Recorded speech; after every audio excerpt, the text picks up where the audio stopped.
All right, good Friday morning, and welcome to our coverage from our News Channel 9 Stream Center of the trial of Jason Chen. This is the fifth day as we enter into these court proceedings. Court is expected to start in 5 minutes, but first, as we have been doing, I wanted to give you a quick recap of what happened yesterday. And one of the things that we saw at the very end of the day yesterday, you may have missed it if you weren't watching around 7 p.m., was some of our questions about why some of those pieces of evidence from Jason Chen's apartment were not tested by the TBI, were answered when a TBI analyst took the stand. I want to give you a recap about what we learned then.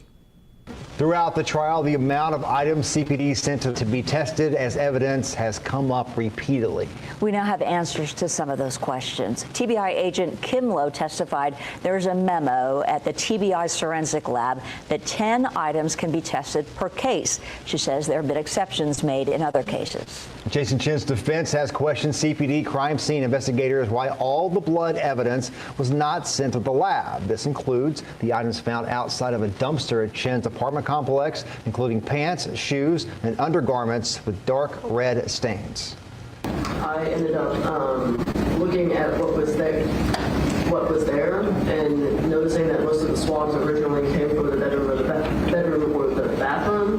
So I tested the items of evidence that were closest to the bedroom and the bathroom to start with. News Channel 9's Latricia Thomas is covering the case from our Stream Center. And she asked Attorney Bill Speake what this could mean for the case. I don't agree with the TBI's policy that they don't test what is being sent. Prosecutors are not sending them things to test that they don't deem important. TBI should test whatever is being sent. It's a matter of resources. The fact that they were not tested is not proof that it was not present. You know, that's an argument a defense attorney might make, is that it was an incomplete investigation. They didn't test all the stuff. But a reasonable assumption would be that they didn't test it because it was duplicative, and it could be reasonably inferred that there would be, the results would be similar to other items tested in the exact same area. Lowe also testified that it can take up to 6 months for the Bureau to test items they receive in criminal cases. She says there is a backlog because of all the work the TBI has on its plate. This issue has come up before in sexual assault cases that in some cases took years to test. And one more. Okay, so that was the testimony that we saw about that TBI evidence yesterday. And we asked the TBI about this specific issue as it started coming up in the trial. We did get a response yesterday, and the TBI did send us their policy. Let's take a look at that policy now. I'm sharing my screen over here from newschannel9.com. We have that document there in our web story if you want to go and read all of it for yourself.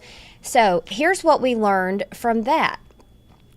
This is the memo from the TBI.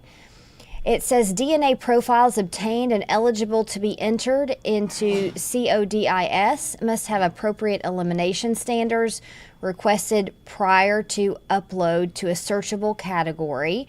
And then you go down to the 10.4 DNA analysis per case type. This is the one that we want to pay attention to in this case. The type of case will determine the number of prohibitive items analyzed for DNA analysis. The most probative items, that print's a little small there, in the case will be examined first when DNA results are obtained which answer the investigative questions pertinent to the case. Additional items may not be tested. So in this memo, we may have an answer as to why that TBI agent didn't test all of those samples. Let me read that part again. When DNA results are obtained which answer the investigative questions pertinent to the case, additional items may not be tested. So again, we get to the question here, whose decision is it if the, quote, investigative questions pertinent to the case have been answered? And then you go down a little bit more when we talk about the number of items that can be sent. Homicides, up to 10 items plus appropriate DNA standards. So this is the amount of 10 that we've been hearing a lot about. But Agent Lowe did testify. Let's go back up, and there she is right there, Agent Kim Lowe from the TBI. She testified that in other cases, exceptions have been made to that 10-item rule. And if you look at the memo, let's go back down once again. It says, let's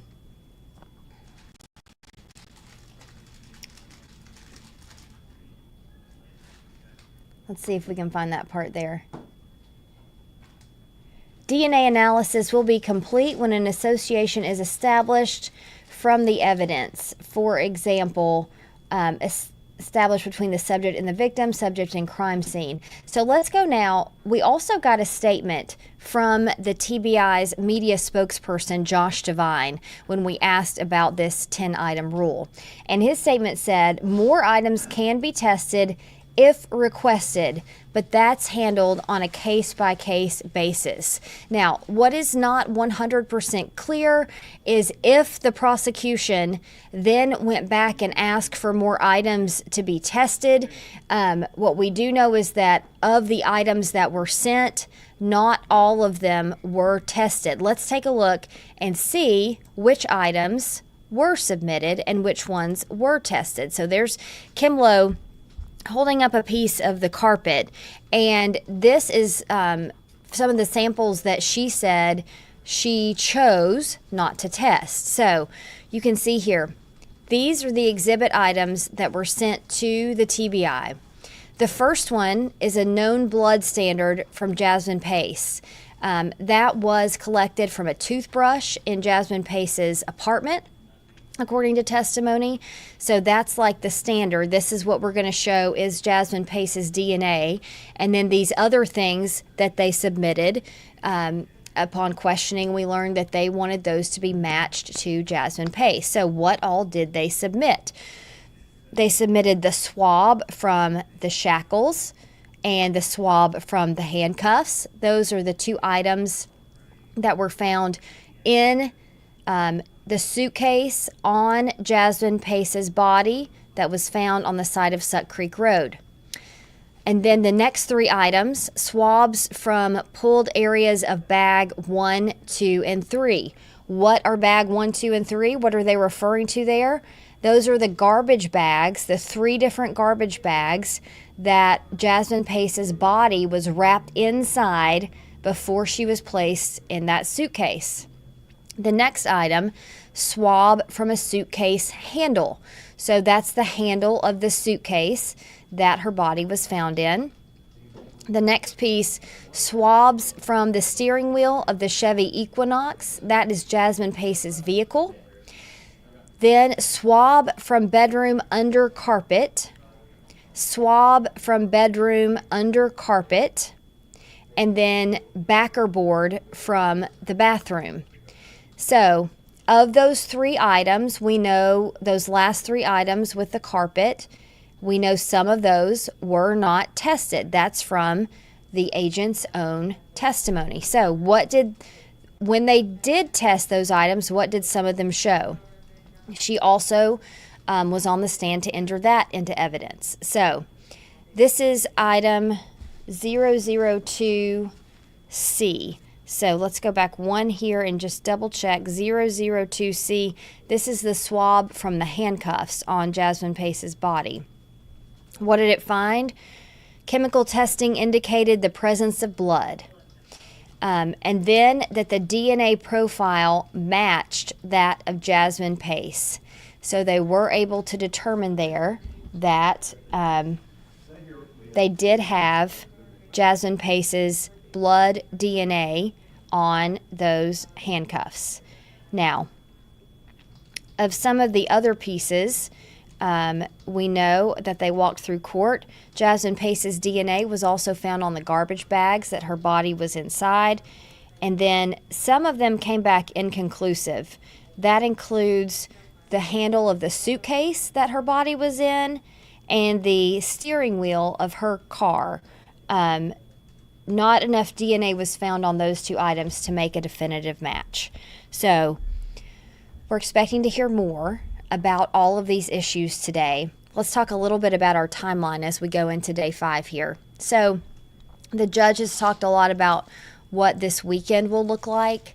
We do know that there will be testimony and there will be court arguments tomorrow, Saturday. This is a sequestered jury. They're from Nashville. They are being held or being housed in a Chattanooga hotel during this trial. We will find out this morning if they will do testimony on Monday, which is a federal holiday, ML King Day. They're going to poll the jury, they said, and they're going to give us an answer on that. And you did see that camera there shaking. When we have live happenings from the courtroom, we'll switch to that, just so you know. The other question is, how long will we keep hearing from the prosecution for their case? The prosecution has said they expect to wrap up today. We don't know exactly how many more witnesses they have. The last witness to take the stand last night was TBI agent Kim Lowe. So she was on the stand last night. Of course, the bulk of yesterday's testimony was Hamilton County Medical Examiner Dr. Stephen Cogswell. He testified for hours yesterday about Jasmine Pace's wounds, what they were, what they found on her body, and a lot of those items as well. So he was the bulk of yesterday's testimony. He testified that there were multiple stab wounds. We know around the number of 60 on Jasmine Pace's scalp, face, neck, arm, and torso. Her jugular vein, he testified, according to the autopsy, was cut in half. He testified that a broad blade was used, he believes, in these stabbings. Now, he said most people would consider that like call it a butcher knife. He calls it a chef's knife. And then we saw a piece of that knife, actually, that he said he found during the autopsy that broke off in between two ribs of Jasmine Pace's and stayed in her lungs. Her body was found in that suitcase in the fetal position, and he testified that he believed, because of where her wounds were located, that she was probably in the fetal position during the time she was stabbed. And again, her body was handcuffed and shackled. Now, timing was another thing that he talked a lot about yesterday. There's those handcuffs that were found on her body. Timing of the wounds were a big part of Dr. Cogswell's testimony yesterday. A lot of questions about post-mortem, peri-mortem. I'm just going to go back in my notes here. So his testimony talked a lot about those words, also including ante-mortem. Ante-mortem, he testified, are wounds that are given to someone when they are alive. Post-mortem, you've probably heard that word before. Those are wounds that are inflicted on someone after they are already deceased.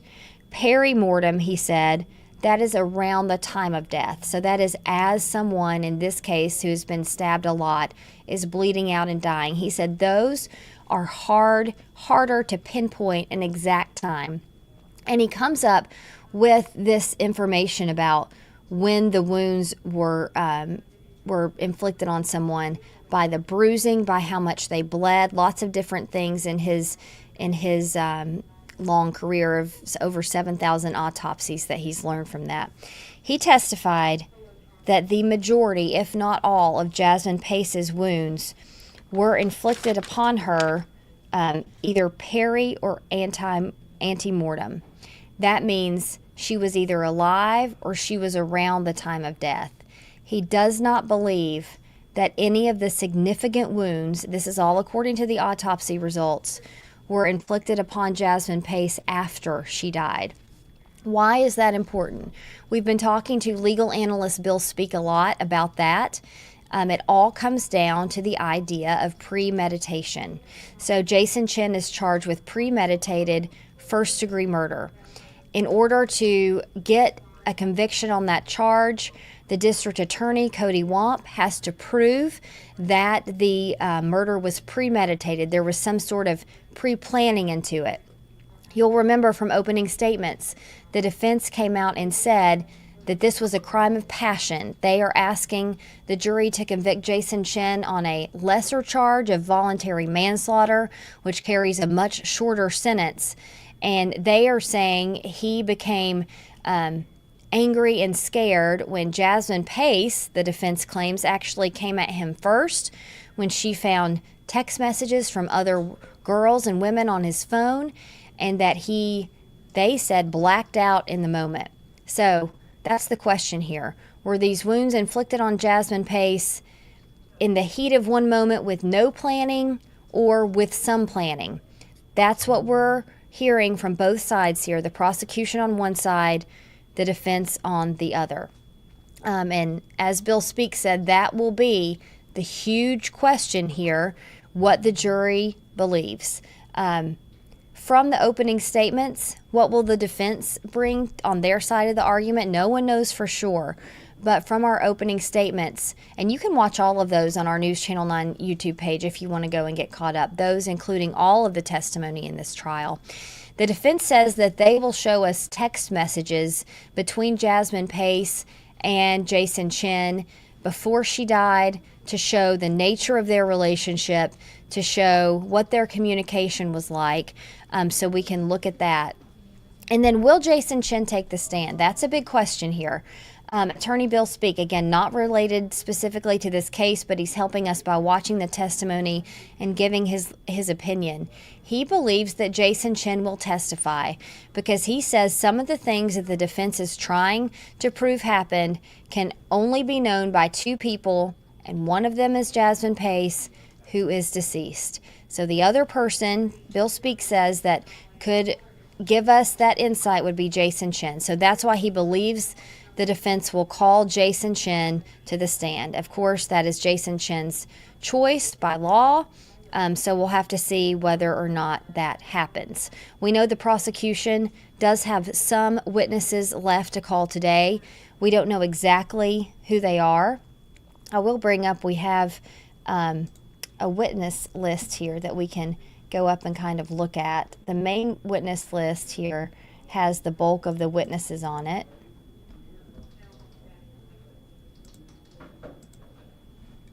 So let's share this here and show you that.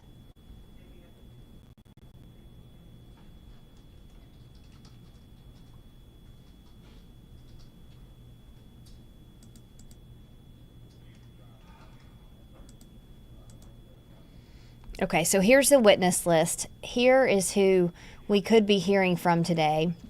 Let's go through the people that we've already heard from. Katrina Bean, that is Jasmine Pace's mother, the first witness called to the stand by the state. Scott Bean, we have not heard from him. Travis Pace, we have not heard from him. Gabrielle Pace, another family member, not heard from him. Brian Hicks, not heard from him. Emma Allison, not heard from him. Callie Medford, Derek Medford, and Doug Lynch, all residents of Tremont Apartments. The only one of those three that we have heard from is Doug Lynch. He was the neighbor that introduced the Ring camera video that showed Jason Chen leaving the night of November 23rd in a light-colored hoodie. We did already hear from the Walmart custodian of records and the Walgreens custodian of records. They testified about the surveillance video that they entered into evidence of Jason Chen, according to the prosecution, buying cleaning supplies on November 23rd. We have heard from CPD Officer Mackenzie Pierre. We have not heard from Officer Frantum. CPD investigator Zach Crawford is the main homicide investigator in this case. He was one of the first witnesses called to the stand and testified for a significant amount of time, so we have heard from him. Investigator Seach, we have not heard from. Investigator Bulkley, we have. Mardis, we have. McGee, we have not. Johnson and White, neighbors.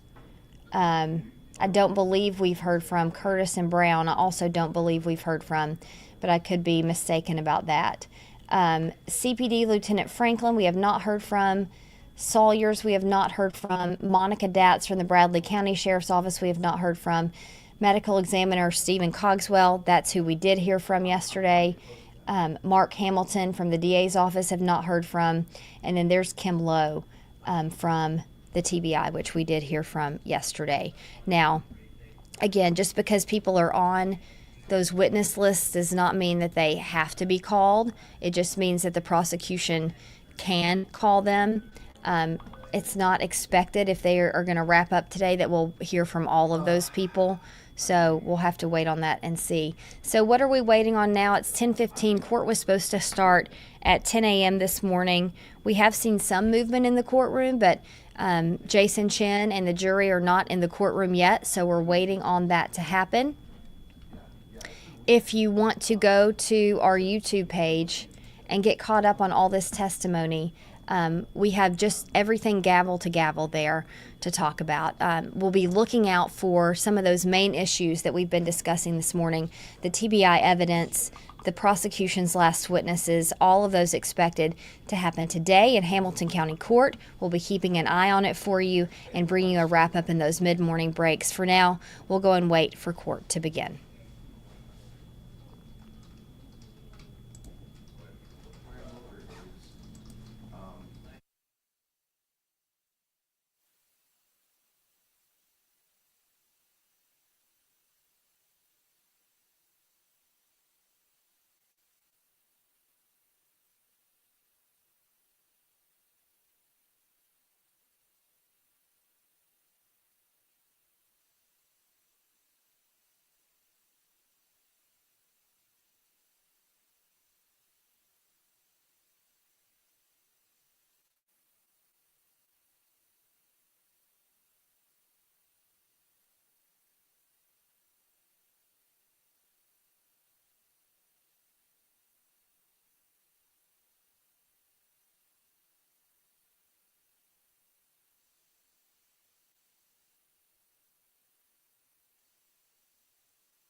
work tomorrow, eat off Sunday, and work Monday. So I'll confirm when I get back out what that looks like by our schedules, just for planning purposes. Yes, sir.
restful night last night.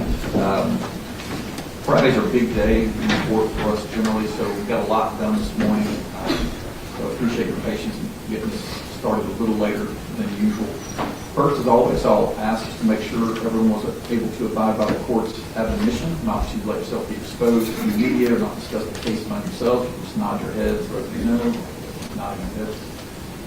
I need to note that you decided you want to be off Sunday, but you want to work Monday. Is that correct? Again, if any one of you wants to take off Monday as well, we'll do that. If everyone wants to work on Monday, then we'll proceed on Monday. Let no one's objecting or Jennifer, pardon, please. The state will call Jennifer Moody to the stand.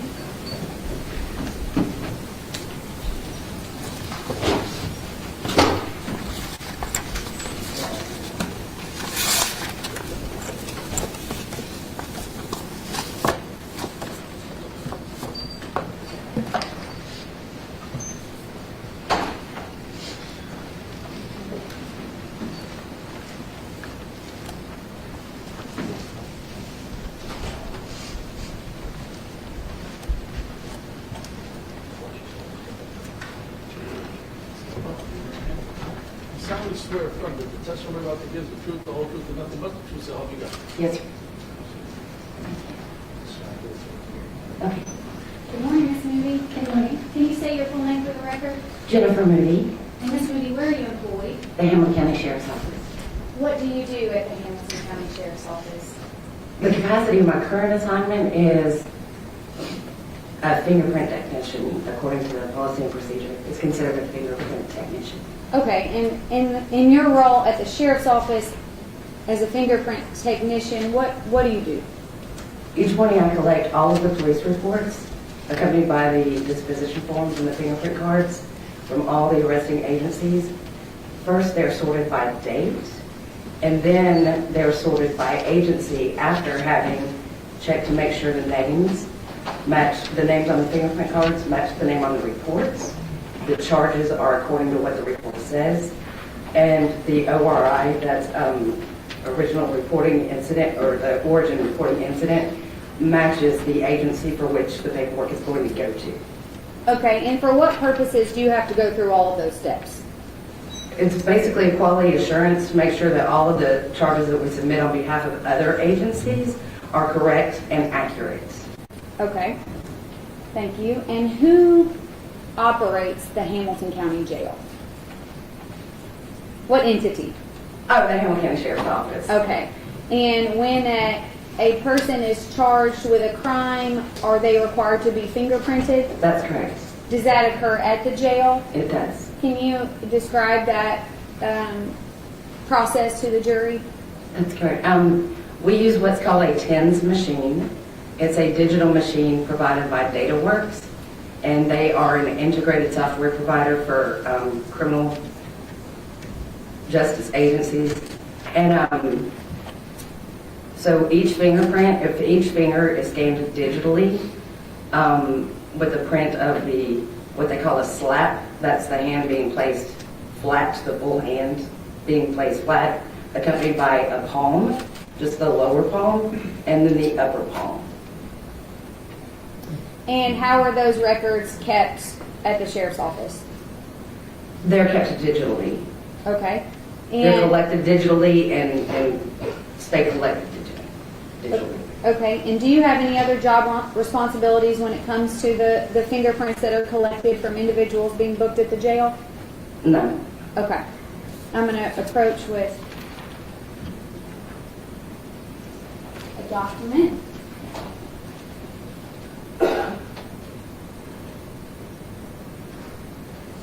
Do you recognize those two pieces of paper?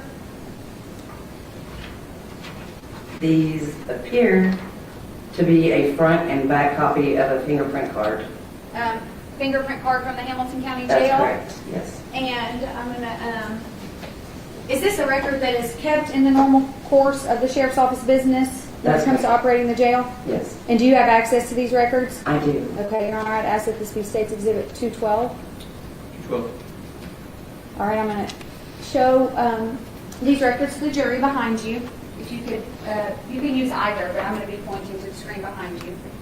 Is this first page, the page that you're looking at, which was that first print sample that you described? That's correct. The bottom right and left-hand corners are what I described as the slap that is taken, and then the top ones are each individual finger.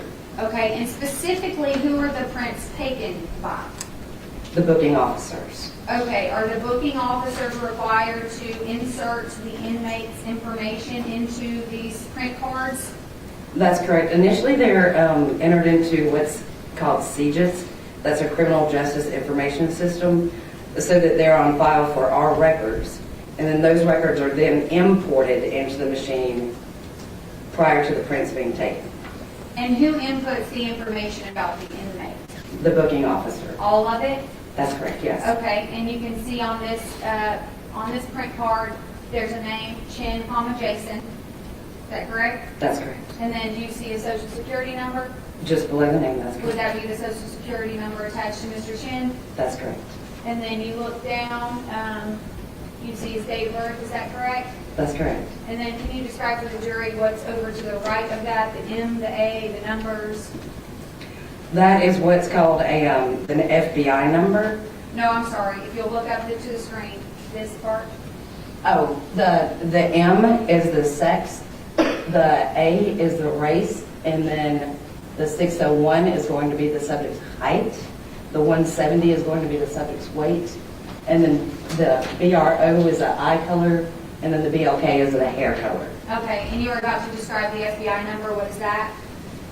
Oh, the FBI number appears in that, well, it's not on that card yet. That would be, the FBI number would be in this box right here. It had not yet been assigned because prints had just been submitted, but the state control number is what's in the box to the left of the date of birth. And how does the state control number correlate with the defendant listed? It's an identifying number assigned by the TBI, and then the number that's not yet been generated is the FBI. Each agency gives an identifying number to each record. Yes, ma'am, thank you. And then the second page of that exhibit 212, what do we see here?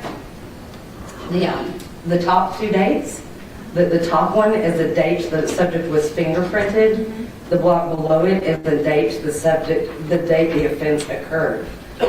Sometimes those dates will be different depending on the circumstance. And could it be different than a date of an offense of a crime if they are at some point charged with another crime and have to be fingerprinted again? That could be one of the instances. Another instance is if we had a subject come in on serious felony charges that were extremely combative to the point that we had to allow a cooling down period of maybe a day before the subject could actually be printed. Okay. That's what would cause the discrepancy. Okay.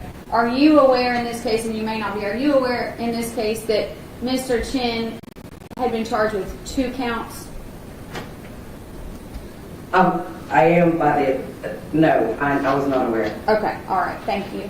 And then let's go down on this sheet of paper. What does this represent? 2756HS. That is the badge number following by HS for Hamilton Sheriff. The 4 digits are the identifying badge number for the officer that had obtained the prints. Okay. And then underneath that is what? The charge for which the prints were taken. Okay.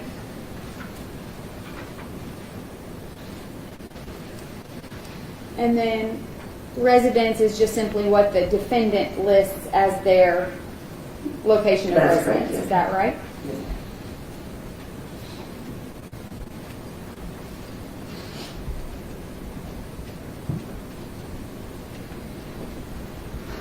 For these prints that were taken by 2756HS badge number, did you go through the quality assurance process? That's correct. And you do that for every set of prints? Every set of prints. In fact, that's your primary job, is that That correct? is correct. Okay, nothing further, Judge.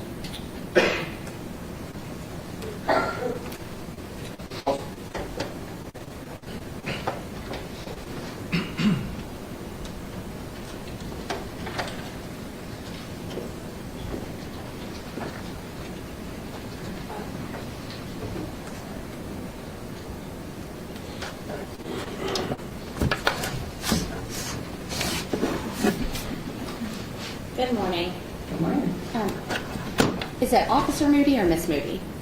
I'm a deputy. I'm in a sworn capacity, so it's deputy officer, whichever. I apologize for that. That's I wasn't sure if I missed the introduction. How long have you been with the Sheriff's Office? 25 years. Okay. And how long have you worked in the fingerprint division? 2 years. And so you were working there in November of 2022? That's correct. Okay. When did you actually start in the fingerprint division?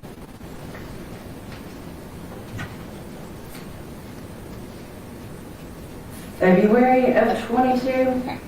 And very, very limited questions for you here. Sure. Were there any cards that you were able to access for Mr. Chen prior to November of 2022? Not to my knowledge. And are you aware if he's been fingerprinted through the Sheriff's Office any more since November of 2022? Not that I've noticed. Okay. Is that the only record that you had for the purposes of your testimony here today? That's correct, yes. Thank you. Adrian, No, Your Honor. jury have any questions for Ms. Moody? All right, thank you, Ms. Moody. You may step down.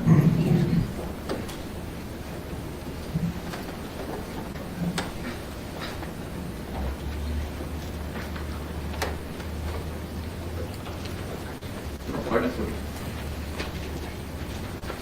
Your Honor, State Republican David Franklin.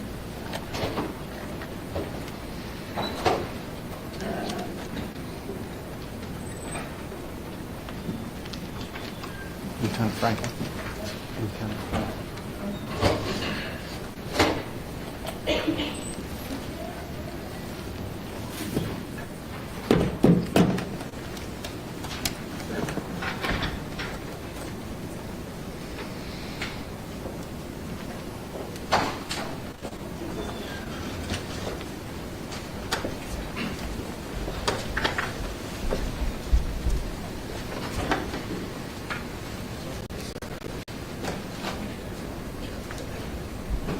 Solemnly swear affirm the testimony about to give the truth, the whole truth, and nothing but the truth, so help me God. Yes, sir.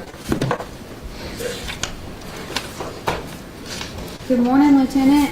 Good morning, ma'am. Will you state your full name just for the court's record? That's right. David Franklin, F-R-A-N-K-L-I. And Lieutenant Franklin, where are you currently employed? The Chattanooga Police Department. What's your current role at the Chattanooga Police Department? I'm the lieutenant over the Family Justice Center. What is that? Family Justice Center houses our Special Victims Unit and our Juvenile Missing Persons team, along with other roles in the city of Chattanooga. They have stuff for domestic violence and for abused children, and has our child advocacy center. What position were you in at the Chattanooga Police Department before you became a lieutenant at the Family Justice Center? The previous 13 years, 3 years I was in the late print unit, and the last 10 years I was the supervisor of the unit.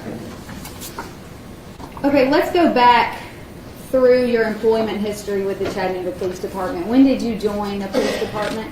2005, And in what capacity were you at that time? a patrol officer, How long were you a patrol officer at the police department? approximately 4 years. And then what was the next division at the police department that you moved into? The latent fingerprint unit, Does that go by any other names? APHIS unit, What does APHIS stand for? automated fingerprint identification system. What are the job responsibilities of a, would your title have been investigator in the APHIS division or? Yes, yes, ma'am. Okay, what are the job responsibilities of an investigator in the APHIS unit? We receive friction ridge scan evidence from crime scenes. We manually compare that evidence to known individuals. We notify the investigator of our findings. We write reports. At times we can process items of evidence from crime scenes, and then when necessary, we testify in court. Okay, and at some point, did you move up into a supervisory role in the APHIS unit? Yes, ma'am, 2012. And what position did you move into? The sergeant of the unit. What makes the difference between an investigator that you would have become in 2009 versus moving up a couple years later into the sergeant position? I oversee all the operations of the APHIS unit. How many individuals are employed in the APHIS unit?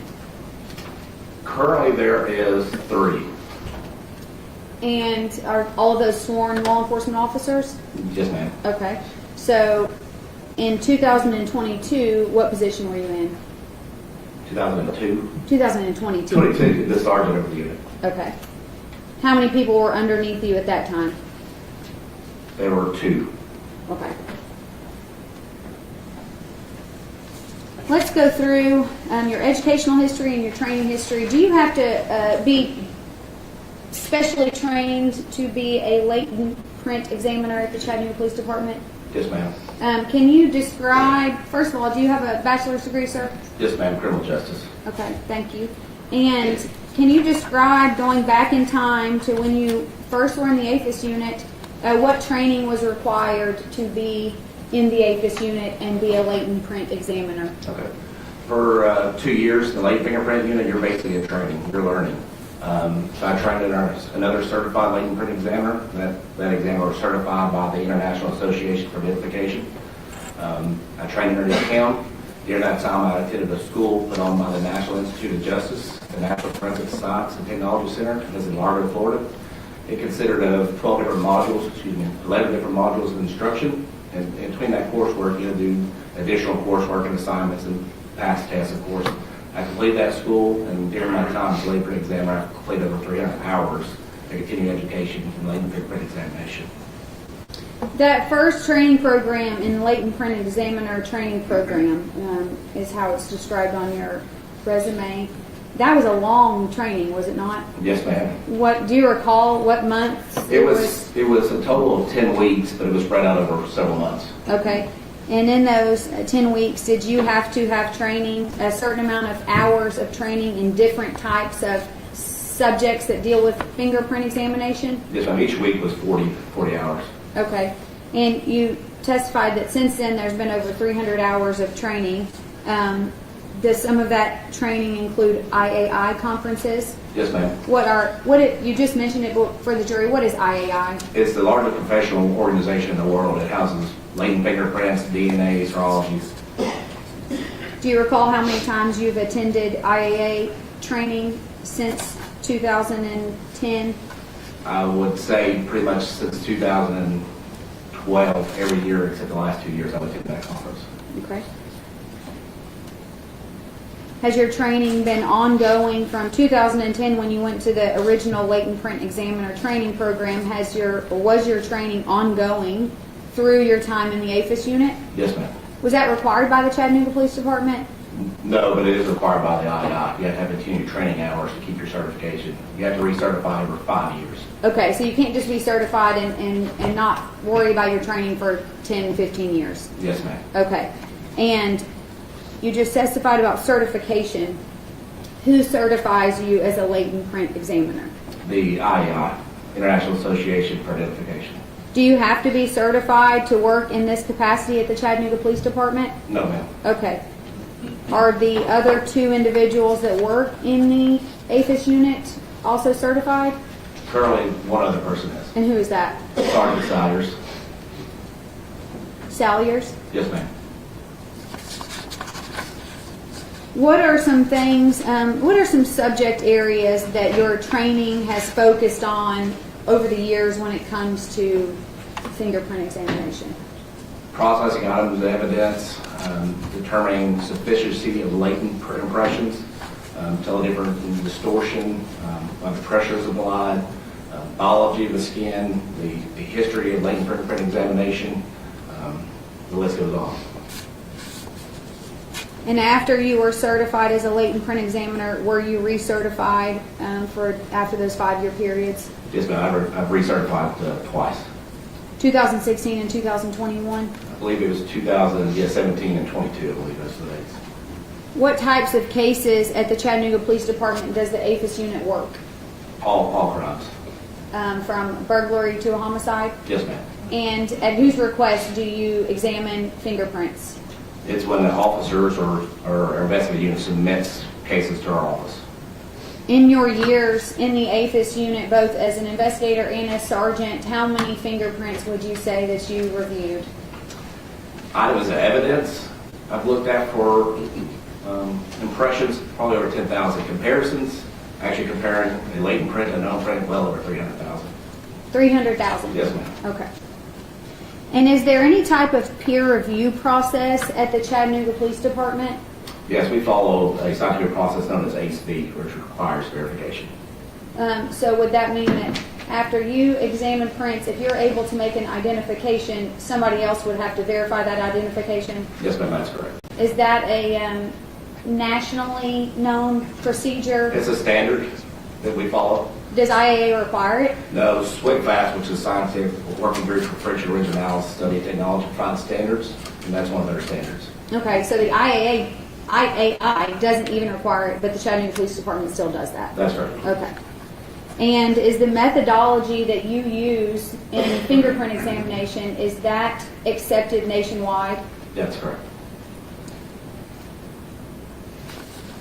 Your Honor, at this point, I would tender this expert as an expert in APHIS and fingerprint examination. Any objection? No objection. Let the witness be recognized as an expert in APHIS and latent print analysis and examination. Okay. So let's talk to the jury about fingerprints, Lieutenant. Just in general, before we get to the case at hand, okay? Are fingerprints similarly to DNA unique to each person? Yes, we have an additional thing where DNA, if you have identical twins, you can't tell the difference. Well, even identical twins have specific fingerprints just to that person. Nobody in the world has the same fingerprints as another person. No, ma'am. Your fingerprints are developed in the womb about the 12th week in utero. There's numerous stresses and strain, the rise and lowering of your molar pads in your fingers, biological history. They can never be a duplicate. That's why no one will ever have had the same exact fingerprint. Okay, and what about the different prints on each of our fingers? Are any of our fingers contain the same prints? The basic three types. You have arches that come in one side and arching on the other side. You have whorl patterns that are whorls, and then you have what's called loops, which flow in one side and back the other. So we all have those three. But your individual characteristics, what we call level 2, minutia, you make your minutia regiments, those are particularly known to you. Okay, let's talk in more detail about some of those words you just used. Minutia, what is that? Minutia is ridge events. So, like I said, those characteristics, we look at fingerprints. So your ridges aren't just smooth, straight lines. They bifurcate, which means your ridge will go along and bifurcate into two separate ridges. You have a ridge that comes on and comes to like a ridge ending, and then it simply is a dot. Since which a ridge is basically a ridge event that's as wide as it is long, or a combination of those three. Okay, and you just mentioned ridge ends and bifurcations. Are those well-known terms in the fingerprint examination field? Yes, ma'am. Okay. Are there, you mentioned loops, arches, and whorls. Are those the three most common identifying factors in fingerprint examination? Yes, ma'am. Loops are predominantly the majority of their fingerprints. Whorls is the second, and then the last about 5% are arches. And you sort of already answered this, but can our fingerprints change over time in terms of age or if your body changes? No, back to when you're in the utero, the molar pads recess, your fingerprints are set. They don't change throughout your entire life unless they're altered by like disease or scarring. But once you scar the basal layer, which is the basic template of your skin, that scar will replicate the rest of your life, so it's even more unique. Okay, thank you. And did you prepare some demonstrative PowerPoint slides for the jury to help us understand this? This is a complicated field. Yes, ma'am, we did. Okay. Behind you, I'm going to show the jury this slide, and I'm going to ask you, are there two separate types of methods to process fingerprint evidence? Yes, ma'am. Using the slide, can you talk to the jury about the two separate methods that are used nationwide?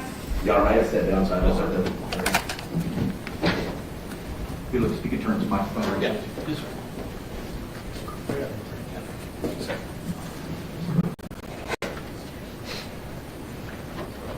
And Lieutenant, if you would like to use this one. Sure. So what you see on the screen here is processing techniques, items for evidence. So depending on what kind of surface you have and what is secreted from the skin determines what kind of process you use. Predominantly what we use is basic fingerprint powder. So you'll see this here on the left. I'm sure you've seen on TV shows, CSI, and all the cool shows, this basic fingerprint powder. And all that doing is adhering to the sweat and the eccrine stuff that's splotching your skin on that surface. However, we also can do a super glue fuming, which really on plastic surfaces, other stuff is more suitable for this because it really fixates the print in, so you can use that. However, there's another process on there I forgot to put up there is if it's so these are all for non-porous surfaces. If you pour water on this table here, your fingerprint residue or the water on the surface would stay on top of that surface. Same thing with your fingerprint residue. If I touch this, the residue from my skin will stay on that surface. So we use these basic to process. However, I touch my file folder here. That's a non-porous surface, right? If I pour water on this paper, it's going to be absorbed in, so we use a chemical process to process that. Okay, and is one of these techniques considered more reliable than the other? Not necessarily. They're both. It depends on the case and what they examine, what kind of surface and what is secreted from the skin. But predominantly, your cyanoacrylate or superglue fuming is more stable. And what was being used in 2022 at the Chattanooga Police Department? Both of these processes. Okay, and in the case of State of Tennessee versus Jason Chen, was one of these utilized? Yes, we use the cyanoacrylate. Okay, so that photo on the left of that machine that none of us have ever seen before, except for you most likely, do you have one of those in Chattanooga? Yeah, we actually, this is exact model. Okay, perfect. I think you can sit it back down for another second, and then you might want to get up again. I want to move into defining some important fingerprint terms for the jury before we get to the evidence. You mentioned ACE-V. What is ACE-V? ACE-V is an acronym for Analysis, Comparison, Evaluation, and Verification. It's the process we use to compare a known print to a latent print. Okay. And does the A, C, E, and V stand for anything? Yes, it stands for Analysis, Comparison, Evaluation, and Verification. Okay. And is that a term that's used nationwide by examiners? That's correct. Is that the official process for examining with validity fingerprint? Yes, ma'am. Okay. And let's go to known impressions or 10-point cards. Your PowerPoint's on the screen behind you. What are known impressions or 10-print cards as they could be called? Known impressions are an intentional recording of the friction-rich skin, and this can be done a couple of ways. But the dominant way we do that is black printer's ink. You just roll on the finger, and you'd roll that nail to nail on a contrasting surface such as a 10-print card to record that friction-rich skin. Your top 10 boxes are your rolled, and the bottom box is what we call the plain impressions, where they're put down simultaneously. Or you could use basically what we call a live scan device. And a live scan device is basically a flatbed scanner that does the same thing. It just takes images instead of ink. Do you know which one the jail uses? The gel uses the hemicone gel uses a live scan device. Okay. And this basically is when fingerprints are purposefully taken. Correct. From a subject. Yes, ma'am. Okay.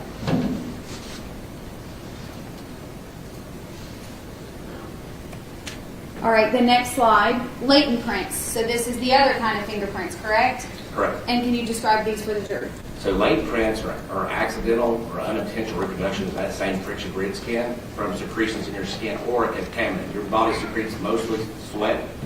It also has anchorin, amino acids, some other chemicals. Or you could touch a potato chip bag or get a contaminant on your hand and touch the surface, and that will reproduce that friction-rich skin. Thank you. Are some latent prints better than others? Oh, yes. And can you describe that for the jury? So there's different qualities. We're going to turn the mic face a little better. Yes, sir. So every recording of a latent impression is not a true recording of your friction screens because it depends on what's deposited, how long it's deposited. Or you like me, like in the middle of winter, you'll still sweat. I also leave better prints behind. And then so there's different qualities and quantity of details present based on several factors.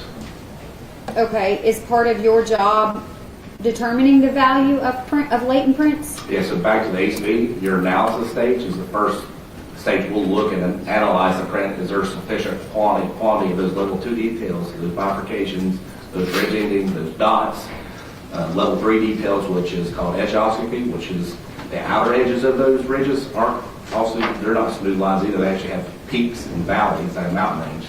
So all that we're looking at in the analysis phase. Okay, so would you say that there are latent prints often located that are not of the quality that can be used for comparison? Yes. Okay. Does that happen often? Yes, it happened in this case. Okay. What can affect, you've mentioned this a couple times, but what can affect the value of a latent print? You're talking about how clear it is. Basically, what can affect it is basically not how fresh it is, but if there's any slippage or how hard deposition pressure was or sliding, what kind of surface. Obviously, this table is a better surface to develop prints on, whereas like your new items, your refrigerators, your stuff in your home, your cars are basically repellent to fingerprints. They're made that you don't want to see those fingerprints anywhere. Okay. What about liquid? Yeah, liquid's not very conducive to fingerprints. Okay.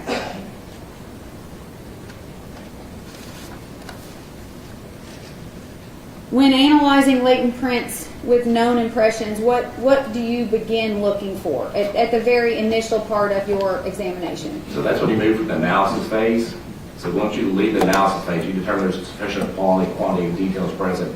Then you determine that print's of value. If not, you say the print's no value, you stop. So then you go into the comparison stage. I take those level 2 details, those bifurcations, those ridgings and dots, and then any scars or angioscopy. You compare that to a similar location in a known print. Then you'll compare all the latent images, all the ridges in the latent image to all the ridges in the known print. Okay. Is there a computerized system that can assist in potential matches between latent prints and known impressions? The APHIS machine can give you a list of candidates compared to, correct? Okay. Is there any technology on a computer that you use when you're analyzing latent prints compared to known impressions? No, we don't. We typically use just 2 loops, which are 2 magnifying glasses, or we can use like Adobe Photoshop and put both images up there that way. So sometimes you use Adobe Photoshop. That's correct. Was Adobe Photoshop used in this case? That's right. Okay. Is there, when you're examining prints, do you prefer to have the original print to use for examination? That's correct. Can you explain that to the jury? So if every examiner looks at latent print wants the original image to look at. I mean, there's obviously, I'll be honest and transparent, there's errors out there. The Jeremy Mayfield case where they have erroneously ID'd someone because they had a copy of a copy of a copy of an image. The quality could decrease if as copies go on. Correct. Okay. And so, I'm sorry, did I cut you off? No, ma'am. Okay. So ACE-V, we've gone through analysis, comparison, and then evaluation. It's probably fairly obvious, but what's the evaluation? So the evaluation stage, the examiner can come to one of 3 conclusions. He can say he's made an identification, which is basically he or she is stating the latent and a known print came from the same source. Or he can say he's made an exclusion, which means the latent print and the known print did not come from the same source. And lastly, they can say they're inconclusive, which means they can't tell one way or the other whether it did or did not come from the same source. In your job in the APHIS unit, did you often come up with each of those 3 conclusions? Yes, ma'am. Okay. And then the last one in ACE-V, verification, what is that? So once you've completed your analysis, your comparison, your evaluation, you'll turn the case over to another independent certified examiner who do their own analysis, comparison, and evaluation. And that was done in this case? Yes, done all our cases. Okay, thank you. Now let's move on to this case, the reason why you're here. In 2022, you were the sergeant in the APHIS unit, is that correct? Yes, ma'am. Okay. What were your responsibilities as a sergeant in that unit?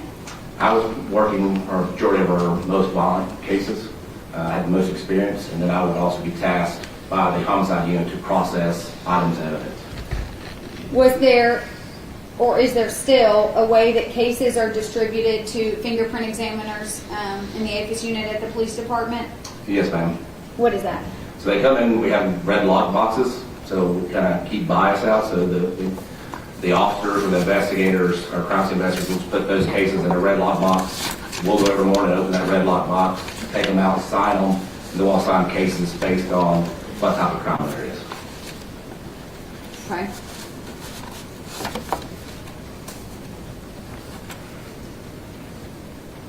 In this case, were you asked to analyze certain items to potentially locate latent prints? Yes, ma'am. And do you recall what those items were? Yes, it was 3 black garbage bags and 2 sets of handcuffs. And I did have a chance to look at the suitcase for suitability for fingerprints. Okay, were there also 2 vehicles that you retrieved Yes, ma'am. latent prints from? And I believe a Toyota, and then, y'all may look at my notes real quick.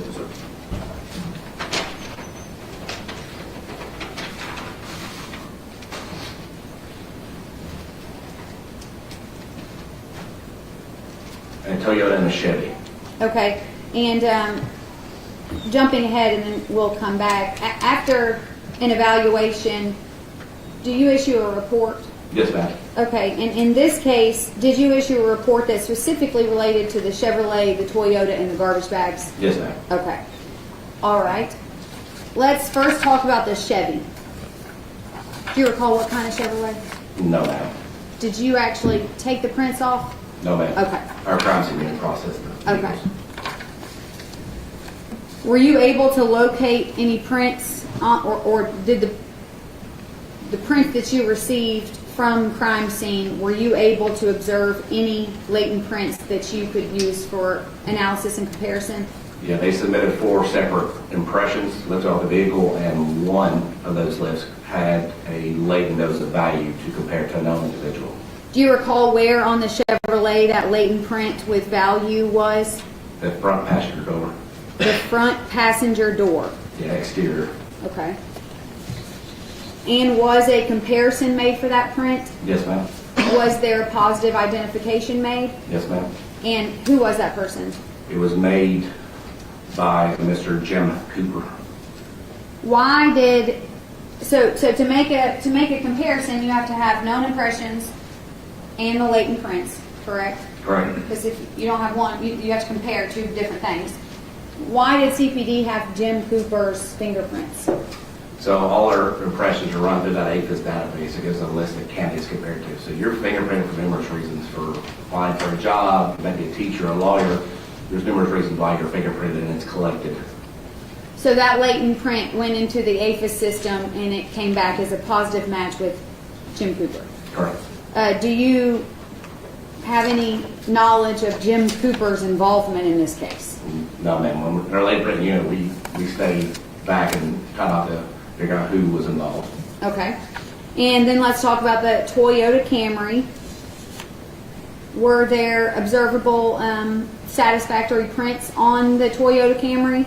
Yeah, there was 3 late impressions submitted, and of those 3, 1 was a value. Excuse me, 2 were a value. Was there also a palm print from the Toyota Camry that was of value?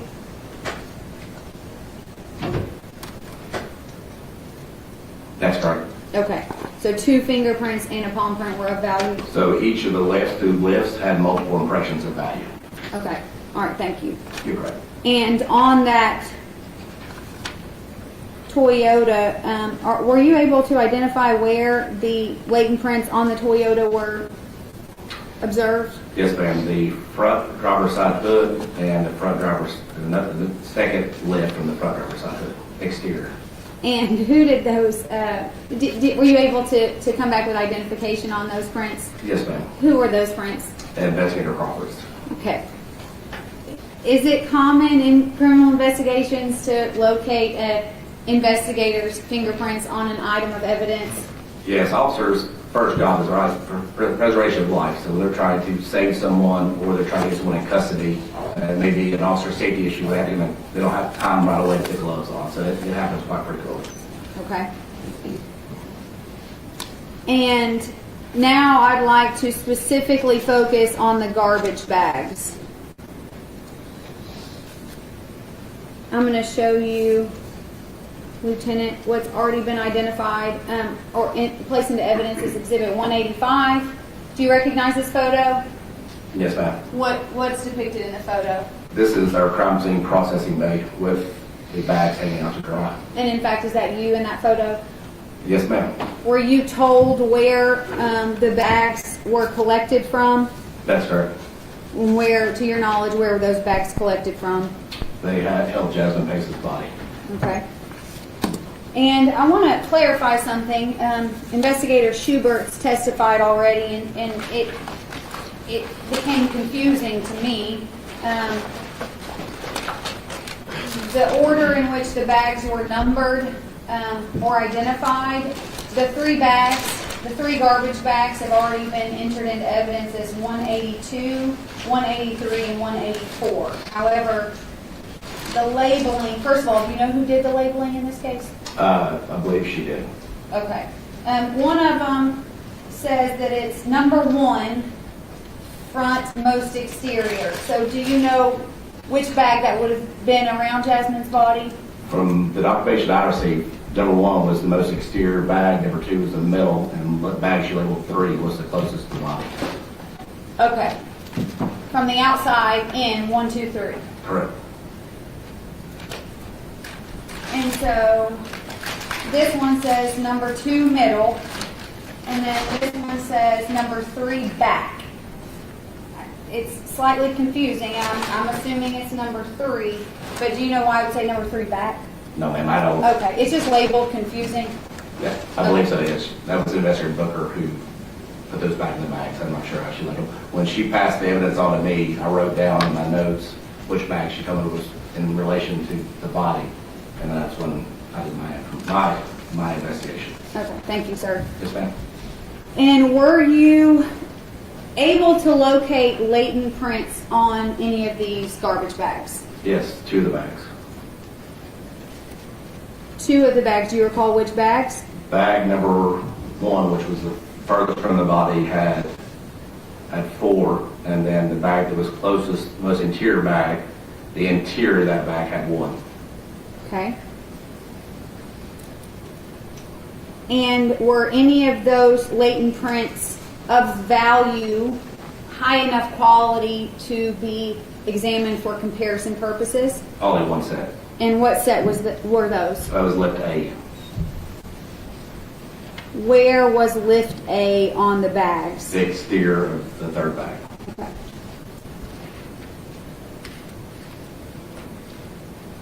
And can you describe at this point in any detail the quality of those latent prints that you just described as lift A on the 3rd bag? So the quality of these images, or the latents in that case, I would consider a medium low to medium high quality. It did have some split picture distortion at the very end, but the core of the impression was really clear. So I would, based on me looking at the prints, I'd say medium low to medium high quality.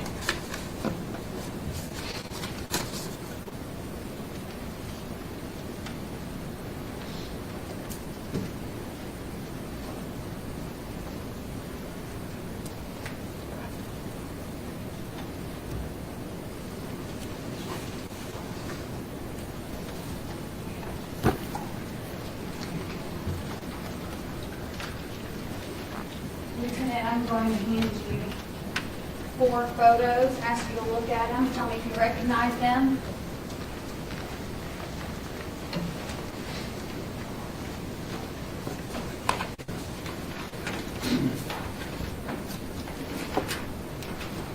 Do you recognize those photos? Yes, ma'am, I do. What are those photos of? These are photographs of the image of the latents that are of value. From garbage bag number 3. From garbage bag, correct. That you were able to compare to known impressions. That's correct. Your Honor, I'd ask that these be collected exhibit 213.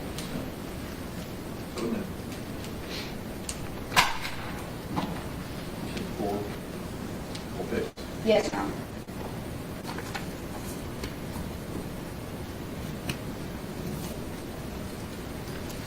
Using exhibit 213 behind you, can you describe for the jury, and you're welcome to use the laser pointer if you like, can you describe for the jury what we're looking at in this photo with a DF number 1011A on it? So DF1011 is my initials and my badge number, and this is image A, so we document sequentially, so if there's more images, we're going to B, C, D, and so forth. We've had scale tape in because when you take a photograph, you want a true one-to-one image of the latent. You're going to compare it. And then down here you see the 2 fingerprint impressions that were laid down simultaneously, which means at the same time. This has been super glue fumed, so your ridges you're seeing up here on the screen, these white, that's the actual friction-rich skin And the black is actually the furrow, which was in between the fingerprints. Okay. I'm sorry, was there more you wanted to identify? Well, you also see some voids, and we'll explain what those voids are. That's the substrate that it's on. The bag creates voids. And there's also pockets. It's like if you have anything plastic that's crumpled up, it'll create voids in the bag. That's what the black marks are that have no white in them? Correct. Okay. Second page. Actually, let me go to the I'm sorry, this is the second and third page. Can you describe what we're seeing here? So these are my markings where I've determined the prints are of value. We'll mark the upper portion of it, and we'll put our complaint number and which number we put on it. So these are marked with our complaint number, and they're images 6 and 7. And then also in this image, it has been reversed. So previously, the slide, can you go back one slide? Yes, sir. These ridges are white. Well, most examiners, we want to see black ridges, which are your brain's used to seeing. So we're going to be Photoshop and just invert the colors. All we did was invert the white image to the black images. If you go to the next slide, the ridges are not black. Okay. And what's the significance of the numbers that have -06 and -07 at the end? The -07 is a little harder to see. It's right under the ruler. 06, 07. So we previously on the Chevy and Toyota had the images or latents of 1, 2, 3, 4, 5. So when I got the bag, this would be limited images. The latent images 06 and 07. Were 06 and 07 what were used to make a positive identification? Yes, ma'am. Okay. I'm also going to show you, I'm going to go to a fourth slide here. This was the fourth photo in exhibit number 213. Can you, using this photo and this slide, can you explain any further about that photo? It's the same image I showed you before without the markings. So it's just the ridges have been inverted from the cyanoacrylate to black. So the ridges are black. And this I have no markings on them yet. I haven't marked it yet. This is what as we photographed that day, this is what the image looked like. I understand.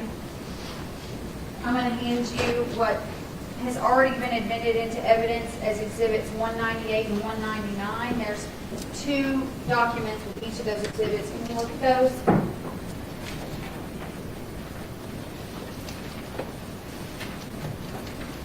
Do you recognize those documents? Yes, it's known impressions. Okay, and I've got it on the screen here. This is exhibit 198. There's 2 pages. These are the 2 pages. Are you familiar with Investigator Martis? Yes, ma'am. Does he often, did he, when he was at the Chattanooga Police Department before he retired, take known impressions from individuals? Yes, ma'am. Okay, and you recognize these as the known impression print cards that were taken from Jason Chen? Yes, I was present that day. You were present when Mr. Chen was fingerprinted? Investigator Martis, correct. Yes, okay. And you'd agree that these are the 4 cards collected from Mr. Chen on that day at the police department? Yes, ma'am. Were these print cards, were these known impressions what you used for comparison? That's correct. Okay.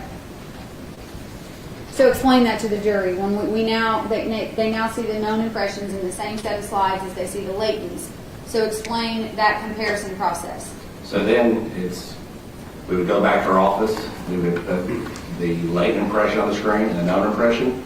We'd take those those level 2, level 3 details I was telling you about, the bifurcations, ringing dots. I would look for that in first in the latent impression. Then I would look for that in a similar location in the known impression. So then you would compare all the ridge events, all those ridges you saw on the screen previously on that latent image, you compare it to all the ridges in the known impression. How lengthy of a process is this? It takes a long time to base on how quality the details are. Okay. And based on your examination, you testified that there's only 3 options, that there's a positive identification, that you can exclude the known impression from being the same individual as the latent, or inconclusive, correct? That's correct, ma'am. Okay.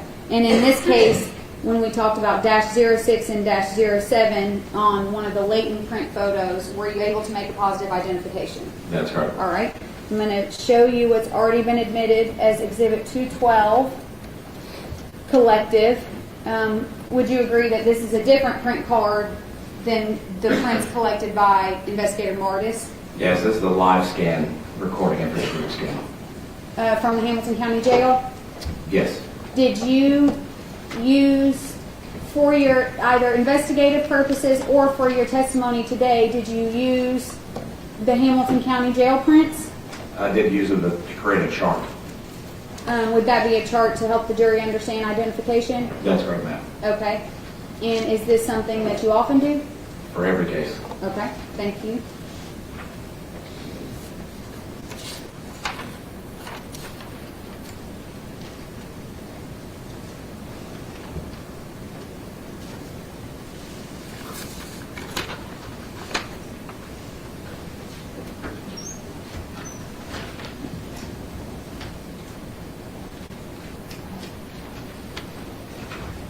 Do you recognize those documents? That's correct. What are those? This is the chart that I created for court purposes. And did you create two charts? That's correct. Explain what those two charts are and why you created two of them. So one chart has the latent impression 06 and 07 marked up with those minutiae, those ridge events. And the second chart has the prints bearing Jason Chen's prints with corresponding ridge events. And again, why'd you do that with two separate prints? So you can see for yourself how they matched up. In two separate sets of prints? And two separate sets of prints, yes. Okay. Your Honor, I'd ask that these be admitted as, I believe, 214. Yes, ma'am. Stapled in.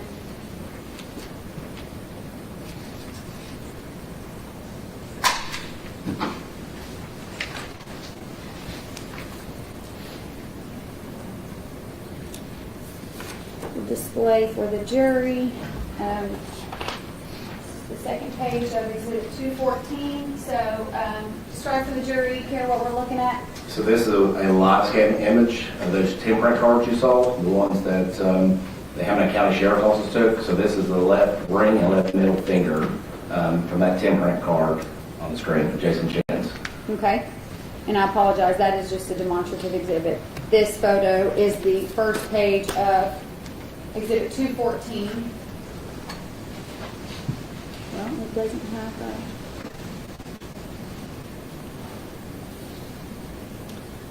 Our PowerPoint has gotten rid of your...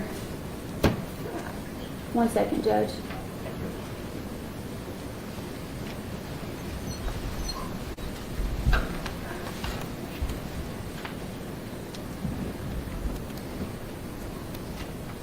Might have to do this a little bit different because of how PowerPoint presentation is working, Lieutenant Franklin.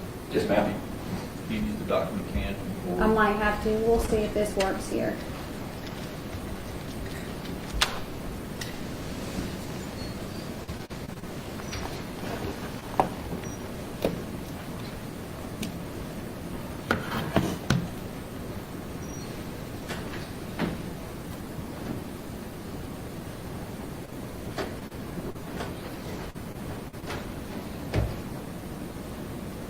Your Honor, I'll have to use the document cam.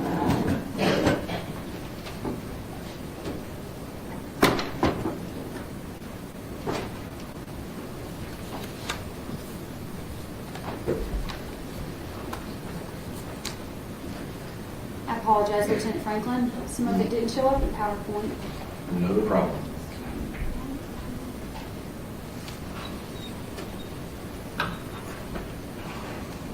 Okay.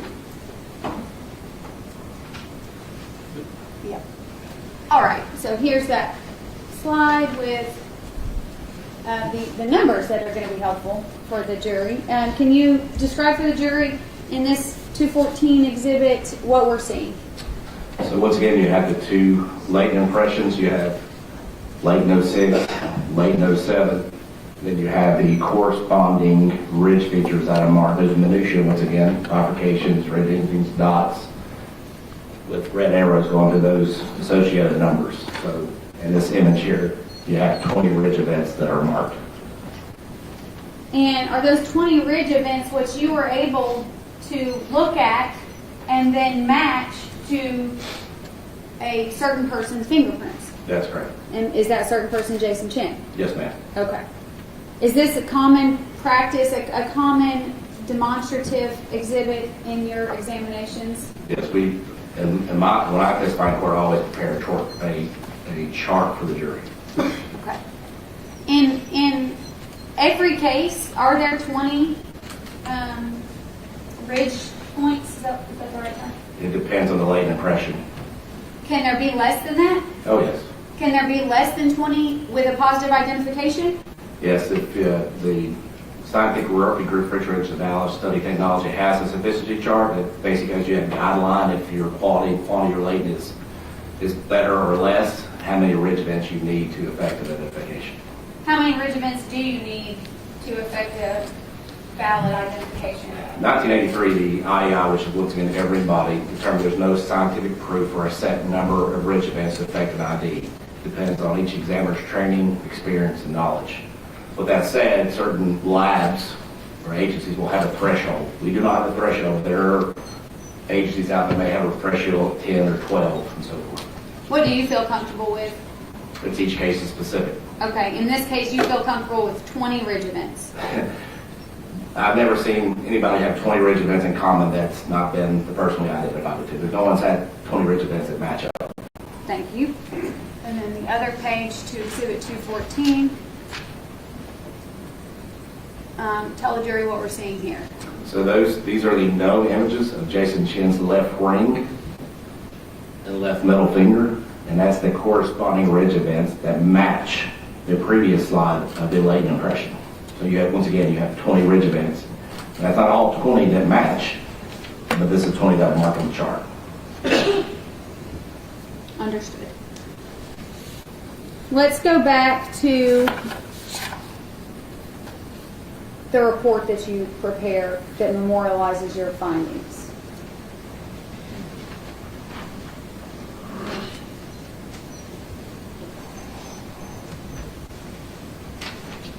Is that a copy of your report? Yes, ma'am. And do you prepare a report such as that in all your cases? Yes, ma'am. Your Honor, I'd ask that this be Exhibit 215.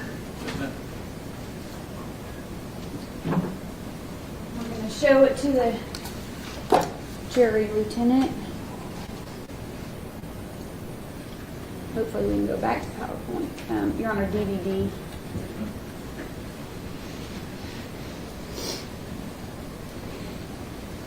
Okay. Is this part of your report? Yes, ma'am. All right. I didn't want to get it too small, so I separated it into two slides. So this is slightly complicated because everybody else is not used to these type of reports. So let's go through this. When it says submissions, what are we talking about with submissions? Anything that was submitted on the case for us to look at, either latent prints or known impressions from individuals. Okay, and you had testified that the Chevrolet, the Toyota, and the garbage bags were presented to you in this case. That's correct. And then the other items, real briefly, because you mentioned the other items that you also examined for prints. Were you able to make any positive identification on any of those items? No, neither item had any impressions or latents to compare or even look at. Okay, thank you. And then the known impressions that you have, were you able to add that to your report after positive identification was made? That's correct. Okay. And on the photo of the latent prints on garbage bags, you would agree it says DF1011A. A through E here. Yes, ma'am. But those photos showed DF1011A, correct? Correct. Okay. So then we go down to analysis. And you can see KMBA. You've put Chevy above that.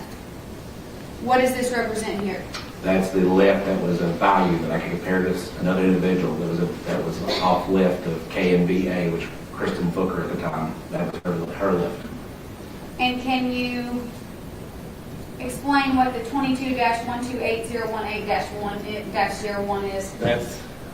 That's the complaint number from the top, and then that is latent 01. So we're using that number to identify this particular latent print. Correct. Okay, and then the Toyota, we see here, as you described, front driver's side hood, exterior, presented 3 impressions. And we can see that says 02 to 04 after that complaint number.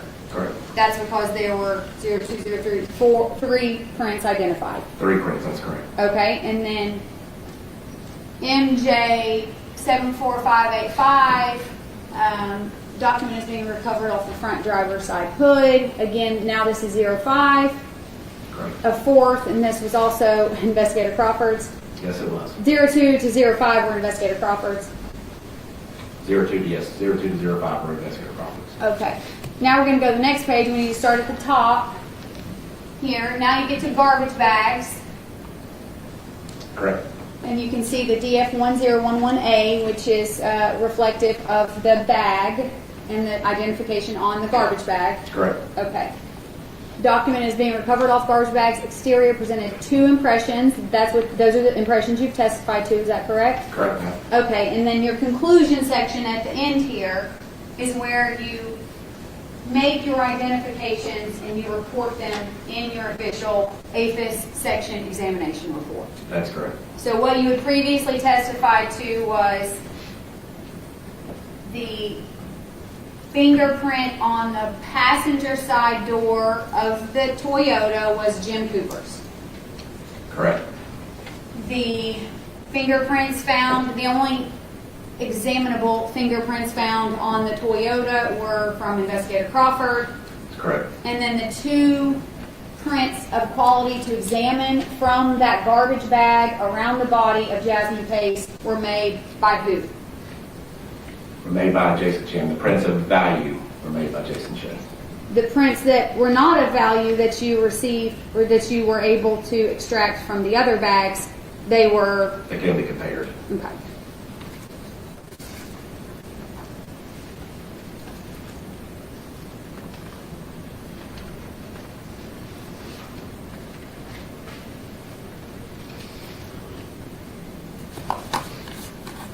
I believe that's it with this witness, Your Honor.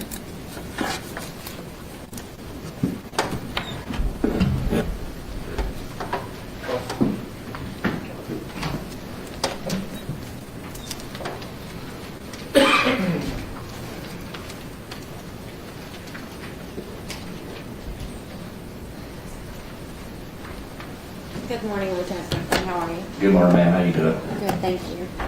Just a couple of things that I wanted to clarify. In this case, you have created a report.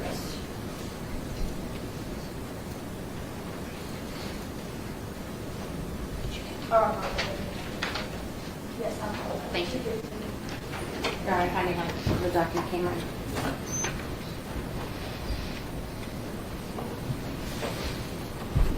Show you what's 215 here. This report was issued, I'm going to assume January 3rd, 2023, correct? It was written then. Okay. And who did the verification of your report? Sergeant Siders. Okay. And does he have a separate report? Yes, ma'am. Okay. That's not included within your report. His No, ma'am. would be individual, correct? Correct. Just to draw your attention, I'm going to show you also what was marked as Exhibit 214. You've indicated that the numbers here, actually before we move to 214, still on 215, you've indicated that there is a complaint number 22128018. Correct. Is that correct? And down here under the garbage bag, there's the same number, 22128018, and then it has the -6 and 7. What does that mean? It means latent impression 06 and 07. And so that would mean prints that were picked up from the bags. Correct. Okay. Now, drawing your attention to 214, and I'll start with page 1. There's a number up here that is listed as 22128019-0609. What does that mean? So 06 was the latent impression 06. 09 is a clerical error. It should have been 07 on the screen. Okay. Is the 19 also a clerical error Yes, for ma'am. the case number? So Yes, that should ma'am. read. We read in the PowerPoint. The PowerPoint had the correct information. This was outdated. Okay. So it should be 22128018-0607. 07, correct, ma'am. Okay. And so that would match the 2 examinations that you've performed in 215, which are Correct. signified as 6 and 7. Yes, ma'am. Where were those latent prints obtained? On the bag or Yes, on the bag. on the exterior most, the third bag, the most exterior bag? On the exterior, not the interior, but the exterior of that bag. So the prints were from the outside of the most exterior bag. Correct, ma'am.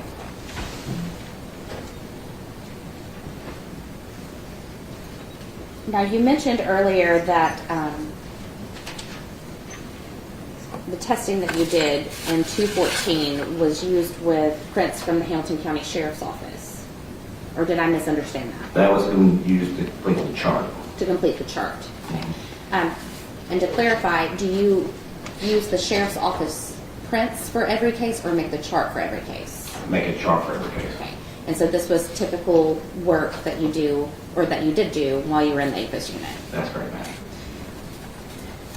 Did you use the Chattanooga Police Department prints or the Sheriff's Office prints for your investigation? We used, to make the actual ID, we used the prints, the major case prints that Investigator Martis submitted. Okay. And you were present for those prints being obtained? Yes, ma'am, I was. Now, the prints that were used from the Sheriff's Office, were you present for those prints being obtained? No, ma'am.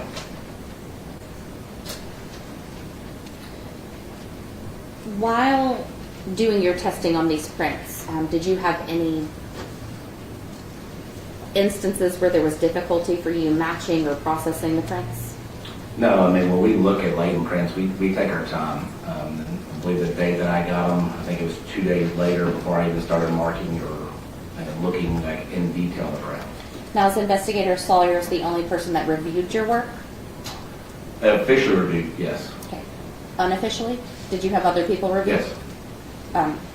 Outside of CPD or within CPD? 2 other certified, like we only have 2 certified examiners to CPD, so we have to, if we want a third person, we have to go outside CPD. Did you use a third person in this case? Yes. And who was that? Monica Datz from Brown County Sheriff's Office. Okay. And does she do an independent analysis as well, or do you send her your report and ask her to just confirm it? No, she does her own independent analysis, comparison, evaluation.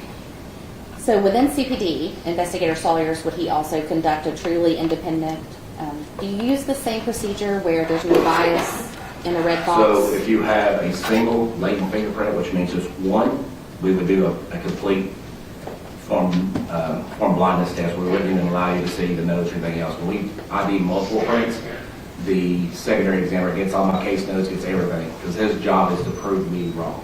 Okay. And was Monica sorry. Was she the only individual that also reviewed your work? No, I sent it to a companion who works in Omaha, Nebraska. What was the purpose of sending it to 2 other people outside of your agency? So when you get a quality latent, they're really high quality, right? There's no concern. When they get a little less quality, and you've looked at it over time, to keep bias out, you want other opinions, other sound scientific process, you want more than one person looking at it. Make sure you're not being biased. Did you have concerns of potential bias in this particular case? No, ma'am. Did you have concerns of uncertainty? No, ma'am. Related to the prints? No, I did a thorough analysis, comparison, evaluation. I came to one conclusion on these prints were made by Jason Chen. Okay. Now, you mentioned also the handcuff and the suitcase being submitted to you for potential prints. Did you formulate any kind of report based on those pieces of evidence? No, Investigator Booker asked me to look at the suitcase to see if it was suitable, and we agreed that it was not suitable for fingerprints based on the texture of it. The handcuffs I did, and I did create a report for the handcuffs. Okay.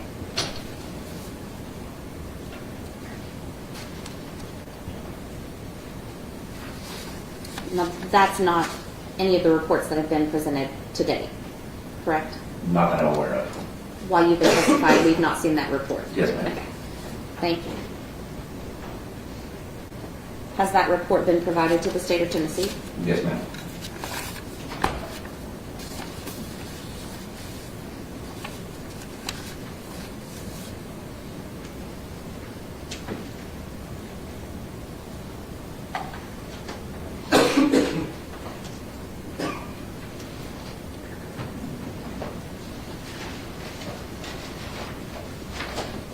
Investigator Franklin,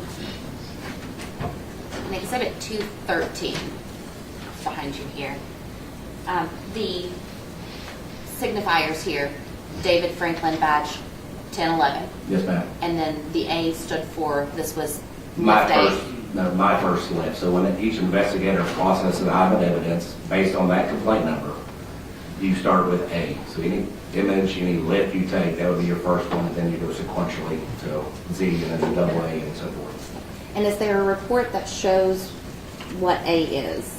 Yes, my official report. So the official report is what can tie those two together. Yes, ma'am. And so this is the exterior of the bag that's listed under -06 and 07. Correct. Both of the prints come from this one.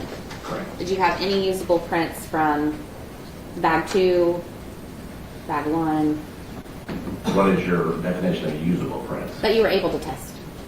I did develop other prints, but they were not of value to compare to someone else. Okay. So you have to be a fresh of being of value. If there's not sufficient quality and details to the ridge events, I can't compare to someone. So we stopped the process. At any point were these bags reprocessed, or did the They fingerprints were. get worse? So we use cyanide acrylite first. Actually, we do a sequential processing. So we look at the bag visually, use alternate light sources. Then we go to the next step, which was superglue fuming. We photographed the superglue. And then I did additional tests of basically applying a dye stain, which is a chemical that fluoresces at different wavelengths, and you can use barrier filters and goggles to see those. We used that process, but it didn't make them any clearer. And just to clarify, you at CPD, not you necessarily, but CSU rolls and ink, correct? Yes. When you're talking, you used the term earlier, live scan. Is that like a copier where somebody goes in and basically puts their hand down? It's basically a flyback scanner. It's taking images of your friction-rich skin.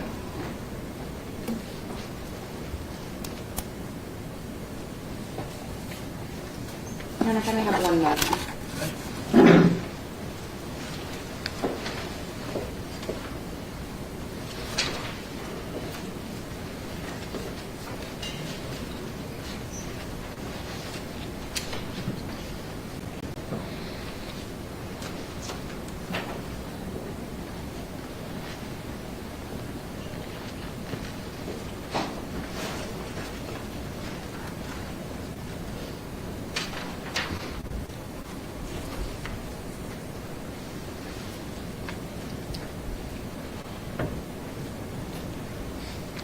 Lieutenant Franklin, that's all I have for you. Thank you. Thank you, ma'am.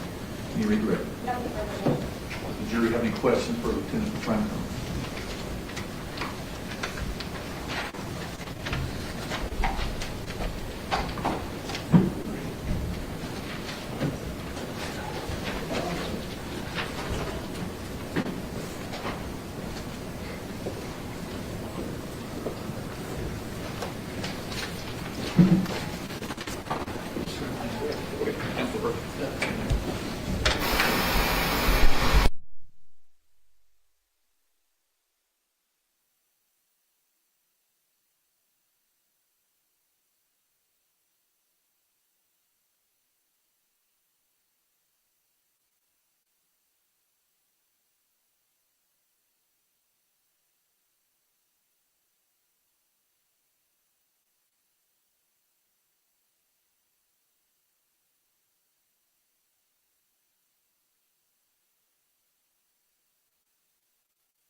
jury has a few questions for you. I'm going to ask them if you can face the jury when answering, please. Yes, sir.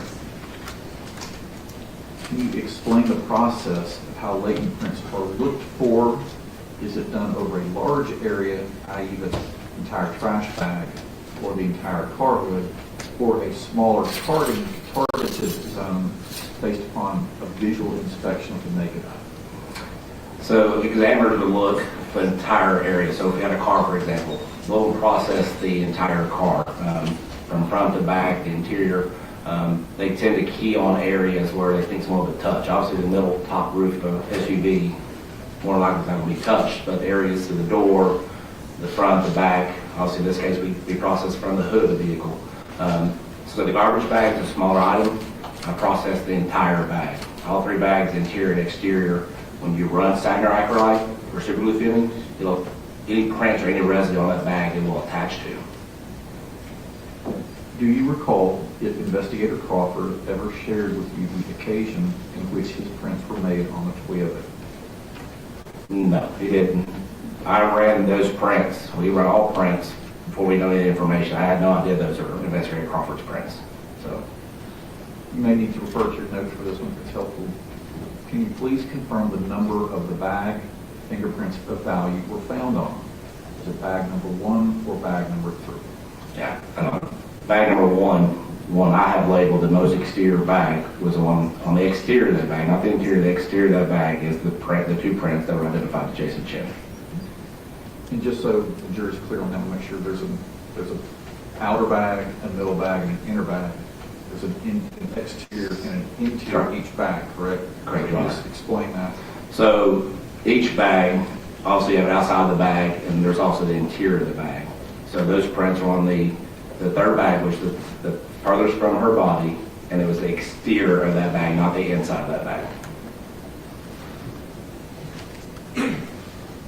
Were fingerprints found on the handcuffs? No, we have a new process of the recovery system, so we use copper and gold to process things. I used a recovery system, and there was nothing of value. The handcuffs were very pitted and weren't very good, were suitable for fingerprints. All right, can you redirect based on the jury's questions? Yes, Your Honor. Lieutenant, you testified that there was an official APHIS report related to the other testing that the jury has not seen Correct. of the handcuffs. Correct. Are you certain that you gave that to the state of Tennessee? Yes, ma'am. It was on the CDI submitted. Do you have that with you today? Yes, ma'am. Will you pull it out? Actually, it's not on the CD. The CD that I submitted to you is the only one. I've got the photos of the bags. Okay, and so in that report, the handcuffs were tested, the suitcase? Suitcase was not tested. We did a visual exam, but it was not tested. What in the other report was tested? Only the 2 handcuffs and the 3 garbage bags. Well, the 3 garbage bags were in the report that we saw today. Okay. Is there another report that reflects the testing of the handcuffs? Yes. Only the handcuffs? No, it has the handcuffs and so when you do a processing request, where you process items of evidence, Crouch Union will do a document saying what they processed, how it was submitted, what process was used. So I did that report, I submitted that report, and then the second report is any prints that are of value we looked at, that would be the APHIS report. So the crime scene report and the APHIS report. 1 second, Your Honor.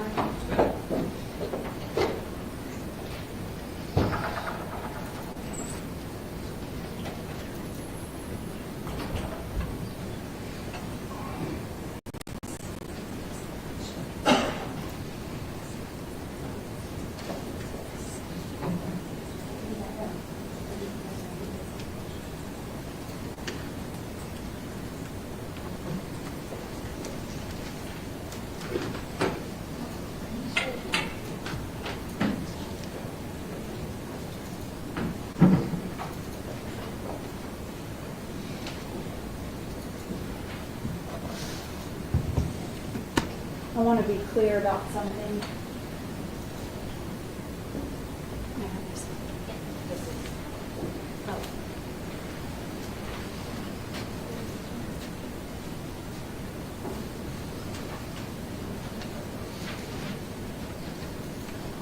So what I'm showing you is the APHIS report that verifies the fingerprints from the bags were Mr. Chen's, correct?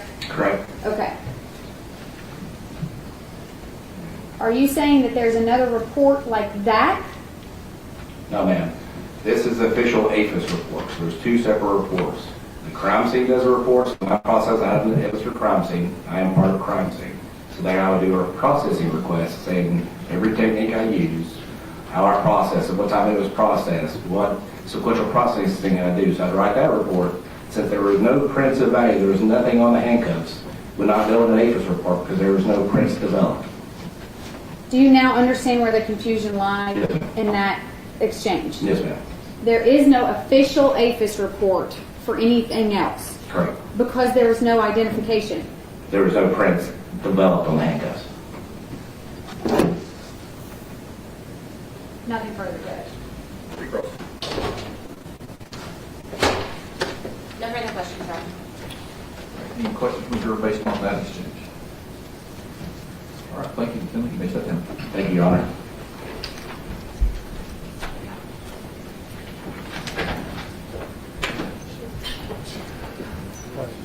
So we got started a little late today, so we'll try to go until 12:30 or 1. Your lunch should be here sometime in that time frame. Hopefully we can get through one more witness in that time period, Judge. Okay. The state would call Sergeant William Salyers to the stand.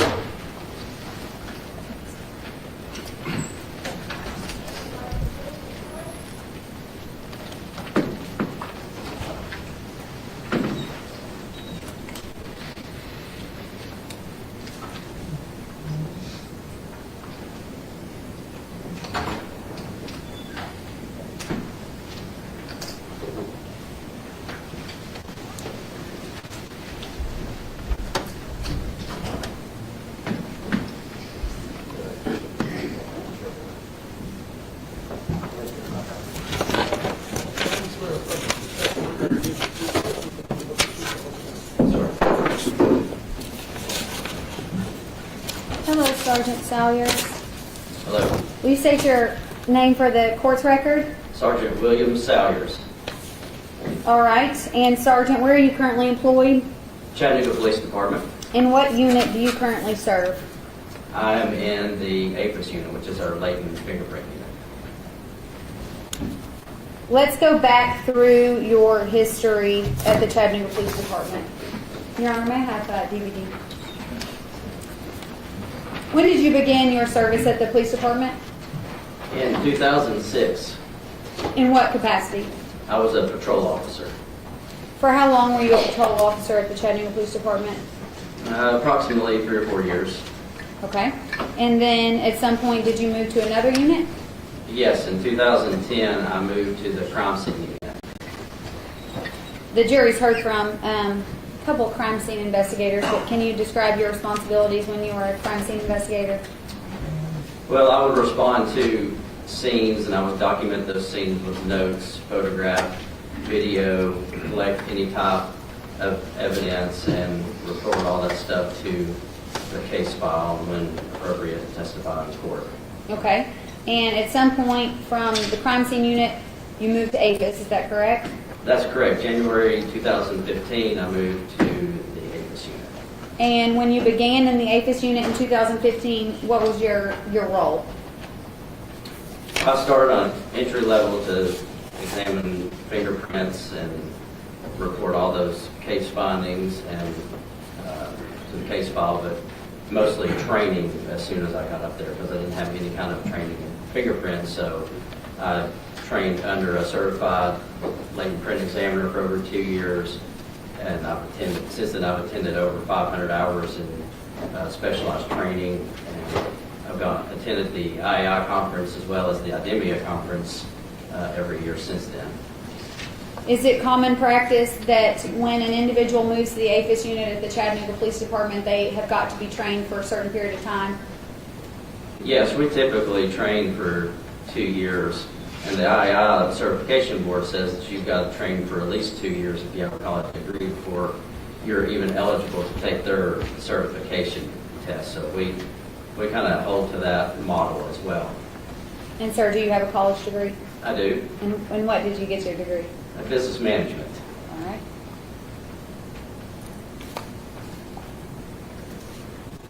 Who did you train under at the Chattanooga Police Department? I trained under Lieutenant David Franklin. And you testified that you have been certified. Are you required to be a certified latent print examiner at the Chattanooga Police Department? It's not a requirement, no. What did you have to do to become a certified latent print examiner? So I had to train, like I said, for over 2 years under a certified latent print examiner. And I had to have at least 176 hours of specialized training before I was eligible to take the test. And I have a 4-year degree, so I could take it after 2 years. And then you have to pass a written as far as comparison certification test to be certified. Were you certified by IAI? Yes, I am. And was that in 2021? That is correct. So when would your recertification be coming up? 2026. Now you are in what position in the APIS unit? Currently, I am the sergeant over the APIS unit as well as our digital forensics unit and photo lab. As the sergeant at this point in the APIS unit, do you now actually train other individuals? Yes, I have 2 other individuals that are employed under me, and I train them as well. Similar to the way that Lieutenant Franklin trained you? That is correct. Okay. You mentioned 500 plus hours of training. Are most, or if not all of those hours in latent print examination, APHIS related? Yeah, that's correct. All of those hours are pertaining to APIS and fingerprint related courses. Are some of them trainings that happened over a period of days? Yeah, sometimes you would have a week-long 40-hour class, 3-day classes, sometimes just a few hours, but there was just a wide variety, but there was quite a few classes that were 40-hour classes. Does IAI have an annual conference? They do. Are you required to attend it? Not required, no. Do you attend them? Yes. Are they, how long are those conferences? They are a week-long conference. Did you attend the 101st IAI conference? Yes. What about the 102nd? Yes. What about the 103rd? Yes. 104th, 5th, 6th, 7th? Yes. Okay. Well, 108th. Looks like the last one in 2024 was the 108th. That's correct. Okay. But outside of that, hundreds of hours of training and fingerprint examination. Correct, yes. Our fingerprint vendor, IDEMIA, who have our latent workstations through, they do an annual conference as well, and we attend that conference too. Have you testified in court before as an expert? Yes, I have. Approximately how many times? 3 or 4 times, and from juvenile court, sessions court, criminal court. Your Honor, at this time I would tender Sergeant Salyers as an expert in fingerprint examination and APHIS. Would the witness be recognized as an expert in APHIS, latent print examination? No objection. Thank you, Judge. All right. Sergeant Salyers, as you know, should probably just pass him in the hallway. Lieutenant Franklin's already testified in this case. That's correct. Okay. So when you were you working in 2022 under Lieutenant Franklin? Yes, I was. And did he ask you to review his findings in the case of State versus Jason Chen? Yes, he did. At that time, were you often asked to review his conclusions in a fingerprint examination where a positive identification is made? That is correct. Is part of that role the V at the end of ACE-V? Correct. That is the verification portion of the ACE-V methodology. And is this always done at the Chattanooga Police Department in terms of identification? That's correct. We always verify every identification that we get. What is the job of the verifier? Well, as the verifier, you're trying to disprove what the initial examiner come up with. And you're reviewing all the evidence and doing your own independent analysis, comparison, and evaluation to ensure that the best possible answer is achieved and reported out. Do you review all of the work that that examiner has done? Yes, all of the latents that the initial examiner have are all turned over to a secondary examiner to do their own examination. Okay. And did you do that in this case? Yes, I did. Did you issue a secondary examination report? Yes, I did.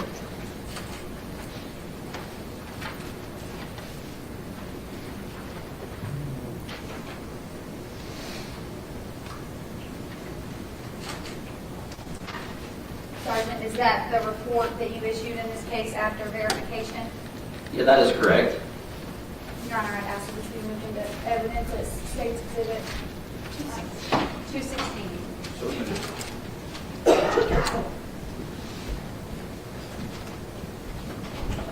For your report, Sergeant, did you rely on some of the numbers, identification markings that were also in Lieutenant Franklin's report? Yes, that is correct. Okay. I am displaying for the jury your report. So would the submissions at the top be the same as the submissions on Lieutenant Franklin's report? Yes, that is correct. Which is in evidence as Exhibit 215. Conclusions that you have on here, are your conclusions the same as the conclusions of Lieutenant Franklin? That is correct. On all of the latent prints that had the quality able to be examined for identification? That's correct. And when you reviewed Lieutenant Franklin's work, did you know what ridge events he had identified? Not on all of them, no. So you actually do a review on your own without even looking at all of the ridge events that he identified? Correct, yes. Do you recall how many ridge events you were able to identify? On I'm sorry. print specifically, or? Yes, I'm sorry. I'm sorry. We will be talking about 06 and 07 at the bottom. Okay. Do you recall how many ridge events you were able to identify in 06 and 07? Approximately 06, approximately 15 or 16 ridge events on its own, and then around 9 or 10 on 07. Were you able to say with confidence that those prints, one being the left ring finger and the other the left middle finger, are that of Jason Chen? That is correct. Nothing further, Judge. No questions. Do you have any questions for Sergeant Saunders? Thank you, Sergeant. You may step down. Your Honor, may we approach? Yes.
Clark next witness when he's ready. Your Honor, he's on his way up. Okay.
You sound swear to confirm.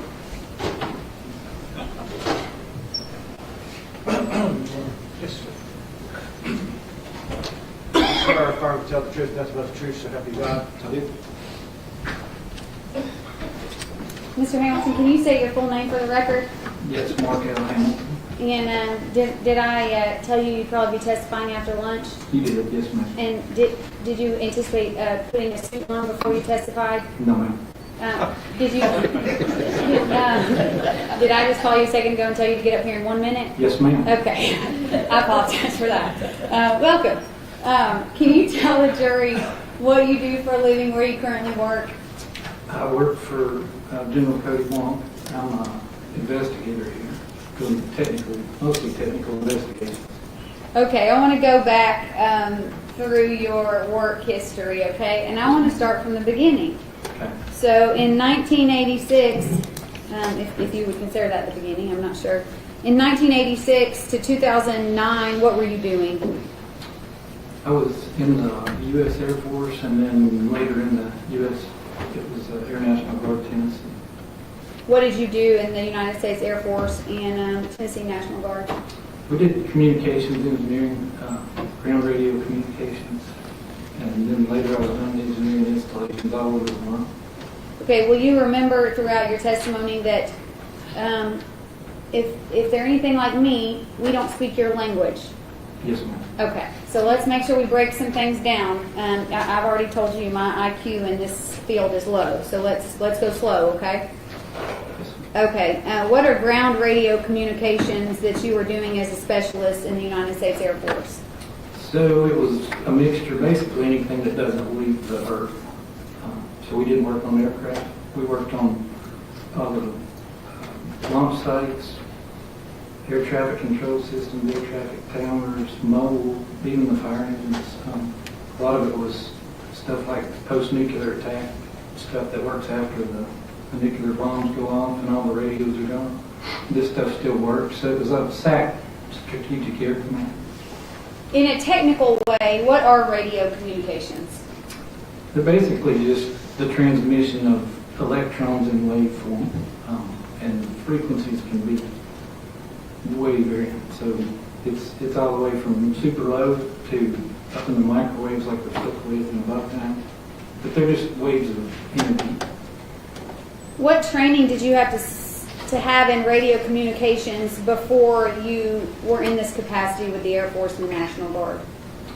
Well, the military side, we spent the better part of a year just on the technical subjects. There's no history or English, but it's electrical engineering minus the non-fun stuff. And what is electronic section of 241 First 241's engineering squadron? So we had two sides of the house. One was installations, which are the guys that are putting up towers, telephone poles, digging ditches, and putting fiber optics. And then I was over the side, which is electronics, which is all the radio communications careers. Okay. And then later, did you move to a position with the city of Chattanooga? I did. It was in parallel with when I went in the Guard when I came off active duty. I was a radio engineer at the city of Chattanooga. So was that from 1989 to 2002? Yes, ma'am. For approximately 13 years? Correct. And working with the city of Chattanooga as a radio engineer, what were your job responsibilities? We took care of all the communications for multiple cities, actually. So fire, police, ambulance, public works. So mountaintop repeater sites, handheld radios we repaired, mobile radios, built this 911 center we currently have. I was involved in the new build of that. So all the dispatch consoles had a lot of microwave networks and a lot of mountaintop repeater sites that we took care of. What in the world are microwave networks? Well, they're just short, micro, meaning small, so they're real high frequency, like our microwave oven that's a microwave. And we take that same signal that's cooking your food, put it in a dish, put information on it, and send it across the valley. So when you say microwave, you don't always mean an actual microwave, but it is a microwave. Yes, it's short, so high frequencies. Okay. And then in 2002, after leaving the city of Chattanooga, did you join the Chattanooga Police Department? Well, I was still a city employee, but I'm lateraled over because technology in the forensics world especially was really starting to go with the cell phones. And the police department kept borrowing me from the communications shop, and so they just finally just moved me over there. I see. So you're saying in 2002, with new technology being created, the Chattanooga Police Department was using you so much, the city of Chattanooga just said, hey, go over there. Yes, ma'am. Okay. So my title changed. I still work for the same entity, but my title changed. Sure, I understand. What was your title at the Chattanooga Police Department? I had 2 or 3 of them, but at one point it was covert surveillance, and it ended up being forensic technician. Forensic technician? Yes, ma'am. And what, as a forensic technician, were you doing at the Chattanooga Police Department? Cell phone forensics, video forensics, audio forensics, about any kind of technical device. Cell records analysis from the providers. Do those type of forensics involve inspecting and interpreting cell phone data? Yes, ma'am. What about cell phone records? Yes, ma'am. What about location data from cell phones and other items? Yes. Who were you primarily doing those things for at the police department? As in which division? At whose request would you do them? Who would give you a cell phone? Generally, most of that work came out of homicide, but I worked for the whole department, plus I assisted 6 or 7 outlying agencies. But yeah, most of my heavy workload came out of homicide. And what was your involvement in audio and video? So a lot of times they would call me out to a crime scene. In the early days, it was VHS tapes that were called time-lapse. It was awful. Later, as digital came along, they would call me to the crime scene a lot of times to collect. Crime scene would collect the cell phone off of whomever and sign it over to me on the scene. At the same time, I would go in, if it was a business and had cameras, I would go in there and retrieve the video of the incident.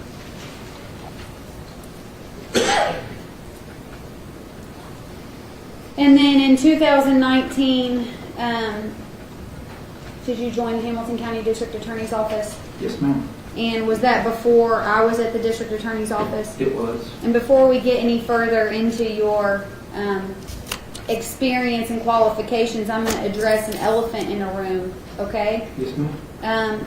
You work for the District Attorney, is that correct? I did. That is me, is that correct? Yes, ma'am. When you testify later today, would you ever testify to facts or evidence just to help the District Attorney's Office? Absolutely not. In fact, do you often have to give prosecutors bad news when it comes to criminal cases? I do. I just give the truth. Okay. Just wanted to cover that. Yes, ma'am. So going back to your qualifications, can you explain some of the training? What's in front of me is 2.5 pages long, so I don't know how you're going to summarize it, but can you please try to summarize your training for the jury? So, of course, I had my military training, and then when I was at the city, I did a lot of schools that were provided mostly by Motorola in communications equipment, so traveled a lot to go to schools. Then when I moved to the police department, I took dozens and dozens and dozens of classes, especially as this technology was growing. Everything from how to interpret cell phone records, certifications in cell phone forensics, so you can understand the inner workings of phones. I even took, even though I did it so much, I was probably better than the instructors, but I took a repair course on cell phones, so that I would often, people would break the phone, and I would rebuild it and extract the data. Did the Chattanooga Police... I'm sorry. I just saying I'm certified in all kinds of different careers. Okay. We will get there. What did the Chattanooga Police Department, did they ask you to go to all of those trainings, or was that voluntary? How did that work? No, ma'am, I was kind of a one-off. It was all new, so I just sort of mostly drove that from the bottom up. And we had access to narcotics funds, which is in that. So Which is what, I'm sorry? It's useful because you can use it for training I got you. and equipment, so I spend a lot of dope dealers' money. Okay. What is NATIA? National Association of Technical Investigators. And is this association recognized nationwide? Yes, ma'am. Do they host trainings? They do it was an annual training in a different city every year. Approximately how many of those trainings have you attended? I can't recall. It was a number of them. Beginning in the 2000s? Yes, ma'am. Did those trainings include training on digital forensics? They did. They would have a list of classes, and then you could pick. You had a whole week of it. You just picked the ones that you wanted. You just go to that class for the day or two, or however long it lasted. Okay. And have you been, what is the USAF? Is that the United States Air Force? Yes, ma'am. Have you been certified by the Air Force as a fiber optic network engineering and installation expert? Yes. Have you been certified in local area network engineering and installation by the United States Air Force? Yes, ma'am.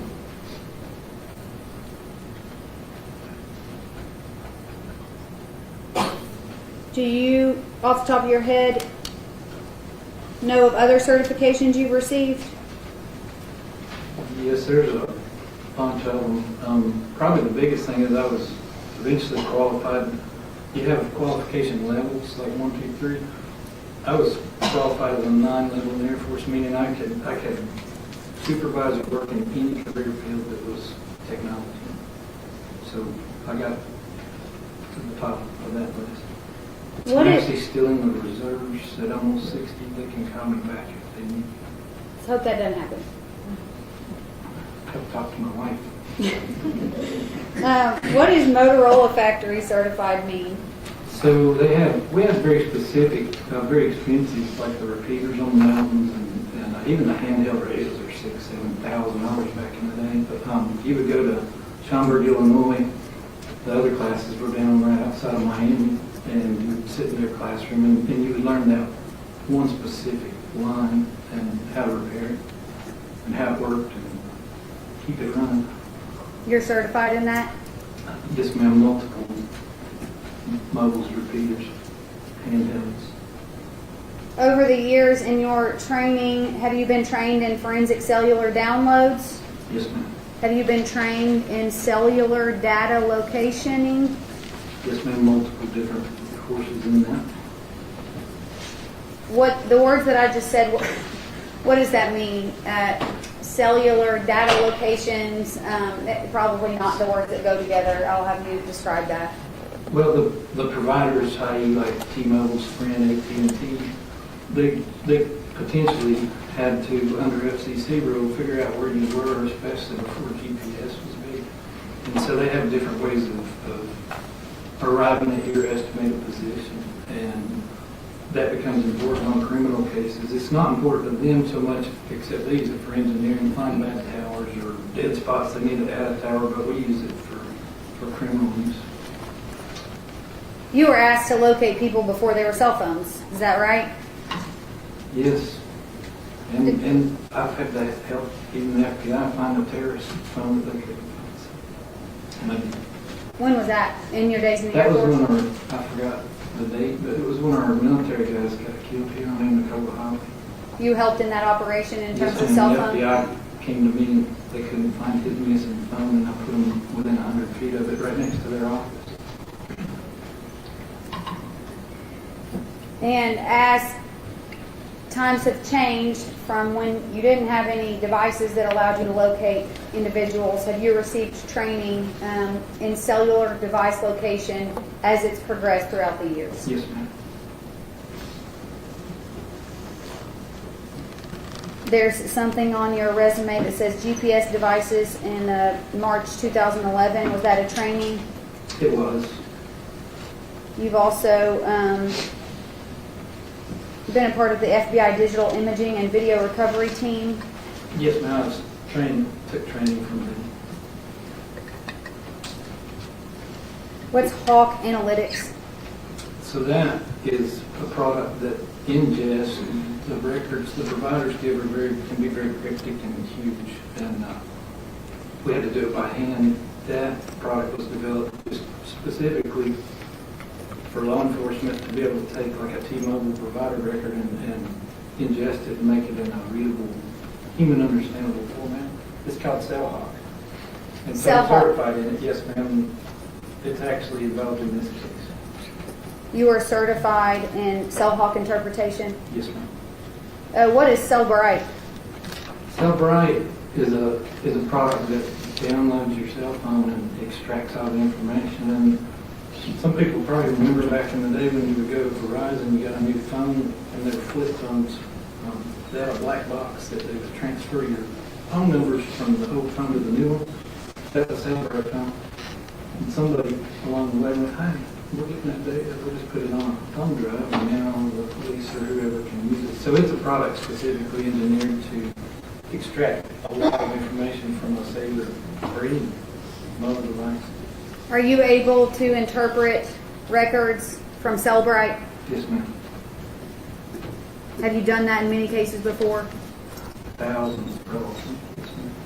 And have you received awards and decorations from the United States Air Force? Yes, ma'am. Many. Yes, ma'am. Have you ever testified as an expert in a criminal case? I have. Do you know how many times? I've never counted them, but it starts in the early 2000s.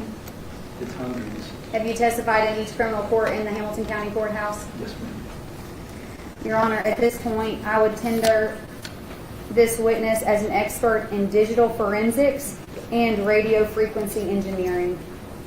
Please be recognized. Expert in digital forensics and radio frequency engineering. Thank you. Thank you. The last one. Would the court like for me to continue? Story lunch. No, here you go, please. We'll go to lunch with you. Okay.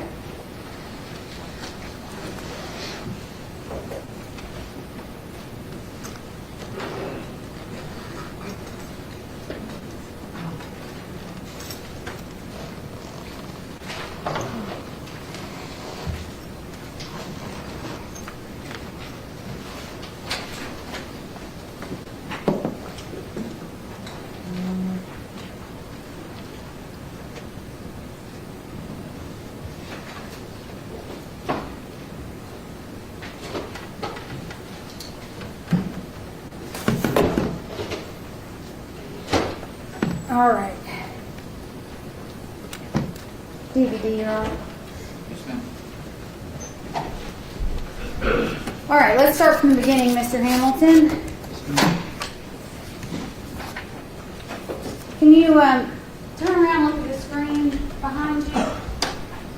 I just want to start by, well, before we get to this slide, let's do this. Can you tell the jury what the difference is between a phone, a cell phone, and a SIM card? Yes, so the phone is the radios. It's basically just a collection of radios, Bluetooth and 4G and 5G. And it's the hardware. The SIM card is that little tiny ceramic card, and that is basically the identity of your account. So this a phone number is tied to. But it actually does have a little computer in it. It can store a tiny bit of information, just a few contacts and things, but basically it's a secure chip that the radios in the phone communicate with and then talk to the network, and the network validates you and says, oh, that's so-and-so. And so it basically is your phone number. Is there a difference between a forensic download of a cellular device and cell phone records from a provider? Oh, absolutely, yes, ma'am. What is the difference between a cell phone download, how we would refer to it, and records such as records from T-Mobile or Verizon? So the cell phone download is kind of like you would expect. It'll have pictures, locations, calls, text, all. different apps, and it's kind of just in chronological order, so it's usually very large now because these phones hold a lot of data, so you can get 500 gigabytes off these phones easily. The records the provider give us are basically just spreadsheets with columns and rows of who called who, what time, what day, what tower you used. So they're a bunch of spreadsheets. Mostly. Have you been trained in cellular location data as it relates to towers, Yes. cell towers? I have. Do our phones track us? They do in two different ways. There's a GPS in there that Google and Apple and everybody are tracking to see where you go and what you do. The cellular company's not tracking that. They're tracking which towers you're using and which antennas you're on for engineering purposes. Okay, so if you are trying to learn, if I travel from here to home and you were to receive my cell phone records, it wouldn't necessarily show my path home, but would it show the towers that I am near?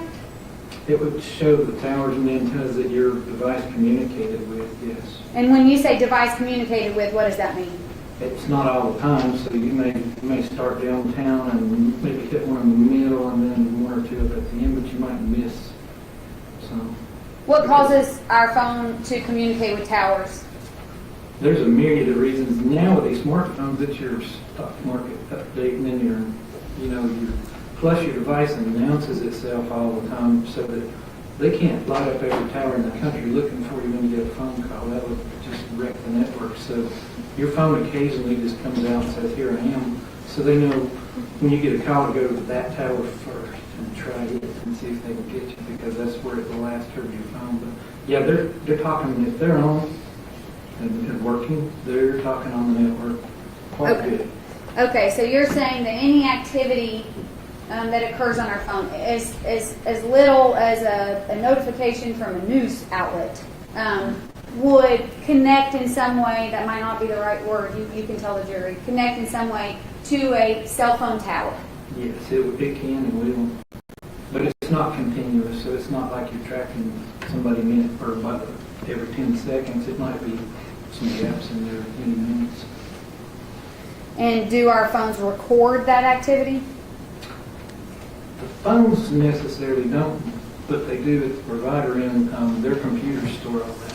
Okay, so I just misdescribed the difference between the phone and the provider records. So the provider would keep those records?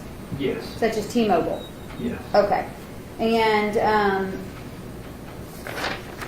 approximately how many cellular towers are there located in Hamilton County?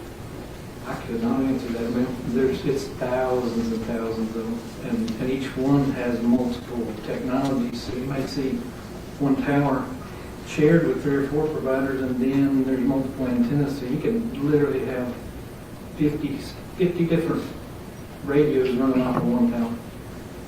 Okay. It's a lot. It's overwhelming. When I get the database with all the towers in it, the records are in the hundreds of thousands of towers. All right, so now I think we're at this slide behind you. Can you tell the jury what we're looking at there? Yeah, let's just give everybody an idea of generally the towers are in the... Make sure, Mr. Hamilton, that you speak as loud as possible for the jury, Yes, just for ma'am. the jury. So actually, I think they can see. So these towers generally are 3-sided, and so when we get the records back, You'll get a basically a 1, 2, or a 3. So it'll be tower number 99, and it'll tell you it used like antenna number 3, which will be these guys here.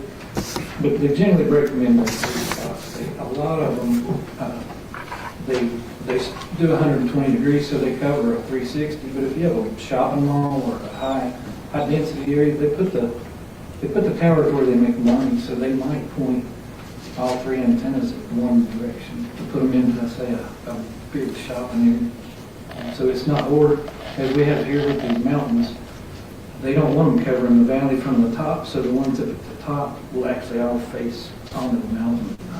Doesn't mean you can't talk to it from behind it, but it's just the main levels. But this just gives you an idea of, there's 3 sides to them, and so these different size antennas are probably all the same provider, but that's going to be your 3G or 4G, or nowadays it's 5G. But yeah, they're generally have 3 sides.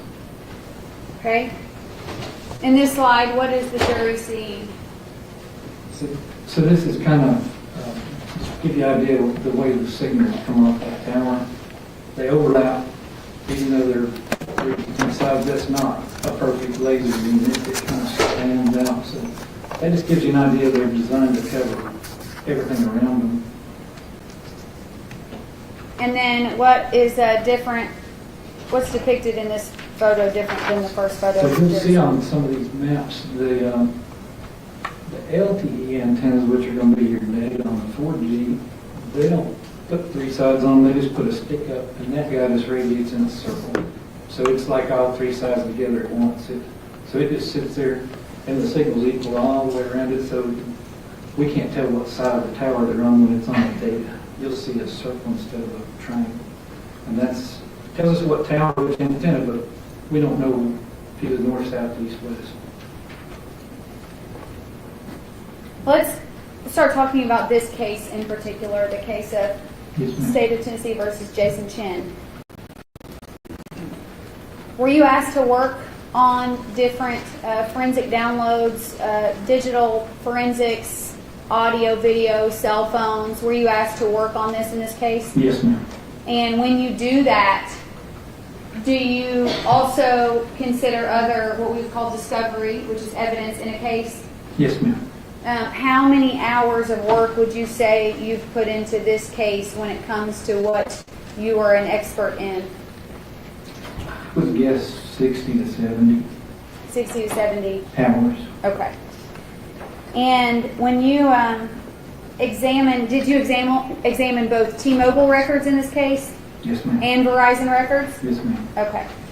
And when you do that, in the records themselves, you touched on this, so let's go back to it. In the cellular records themselves, what all are you able to see? So in the records, there's a lot of information. It has the name of the owner, generally. It tells you a lot of specifics about the account, the devices. But then you get into call detail records that show who called who texted who, what time and date, potentially what tower it was using in what area of the country at the time. And then there's just multiple spreadsheets. Another one that we get estimates of where you were, and you'll see that here. Some of them we just have a tower. Some of them we have a tower and an arc, which I'll explain later, but you'll have a line, and you should be somewhere on that line, and then some of them you'll see a circle, and the circles are in different diameters by their quality. So when they get a real good signal, they say it's pretty accurate, or not a big circle. But all of that's contained in spreadsheets. So it's just columns of numbers and letters. Okay. Were you aware, when we're talking about the T-Mobile records in this case, are you aware that the records that you have in your possession are only from a shortened period of time? Yes. And Investigator Bulkley has already testified that those records are from the week of November 22nd, 2022? Yes, ma'am. Okay. What changes in cell phone records if items are deleted? So if items are deleted on your phone, I guess you're asking, because you can't delete the stuff that the provider has. That's what I'm asking. Yeah, so nothing happens. No matter what you do to your phone, it's already there. It's permanent. It goes nowhere. It's in there. Are there records that you can remove from your phone, or I guess that would change based on what you're doing on what a person is doing on their actual cell phone? So you're asking on the physical device, can they change it? Yes. Oh, absolutely. What is that? How does that work? You can delete stuff, or you can just reset the phone to factory new, and it's completely irrecoverable at that point. It's gone. So that's yours. You can manipulate it a lot. What if you reset your phone, what does that do to the records themselves? The only thing it would change is both, I know Apple iPhones were involved in this, and they do what's called iCloud backup. So your backup is kind of an image of most of what's in your phone stored at their server. So if you go wiping it, your next image is going to have whatever you have today, but they keep multiple copies. So when if you restore it, you can go pick a date. I don't know how many they keep, but that would change. But as far as what the provider of records, like what towers you used, and they also sometimes, and we got them in this case, they send some of the text message content, and that won't change no matter if you delete it on your phone or not. If a phone is reset, do the records reflect that? No, not exactly. At least we didn't get them because you'd have to get them from Apple. And but what we see on the provider side is some information showing that there's some changes. But where we actually see an iCloud backup is in the actual device download, where the physical phone was put on a celebrator and downloaded. Okay. And that does show when and what happened. Okay. And on this slide, does this accurately describe the records, the cellular provider records that you reviewed in this case? Yes, ma'am. And are the phone numbers correct that are attached to both the T-Mobile records with Jason Chen and the Verizon records with Jasmine Pace? Yes, ma'am. Okay. Let's give the jury, are we still good, Your Honor? Sure. Okay. Okay, perfect. So now I know that this is difficult to see for the jury, and I wish I could zoom in, but I can't on my PowerPoint. So I'm going to have you, and this is just for demonstrative purposes. It is, yes. This doesn't contain any information that we're specifically trying to point to today. But can you just describe for the jury sort of what you're seeing here? So this is just one of the typical spreadsheets we did. And it's showing the start and end time. It shows some numbers here that will become important here later. And I make a model of phone. It tells us which switch, the market it's in, which is kind of like big counties. They have, like here in Chattanooga, we actually use on Verizon, we use the switches in Atlanta. So we're in the Atlanta market. But this stuff starts telling me which tower and then which antenna you use. So you'll get what's important mostly is what time of day and what antenna and which market it's in, and I have a list of all the towers so then I can match. So would it be accurate to say that on the left column we can see dates and times, correct? Yes. And then you would also be able to see in the records such as this what tower, would the left side be activity on the phone? Yes. This is date and time, and this over here is which towers you're using. Okay. And antenna. So for all this activity, which is just simply activity throughout parts of 11/22/22, the cell phone towers are all the same. Can we not see that on this? Yeah, you can. Yes. Okay. This is all the same, so that's pretty indicative of a phone that's not moving or not moving much in that little print of that one antenna. Okay, and you'd agree under subscriber that we've got Jasmine Pace's phone number? Yes. Is this the way, is this how you were able to track a phone location based on the cell phone towers that the activity is connecting to? Yes, this is one of the ways, and the other one is a document which I don't have. It's just like this, but it'll have an estimated latitude and longitude. And I guess now's a good time to explain that. But GPS, like we're used to when you use something to navigate on your phone, is generally accurate now down to about 15 to 30 feet. These towers are rough, so they're not GPS. So when you see a circle, it may be 500 feet. And they're estimating you're in that circle somewhere, but it's not GPS. So you'll see latitude and longitude, but it's not GPS. So it's not very, very accurate. It's roughly accurate. Sometimes it can be off quite a bit. So it's not a thing where I can say you were in this house. I can say you're probably in the neighborhood or on that block. Understood. So this is an example of the records that you would use to determine the location of a cellular device. Is that Yes, correct? ma'am. Okay. And then we have another example here, except these are Mr. Chen's T-Mobile. This is an example of Mr. Chen's T-Mobile records. And again, I apologize, but is there similar, but we've got a little bit more on this. So is there similar information? It is, and this is one I was talking about where T-Mobile's estimating where this device was. It's not me. So it tells you date, time, who, and basically what happened, calls or a text or whatever. But what's important right here, those are the tower latitudes and longitudes. But on over, you'll see they'll actually estimate your location at a latitude and longitude with a circle of a given radius, and they tell us that. So now we can map and draw a circle on the map of the right diameter, and they're saying it's probably inside that circle. They do that actually because they got told they had to, because there wasn't GPS on all the phones, and people would call 911 and say help, and they didn't know where they were. So they came up with this system. Okay. It actually measures the speed of light and multiple towers and guesstimates where you are. Okay. Again, we don't speak the same language, but we're doing well here.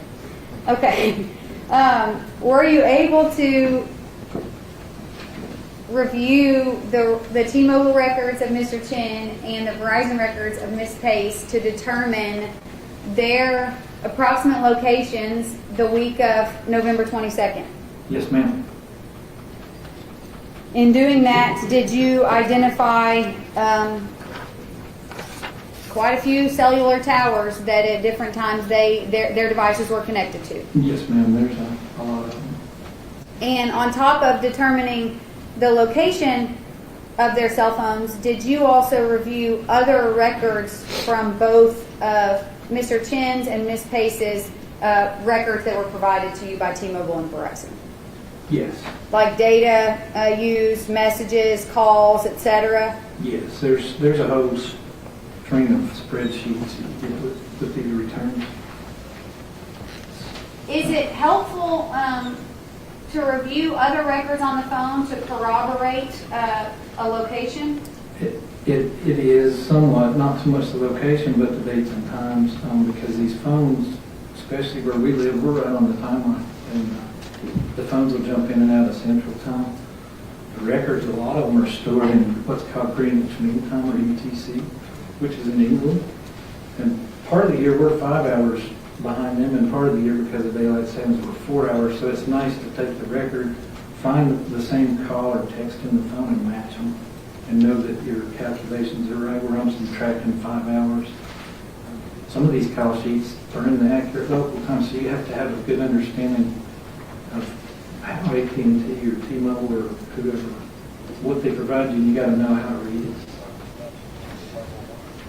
In forming your opinions in this case, did you use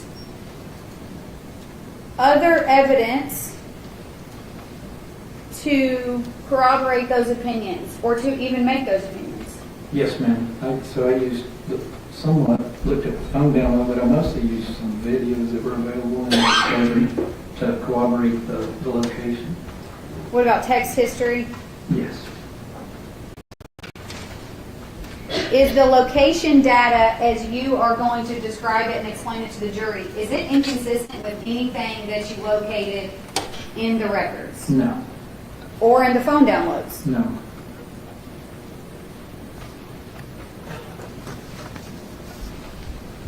And this was just recently, I can't recall the exhibit. This was an exhibit from yesterday. I did not repeat. I'm showing you a photo that's already been admitted into evidence. Oh, here we go. Exhibit 208.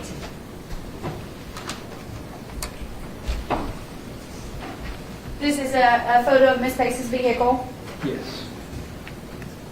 You'd agree that this next photo is a photo of Ms. Pace's vehicle? Yes, ma'am. And then Exhibit 171-2, would you agree this is a photo of Mr. Chen's vehicle? I do. Was it helpful to know what the vehicles looked like in forming your opinions? Yes, because I was watching videos with nobody. I traditionally do this without any help. are asking his info, and so I needed to know what the vehicles look like. So when I watched the videos, I could find them. Okay.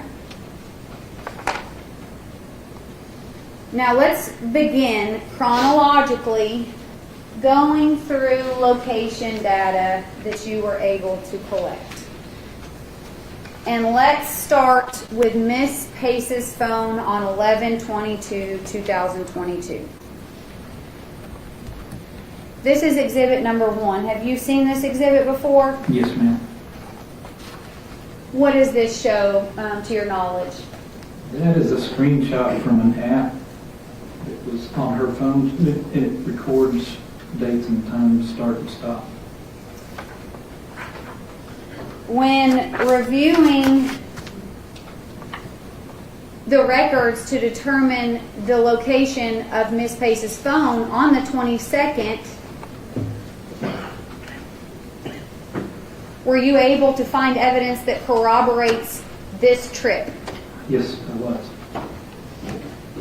All right, so this is the first time of many that the jury is going to see a map that looks similar to this, okay? So this is when we have to sort of break it down for the jury so that they can understand it. Yes, ma'am. Is this a map that reflects Miss Pace's travel from 11:27 to 11:43 p.m. on the 22nd? It does. And that would also be the time frame on this My Chevy app, is that correct? Yes. Okay.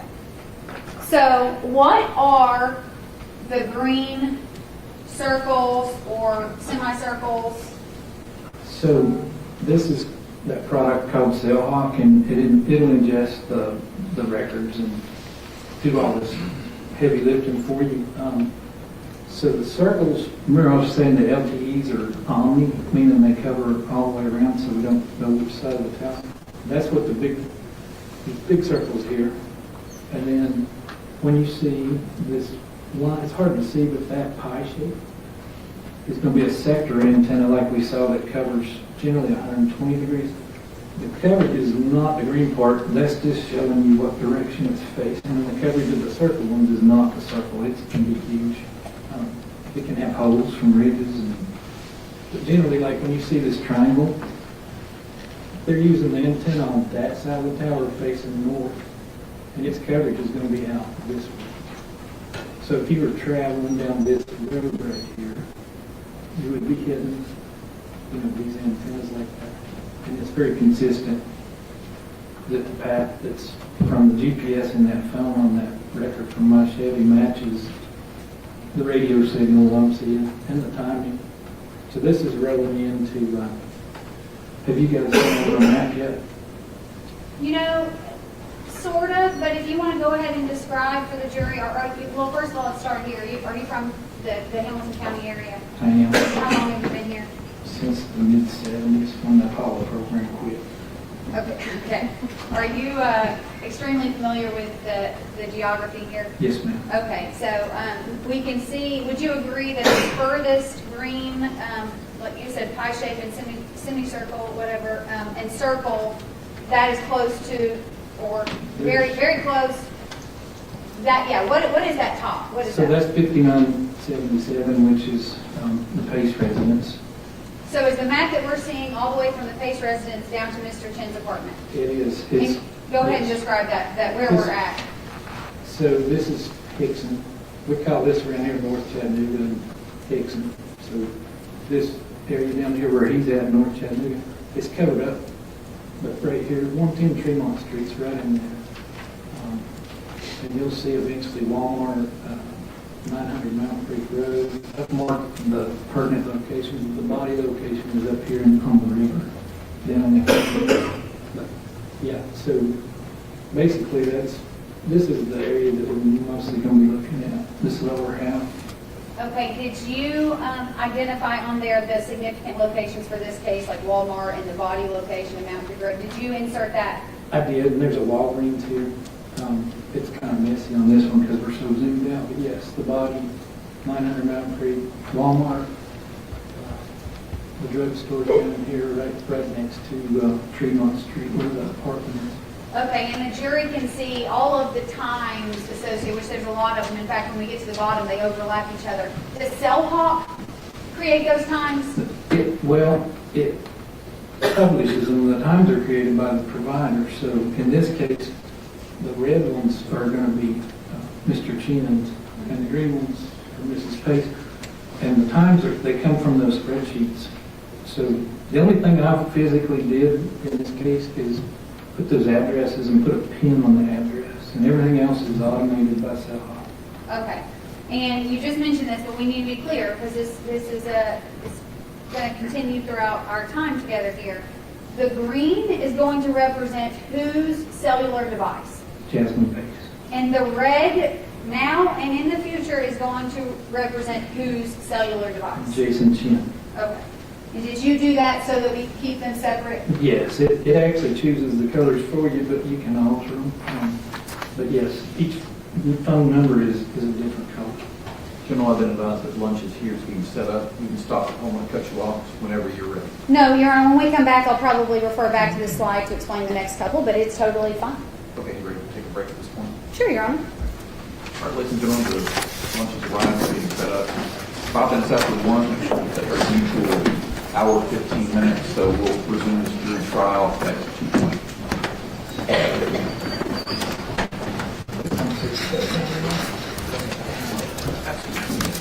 And, Judge, will you let Mr. Hamilton know not to discuss his testimony? They still remain on record as your witness right now, and you have to don't discuss it.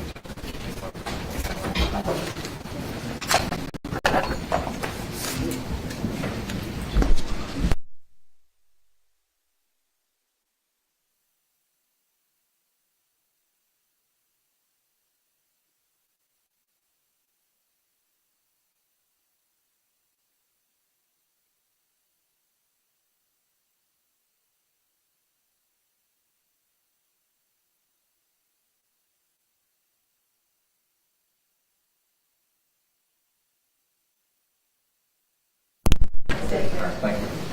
As you can see,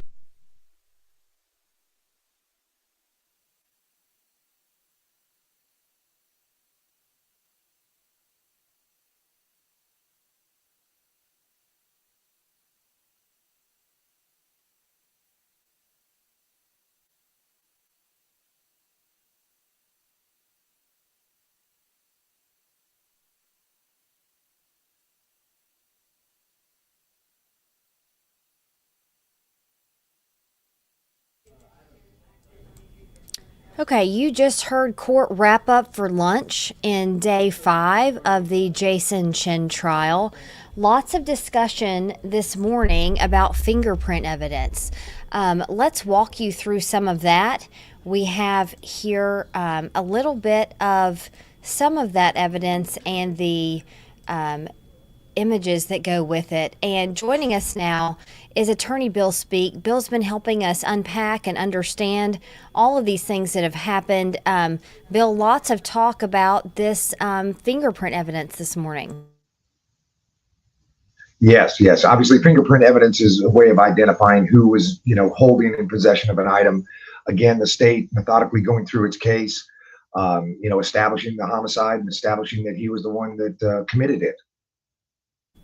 And then talk about, in your experience, how close, and we heard some of this in testimony too, but how close does a fingerprint match have to be able to consider an identification of a person, like in this case we're seeing here on this graphic? This particular fingerprint was made by the left middle finger or left ring finger of Jason Chen. Certainly. So fingerprints are considered unique, and if you get complete fingerprints, the expert would have talked about this. There's going to be so many points that they would look for on a fingerprint. If you just have 1 or 2 points on a fingerprint that are similar or matching, that would not be enough for a positive identification. But if you get up to 11 or 12 points, at that point it becomes what we call a match, because of the uniqueness, just mathematically, of having those fingerprints match. So, there are similarities in every fingerprint, but when you look at a complete fingerprint, the number of points that are matching points is what determines the identification of the individual. And that's what we're seeing now from this Chattanooga police fingerprint supervisor that testified this morning. And then something that I didn't realize, each one of these cases is then corroborated by another person that doesn't know what the first person came up with. So they look at the two things again to match. And in this case, the second person also said that he believes those fingerprints on the garbage bag that contained Jasmine Pace's body were those of Jason Chen. So two different opinions there with the same. Yeah, and that's important because, you know, an investigator, you try to remove bias from the opinion of a match. The same thing is done in photo identification lineups, where there's an investigator who is putting out, he may be the investigator on the case. He is not going to be the one that lays out the photo lineups for someone to identify, because you try to remove bias from it. It's a way of protecting the integrity of the investigation. All right. And then one thing that we're starting to hear about just before we left court for the afternoon is the cell phone data that they were able to extract from Jasmine Pace and Jason Chen's cell phones. You see Mark Hamilton there, an investigator for the DA's office, and he just started to show different circles of where he believes those cell phones had traveled. So probably hear a lot more about that. We know his testimony is done, and he'll be back on the stand again after lunch. Very good. Yeah. And Mark's been doing this a long time. Again, there's not going to be a lot of dispute on what was happening post-mortem in this case. Obviously, there was an attempt to, hide the slaying and attempt to hide his involvement in it. The defense has picked a very, strong defense in terms of what they had to work with, dealing with premeditation. And again, as we've talked about for several days, the jury is going to really clue in on anything that tends to advance their opinion of whether there was premeditation. So we'll be curious to see how that plays out. All right, Bill, thanks so much for your insight on this lunch break. We'll see you again after testimony wraps up for the day. Look forward to it. All right, let's take one more second here to look at some of the other points that we talked about this morning. And one of those big points there was the TBI. Last night, we heard from agents there who admitted on the stand that they didn't test all of the evidence that was sent to them by the Chattanooga Police Department. We do have a little bit of that video that I want to play for you there, and then we will talk about that after the fact.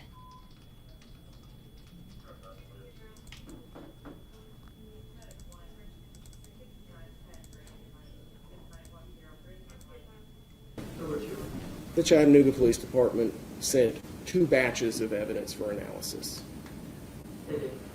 of which only some of the items on these 2 reports were tested within the 10-item limit. Correct. So we did a little more digging into that, and what we found out was that, again, the TBI sent us their policy on how much evidence they will test and how much they, again, put a limit on. So this is the TBI's policy about that. And it says DNA analysis per case type. The type of case will determine the number of items analyzed for DNA analysis. So if you go down here, we know this is a homicide. And in a homicide, up to 10 items and appropriate DNA standards will be, is okay to send. What you just heard is that the TBI agent there, Kim Lowe, testified that of the 10 samples sent, not all of them were tested. She admitted that on the stand. But if you take a look at this DNA policy here from the TBI, it also answers that question. Now, it says when DNA results are obtained, which answer the investigative questions pertinent to the case, additional items may not be tested. DNA analysis will be complete when an association is established from the evidence. For example, an association established between the subject and the victim, the subject and the crime scene, etc. Now, Kim Lowe here testified that she did not test all of the items here, and some of them were because she said she saw most of the items were taken from the bedroom, including some of the carpet samples, and so some of the other carpet samples she decided not to test. Now, how big of an issue will this become in the case going forward?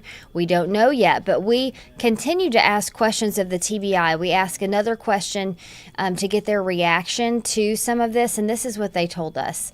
They pointed us back to that policy that we just read, and then they said each case submitted for forensic testing may represent a question to be answered, and our role is to answer that question. We start with 10 items in forensic biology to complete that task. It's important to note we don't often know case circumstances, so we rely upon law enforcement agencies and district attorneys general to identify the items most important to the case. Now, this part's important. We have no record of a request from the law enforcement agency or the district attorney general in the case you've referenced to analyze additional items. So they said they are able to analyze more than 10 if it is requested. In this case, they say it was not requested.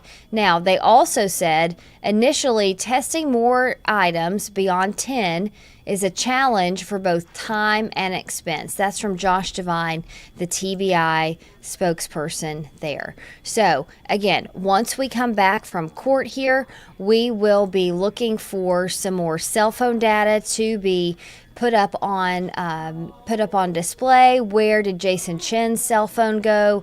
Where did Jasmine Pace's cell phone go on the night of the 22nd and into November 23rd? But what we've known from earlier testimony is they have those surveillance pictures too of some of Jason Chen's movements and some of Jasmine Pace's car. So that's something that we will continue to watch as court comes back. About 2:20 is when we're expecting to see them again. For now, we're going to replay some of the testimony from yesterday during this lunch break to get you caught back up from the News Channel 9 YouTube page. You can always go to that YouTube page to watch more of our gavel-to-gavel coverage of the Jason Chen trial. For now, stay with us on social media and here in the live stream as you get caught back up with some of the things that we saw yesterday. We'll see you back when testimony resumes.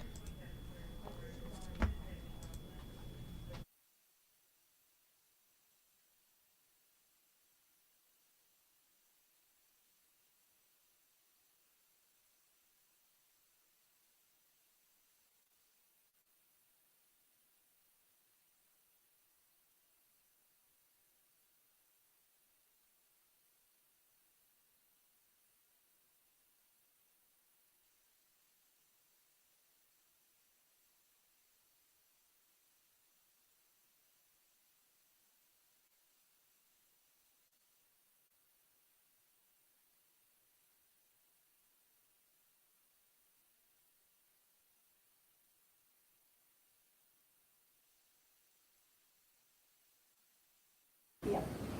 All right, so here's that slide with the numbers that are going to be helpful for the jury. Can you describe for the jury in this 214 exhibit what we're seeing?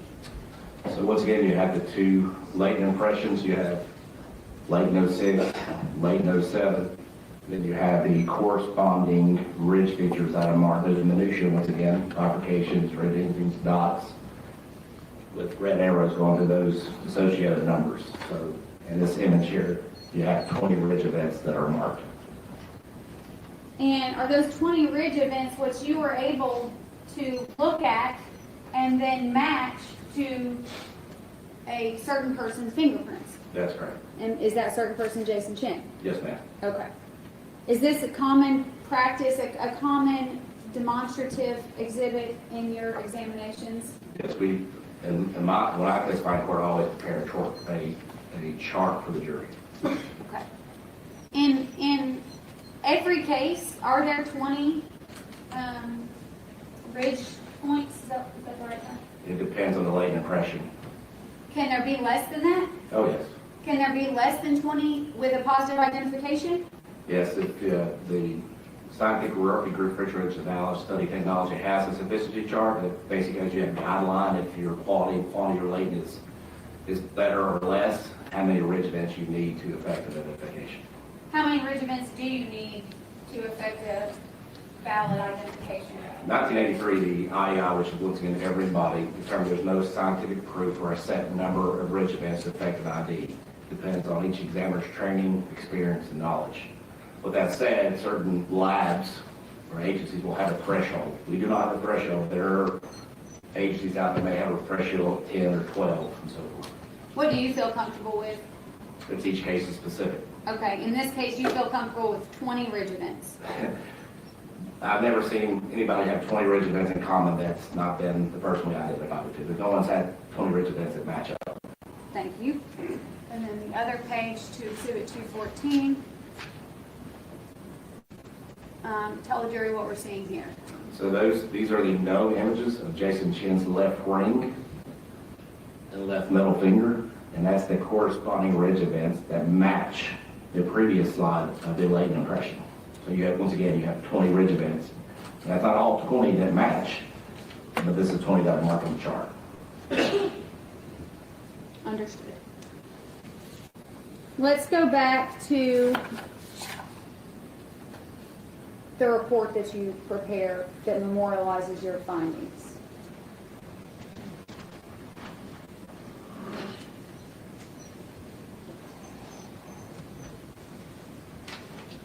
Is that a copy of your report? Yes, ma'am. And do you prepare a report such as that in all your cases? Yes, ma'am. Your Honor, I'd ask if this be Exhibit 215.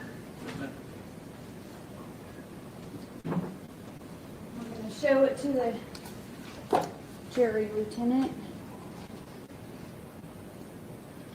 Hopefully we can go back to PowerPoint. Your Honor, DVD.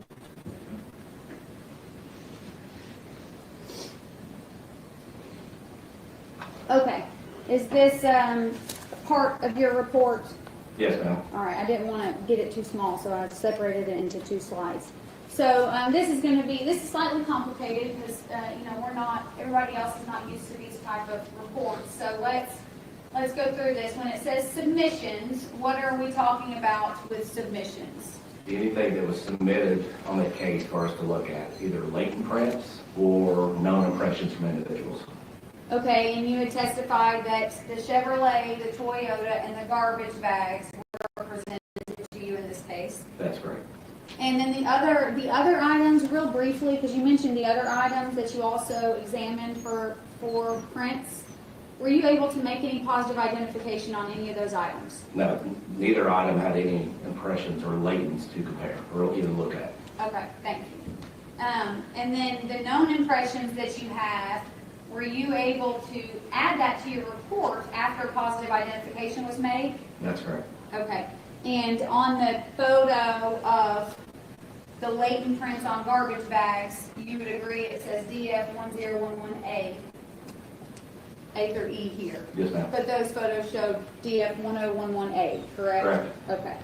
So then we go down to analysis, and you can see KMBA. You've put Chevy above that. What does this represent here? That's the lift that was a value that I can compare to another individual that was off lift of KMBA, which Kristen Booker at the time, that was her lift. And can you explain what the 22-128018-1-01 is? That's the complaint number from the top, and then that is latent 01. So we're using that number to identify this particular latent print. Correct. Okay, and then the Toyota, we see here, as you described, front driver's side hood, exterior, presented 3 impressions.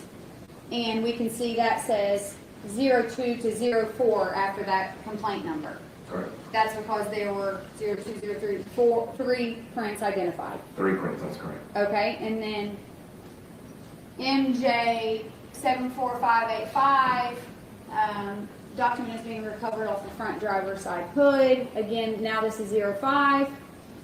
A fourth, and this was also Investigator Crawford's.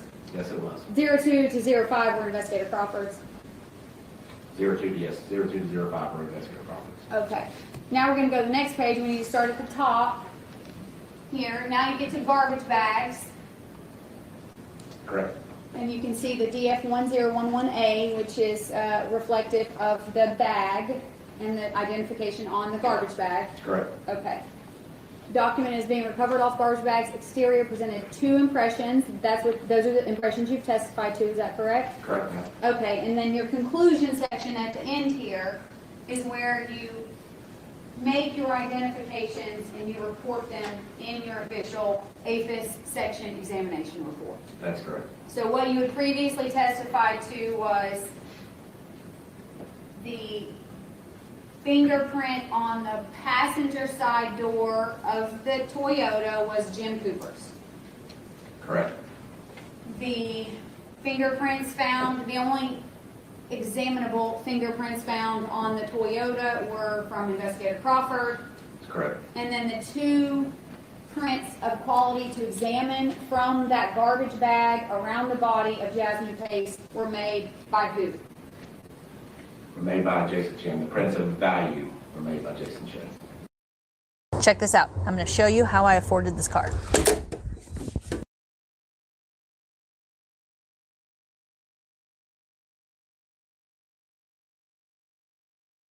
And here is actually the body of Jasmine Pace still inside the trash bags. I'm cutting, as I said, along one side and along the closed end so that the bags can be sequentially lifted off and removed from her body. Showing you 181.2, is that a continuation of this process? Yes, sir, it is. And 181.3. And here we are actually getting to the inner trash bag.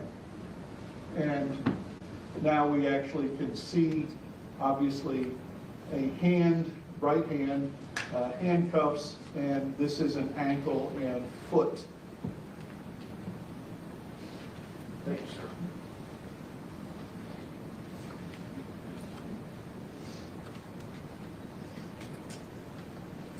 Going now to another portion of your autopsy report, is it broken down into various sections? It is. Typically, what we'll do in order to make it more readable is, at the very beginning, we have a brief outline that says what injuries were found. And then we go into an injury section where we separate the injuries. Sometimes we do this by body locations, such as head and neck, and then another paragraph for torso injuries, and then another for extremity injuries. In other cases, like particularly for gunshot wounds, we'll take one gunshot wound and we'll say gunshot wound A enters here, goes through this body cavity, does this damage, exits here, and then move on to gunshot wound B. But we try to keep everything sort of in a logical, readable progression. And in a traumatic death, the injuries are the most important part of this autopsy. So that section comes first, right after the outline. And then we go to the normal, if you will, dissection part of the individual organ weights and what they looked like and were they healthy or not healthy. And then at the very end, we'll get to what specimens were taken and what findings we got from that. So in this case, you indicated that the handcuff and shackles were a part of the general evidence of injury. That's correct. Were there photographs taken of the shackles and handcuffs, sir? There were, yes, sir. Showing you and the jury 204-1. What are we looking at here? These are the handcuffs.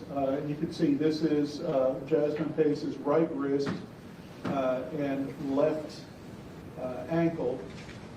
And these are handcuffed together. And you can see these are not law enforcement handcuffs. These are what you buy at Spencer's or something like this. This is not heavy duty at all. And in fact, they have actually started to rust.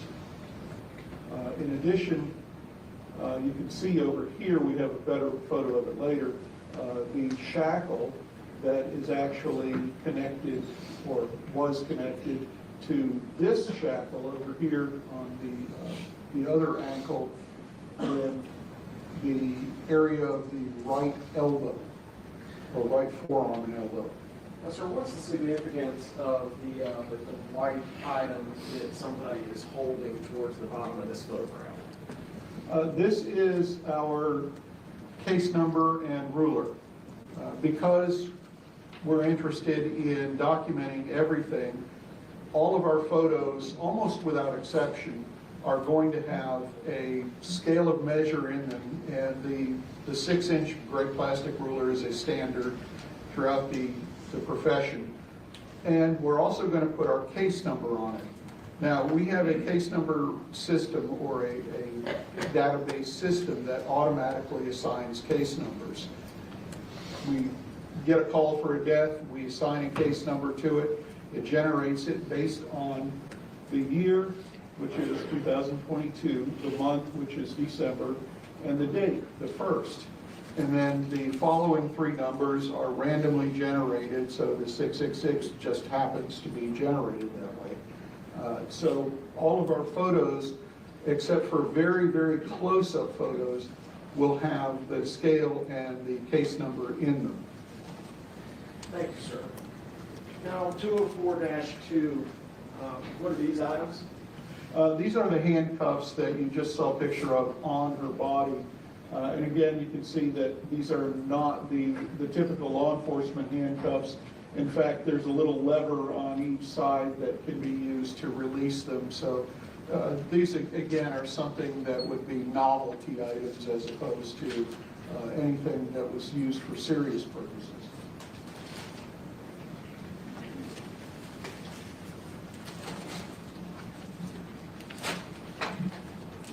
Sir, I'm handing you what's being marked for identification.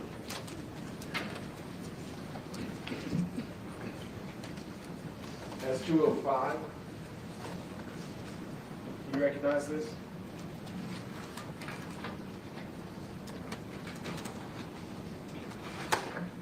The labeling on this bag is not it's not medical examiner, it's law enforcement labeling, but I do recognize the description of that. Would opening it help familiarize yourself with the contents? No, certainly, we can do that.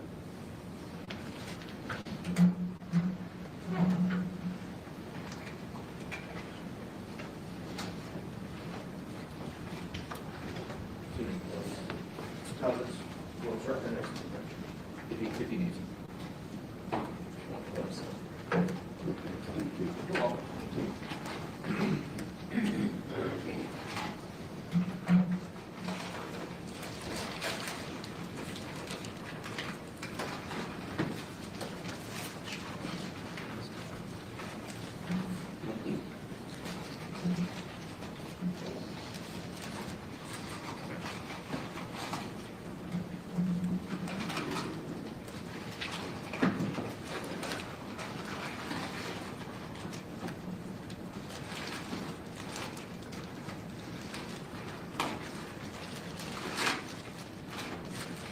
This internal clear plastic bag has the label from the medical examiner's office with the description handcuffs Jasmine Pace, along with our label and the seal, etc. Would you like me to actually remove the handcuffs? Yes, sir.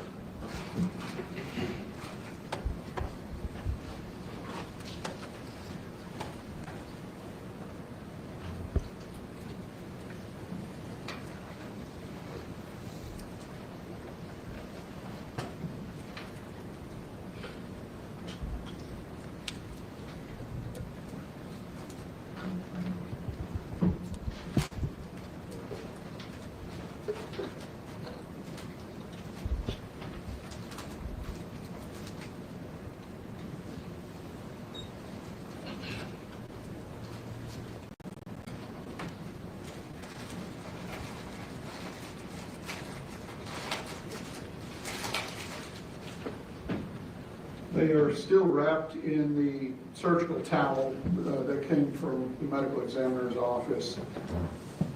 Do we see that towel in 204-2? Yes, sir. That's actually what those are lying on. You can see the edge of the towel up here.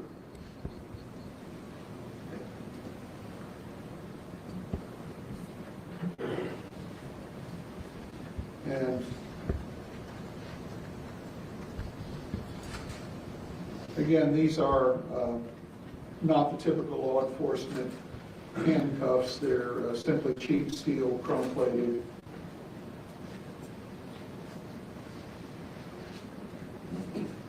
Thank you. And those are the same cuffs that we saw on the screen. Yes, sir, that is correct. The same cuffs that we can see here. Appears to be right hand, right foot. Yes, sir. Okay. Thank you, sir. There's another item up there, 206, sir. If you wouldn't mind going through the same process with it. 2 minutes.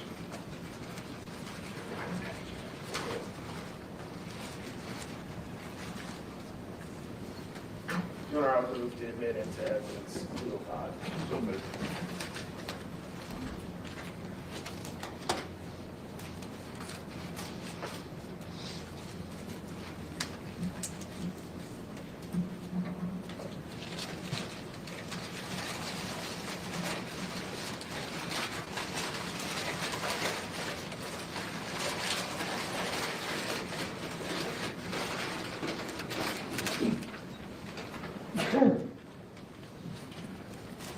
And within this paper bag, we have again a clear plastic bag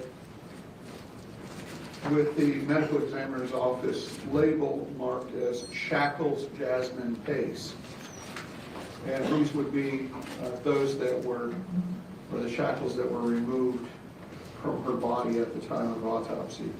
What's the difference between handcuffs and shackles, sir? Handcuffs would have a short chain on them, and shackles would have a longer chain. Basically, the intent is to allow you to walk with shackles. So you obviously can't handcuff someone's ankles together, they can't walk. But by the same token, if you shackle someone's wrists together, that gives them a fair amount of space. So the chain length would be basically the big distinction. There's obviously many different models, types of shackles, but these, like the handcuffs, are not the typical heavy-duty law enforcement type. They're, again, the sort of novelty type of cheap chrome-plated steel, and you can see that it's basically almost all a lamp chain as opposed to a heavy-duty chain, and these would fit together like that. So the chain length isn't very long, and these, both of these have still some blood and rust on them. So, sir, I'm now showing you 204-3 are the shackles that you just held up to the jury, the same ones depicted in 204-3. Yes, sir.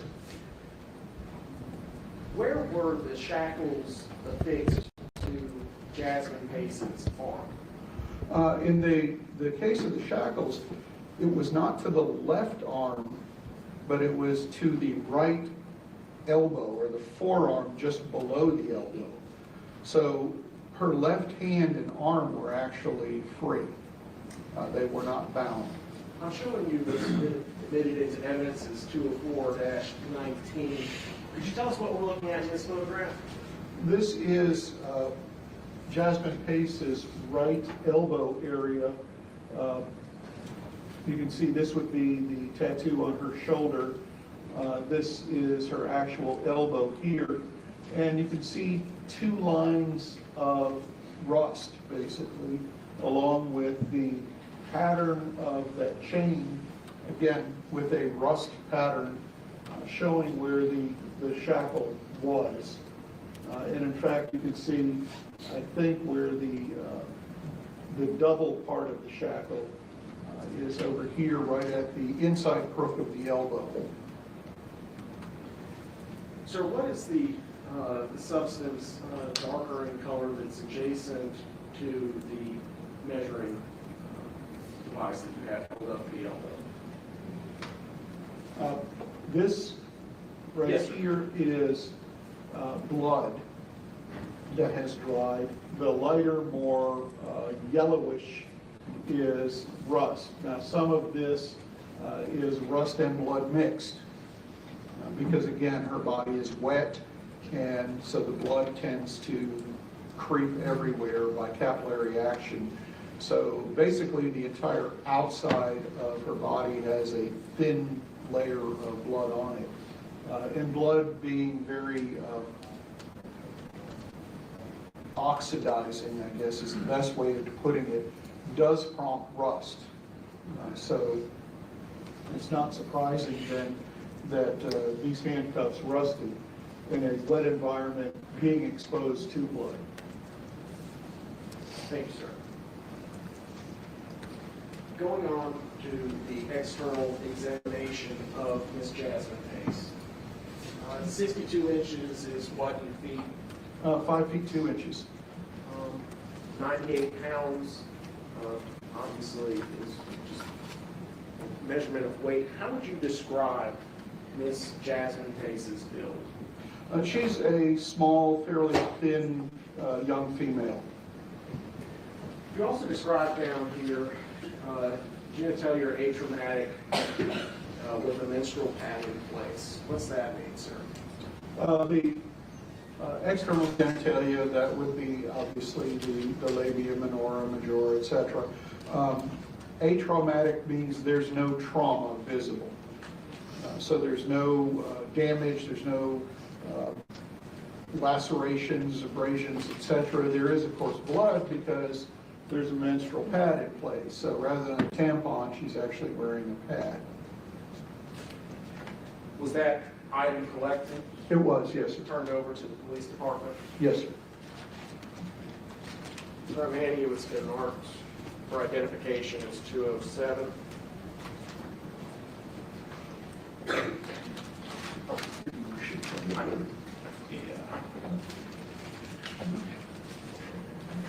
Please tell us what item 207 is.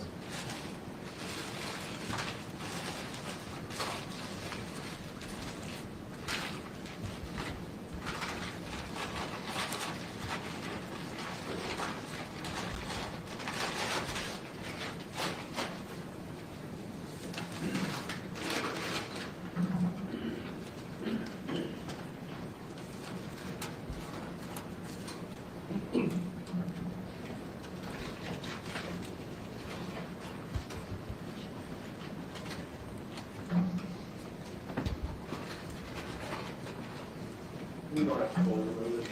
Do you recognize the item? I do. This is the gray underwear that Jasmine Pace was wearing at the time of autopsy, and in it is the menstrual pad that's adherent to the crotch of the panties. Your Honor, I would move to admit it to evidence 207 and 206. So admitted.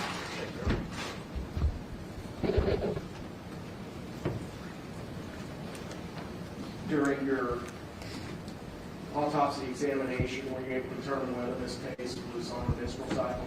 She was, yes, sir. Thank you, sir.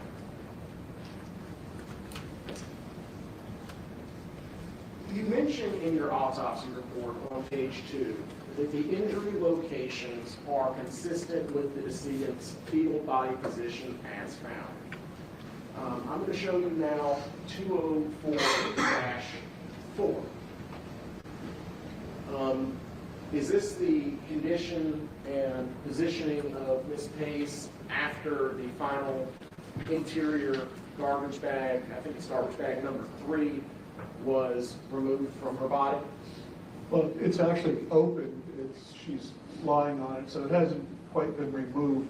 At this point, because she's not even 100 pounds, just picked her up, moved her off to the side so that we wouldn't disturb any of the garbage bags.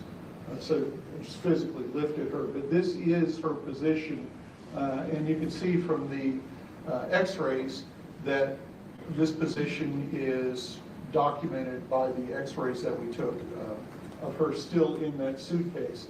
But this is obviously a fetal body position, basically knees drawn up, arms drawn up, and in as small a size as possible. Now showing you 204-5. What does this photograph depict, sir? This is after she's actually been removed from the plastic bags and is laid on the autopsy table itself before removing her clothing, the handcuff shackles, etc. Here you can see the position that she's in, where her right arm, you can see just the edge of the shackle around her elbow area. Her right arm and wrist is tucked between her knees, crossed at the ankles, and her left arm is basically free. So when you wrote down that I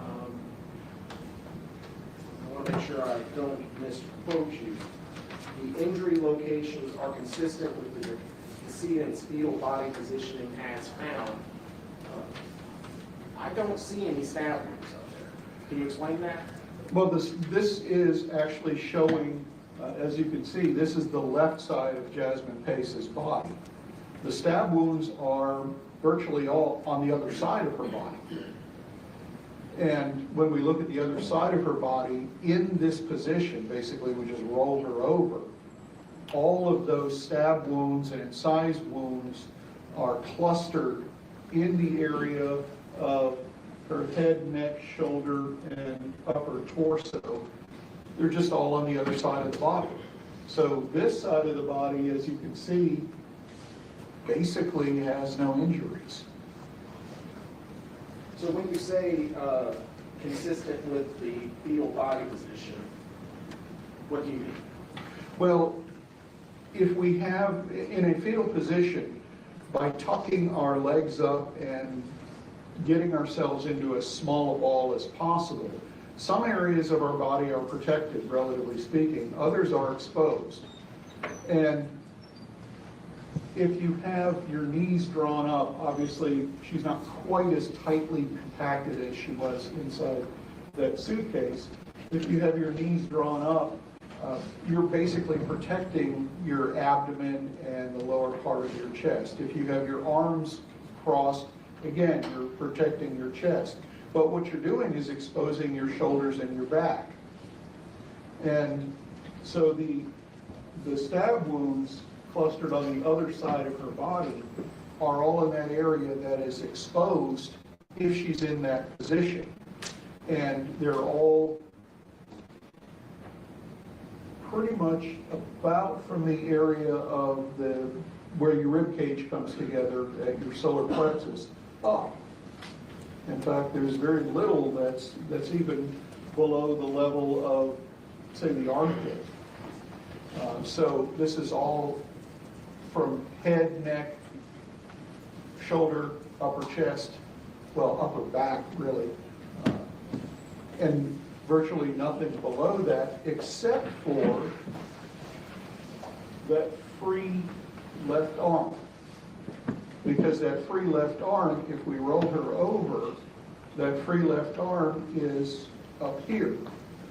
The right arm is way down here, as you can see, tucked in between the legs, and there's no injury down there on the legs. So that's protected. It's out of the way. The left arm, however, is not. It's free and it's folded up across the chest. Sir, you mentioned earlier that part of your job as a forensic pathologist when conducting an autopsy report is to look not only at the physical examination of the decedent, but also other evidence. Yes, sir. Have you had an opportunity in this case to look at other items of evidence? I have, yes, sir. Is one of them a photograph of a blood stain? It is. I'm showing you what's been admitted into evidence as 127-4. Have you seen this photograph before? Yes, sir, I have. Is there any medical significance to the stain that we see in item 127 to the physical evidence that we have as 173? Oh no, I'm sorry, not 173. 158. Carpet. When I first saw this photograph, it immediately struck me, and I think I actually blurted out, that looks like a Shroud of Turin. And what I saw here was basically a recreation of the bloodstain pattern, or a bloodstain pattern that I would expect to see if someone is bleeding in that fetal position that we saw. Because we have the feet and legs down here with the knees drawn up, arm down here, other arm here, head here. Now, obviously, it's not exact because it's being absorbed and spread a little bit, but the shape is very, very consistent with not only the positioning of Jasmine Pace's body, but also the size of her body. And so if we look at the size of her body, the positioning of her body, and look at the stain, they overlay fairly well, actually very well. Now, can I say that's absolutely her blood? No, I don't know what testing was done to match that to her. But the stain is extremely consistent with her body as found. Based upon your anatomical observations of her size and shape? Yes, sir. Because the dimensions of her from her head down to her buttocks and from her back to her knees and feet, etc., that matches this very well. And as you can see, we have scales of measure on this piece of evidence, which was done by law enforcement, as well as the scales of measure that we have at autopsy. So it's very easy to match sizes because we have a scale of measure in both different photographs. So, sir, you mentioned both different photographs. I'm now displaying 204 and 127-4. You mentioned no measurements. Do you see no measurements on the left 204-4? Yes, sir. In fact, we have two of our rulers in this photograph. So if you were to basically flip Jasmine Pace's body over, rotating it on her feet, and just flip it over, she would fit into this stain very nicely. So, sir, in your expert opinion,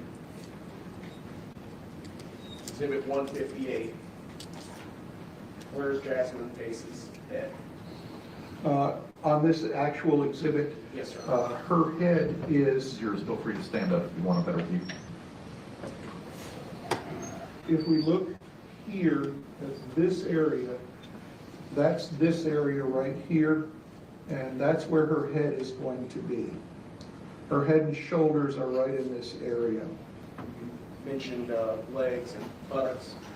And similarly, this is going to be her back with her knees drawn up. There's a foot, knee, and arm. Specifically, which arm? That's most likely going to be her left arm. And why would you say most likely be her left arm? Well, that's the arm that not only has the injuries, but it's also the arm that is lying, or is, excuse me, I said left arm, I meant right arm. That's the arm that's got the injuries. The left hand and wrist has injuries. The right shoulder has injuries. So this would be most consistent with the left wrist area. I believe I said that correctly without confusing myself. Thank you. During your external examination of Ms. Pace's body at autopsy, were there signs of obvious injuries? There were. Let's start with the head and neck. Do you, in your autopsy report, work from head down? Yes, sir.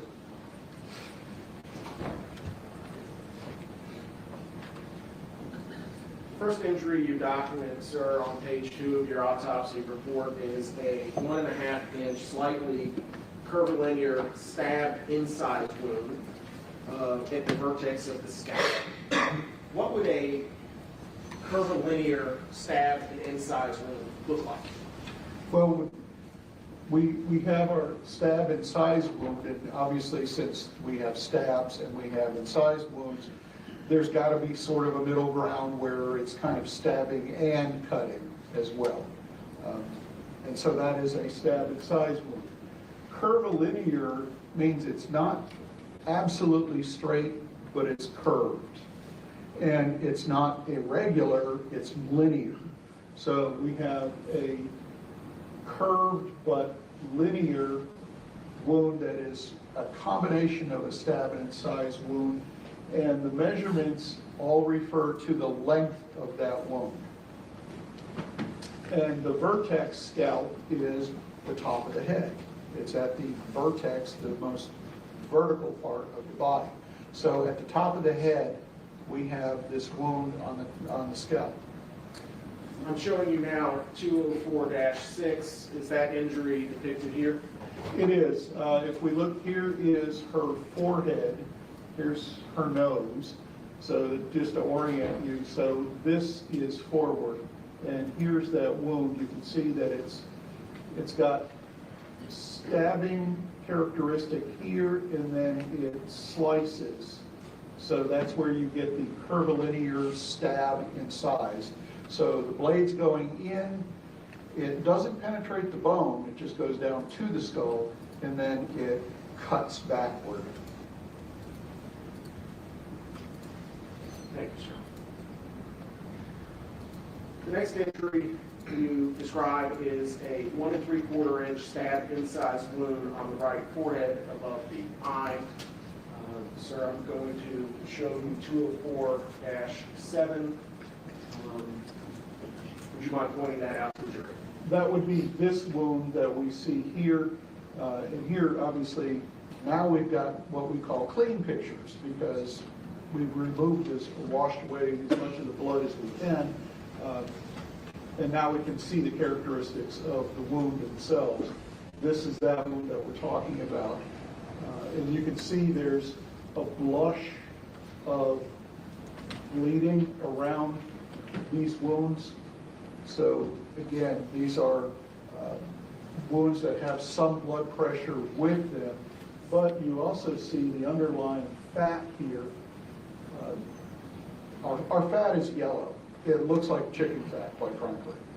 And so when we see yellow fat, that's indicative of not much bleeding going into that area. So the combination of that blush of blood and the yellow fat would mean this is more likely a perimortem wound.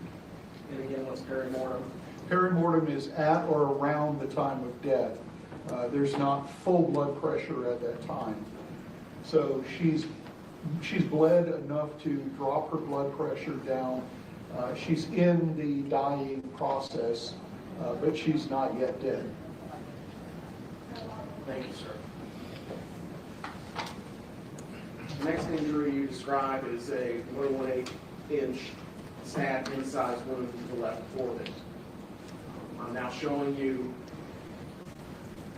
204-8. Could you please describe this injury to the jury? Here is that injury. It basically cuts across the eyebrow and goes under the brow ridge itself into the eyeball itself, so that her eyeball is actually ruptured. So the wound track here is downward and backward. Next injury is a half-inch irregular stab wound. What is an irregular stab wound? That's going to be one that isn't linear, doesn't have the usual characteristics of a straight stab wound. We've all cut up our food and prepared food. If you take your knife and you stab it into the roast beef, that's going to be a typical stab wound. If on the other hand you sort of wiggle the knife around as you're doing it, that's going to leave an irregular stab wound. Now showing you 204-9. Please describe the injury to the jury. The philtrum, by the way, is that ditch in the middle of your upper lip coming down from the nose. And here you can see it goes here, then curves, then goes down, and then curves. So this is a knife that is, it's a stab wound, but it's hitting bone and being deflected. So that's why you get this curvilinear thing. In addition, that skin is not uniformly smooth because you have the philtrum. So you have a peak and a valley and then another peak coming up, as well as the bottom edge of the nostril. So the contours of the face are very irregular and you're hitting bone, but not penetrating deeply into it. That's what makes it an irregular stab wound. Thanks. Next injury is a 3/8 inch stab wound to the chin, just left of midline. I'm showing you 204-10. And this is that stab wound, and you can see it's very regular, very consistent, very smooth, very linear, but it's not very big, so it doesn't go very deep.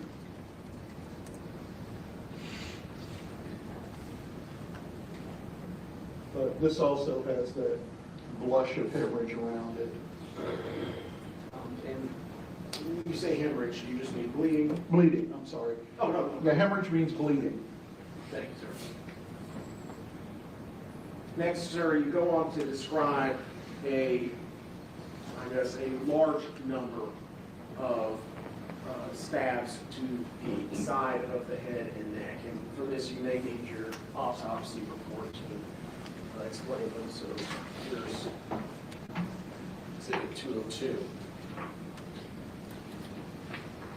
I'm now showing you, sir, 204-11.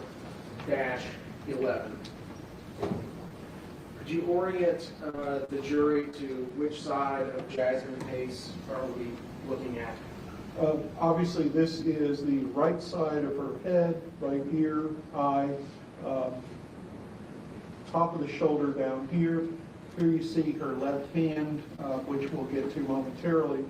But you can see all of these individual stab wounds and stab incised wounds that are occupying the right side of her head and face.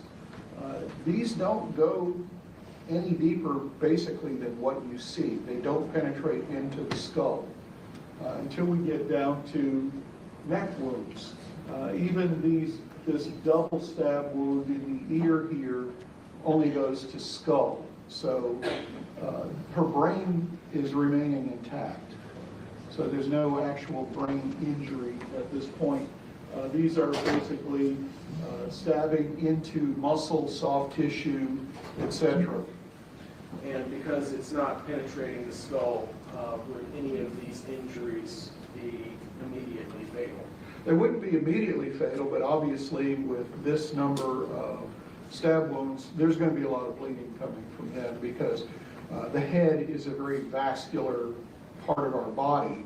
And any one of us, particularly bald people who have bashed your head somewhere, know scalp wounds bleed. They bleed a lot. And facial wounds also bleed.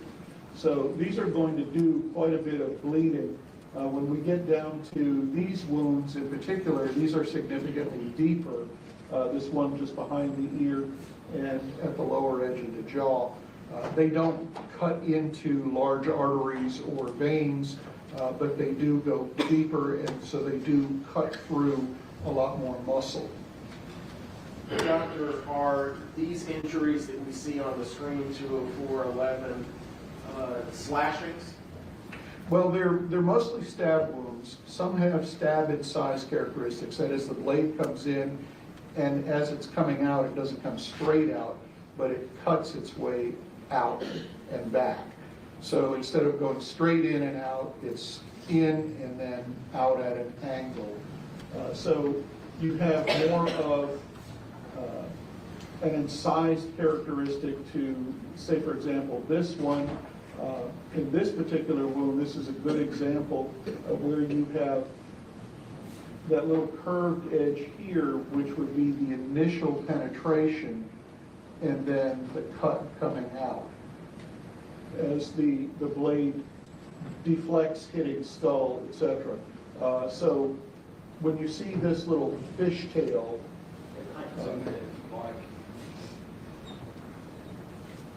When you say a fishtail, what are you talking about? this little double peak thing that you see along here, we don't see it in every stab wound. What we're looking for is basically the contour of the knife, the cross section, if you will. We look for a blunt edge, that's going to be the spine of the blade or the back of the blade.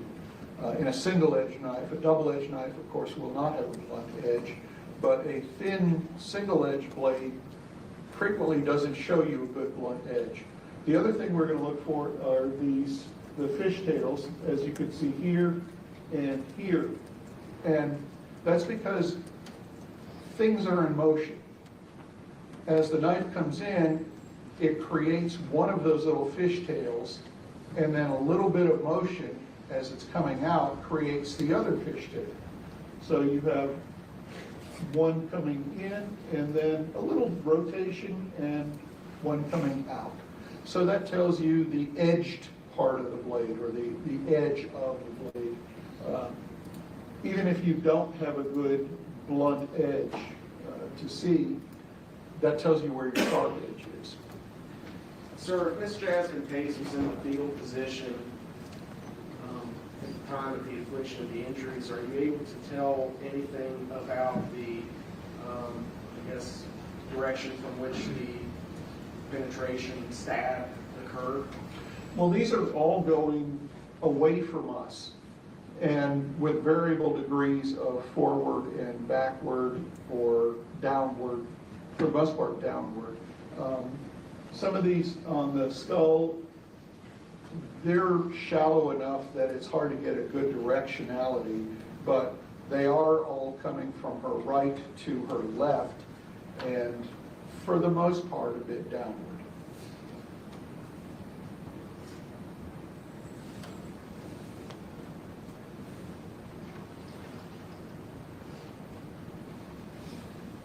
Next, sir, you described a injury to the right side of the neck with a 1/4 inch stab wound with 1/8 inch anterior blunt edge. It penetrates completely through the neck before exiting and transecting the thyroid horn as well as the jugular. Sir, I'm showing you now what's been admitted into evidence is 204-12. Can you please tell us what we're looking at here? Well, for orientation, here we have the top of the left shoulder. Obviously, this is the neck. Here's that stab wound on the chin that we saw before. This is actually one wound pathway. It comes in here and exits here. In the course of this, it actually cuts across the larynx or the voice box, and your larynx has two cartilage horns that stick up. Those are called the laryngeal horns. And they're about the size of a pencil lead. And the one on this side, the left side, is completely severed.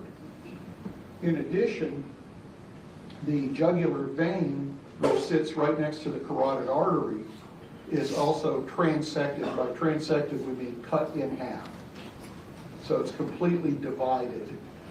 The blade actually goes through the top of the larynx and cuts through the epiglottis. The epiglottis is what closes off your airway so that you don't choke to death on food.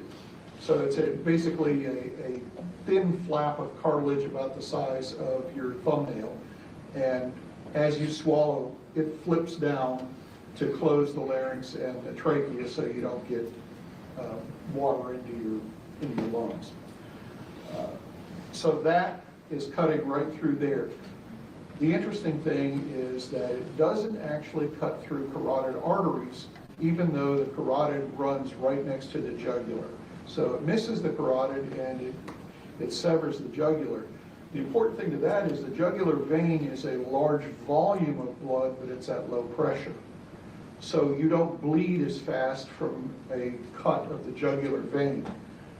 In movies and TV and books and stuff, they always talk about, oh, he cut his jugular vein and blood spurted out. No, blood doesn't spurt from a jugular vein or a vein cut, it flows out. Arteries are the ones that are under pressure, and that's where the blood spurts. In this case, the arteries were not damaged in the neck.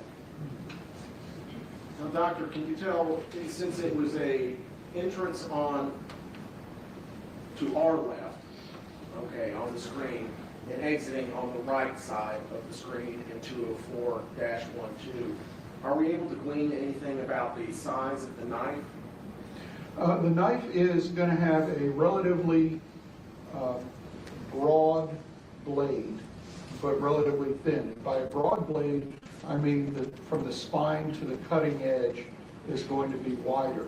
So this is not your average steak knife or anything like that. It's what most people would call a butcher knife. Actually, it's a chef's knife. And it's the kind that when you're watching the cooking shows on TV, when they're rapidly chopping their onions, that's what they're using, is a chef's knife. And so those are going to have a fairly wide and fairly long blade. And the reason for that wide blade is to get the handle up off of the cutting board. That's the only real reason that it's that shape. The skinny blades are going to be more slicers. And if you're a knife nerd, then you know exactly what I'm talking about, but most people are not. I showed you 204-13. What is this? This is actually the exit side of that wound, and you can actually see through it to the autopsy table on the other side. Here is part of the larynx at the base of the tongue itself, or excuse me, the root of the membrane that holds the tongue. And you can see there's a couple of ragged areas here. So the blade is not a quick in-out, it's an in with some motion. Not necessarily twisting, but some relative motion. Not a lot, because as you can see, this is a pretty symmetrical wound coming out. But it's coming in from the right-hand side and coming out toward us.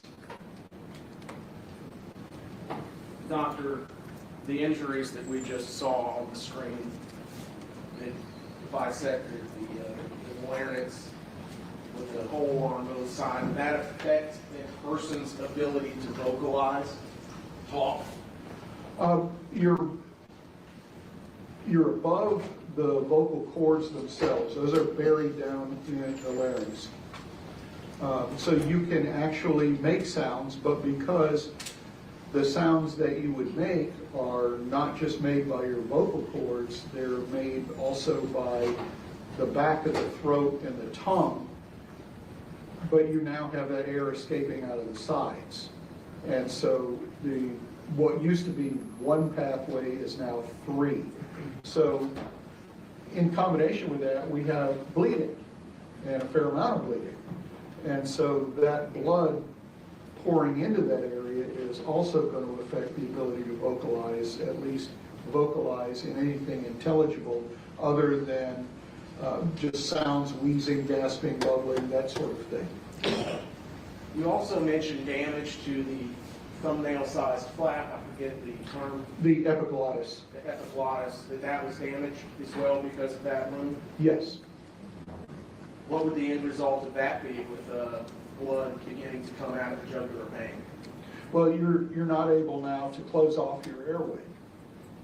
So now the blood is flowing down in your airway from that jugular vein. Of course, it's also coming out of the neck on both sides, but it's flowing down into your airway as well, down your trachea into your lungs.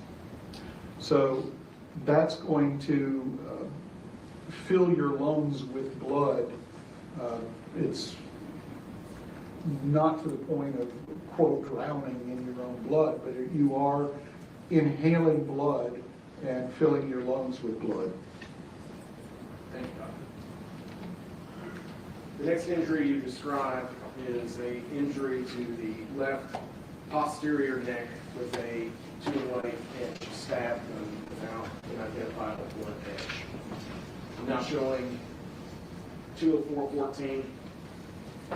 Tell us what we're looking at here, Doctor. This is the back of Jasmine Pace's head and neck. We're obviously just within the hairline here, so we're up at about this level. And you can see this is, again, a stab and size kind of a wound where you can see the layers of skin, fat, muscle, and you're almost down the skull. But there's a lot of muscle back here in the back of your neck. And so this does not actually go down to damage the skull. So this is basically as far to the left as the injuries get. And certainly, given her position, and this being right across the back of the head and neck, it can easily be done from the right-hand side as well. Are we able to tell anything from the coloration of the wound and the area skin around the wound that we see on the screen? Yes, this is one of those that would be certainly a peri-mortem wound. You don't see any blush in the skin around it. The skin itself, the cut edge, shows almost no bleeding, a little bit up here. The underlying fat is still quite yellow. And the superficial layers here of the fibrous tissue have almost no bleeding in there. So this is definitely going to be a peri-mortem wound. It's possible that it's even post-mortem. But again, this is just a gradation. There's no rigid distinctions between them, because obviously when you're bleeding to death, you don't bleed to death all at once. It takes a little while. Thank you, Doctor.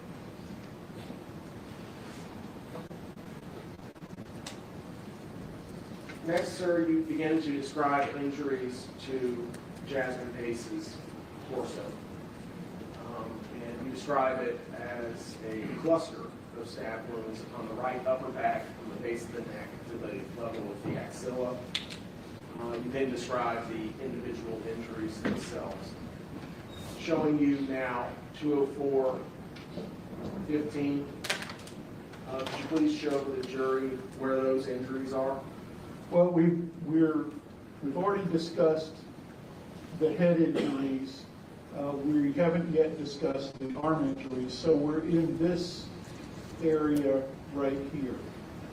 So from the base of the neck down to what's called the posterior axillary area. The axilla is your armpit, and you have two folds of skin, the anterior or the front and the posterior or the back. And you can see that when you lift your arm up and look at yourself in the mirror.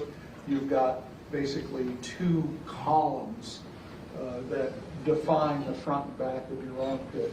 So this would be the posterior axillary area, and so we're looking at this cluster of stab wounds.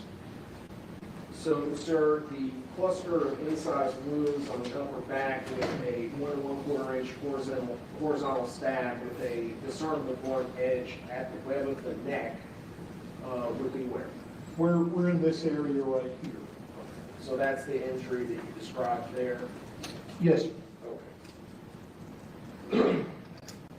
Next, you describe a horizontal 3-inch incised wound and a similar horizontal 1 3/16 inch stab incised wound, which are above the scapula.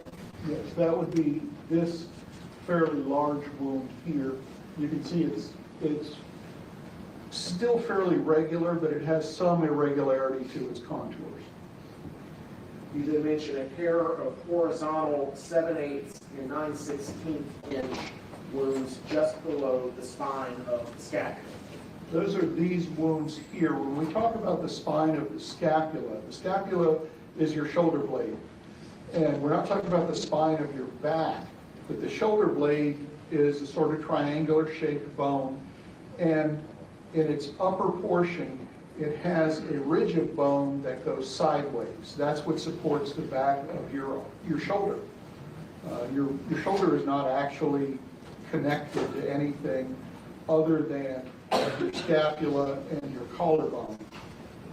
So that ridge of bone that runs horizontally is called the spine of the scapula. So we're not talking about the spine of the body, but of that one bone. And that runs in this area along, well, right about here. And on some people, you can see it if they're thin enough. You can see that spine of the scapula. You can sometimes even make out the shape of the scapula itself. But that's what we're talking about.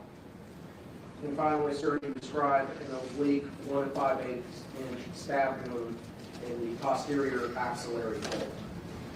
That would be back here. So that wound right there. Yes. Sir, are you able to tell anything from the direction of the knife into Miss Jasmine Pace's body if Miss Pace was in the fetal position as found?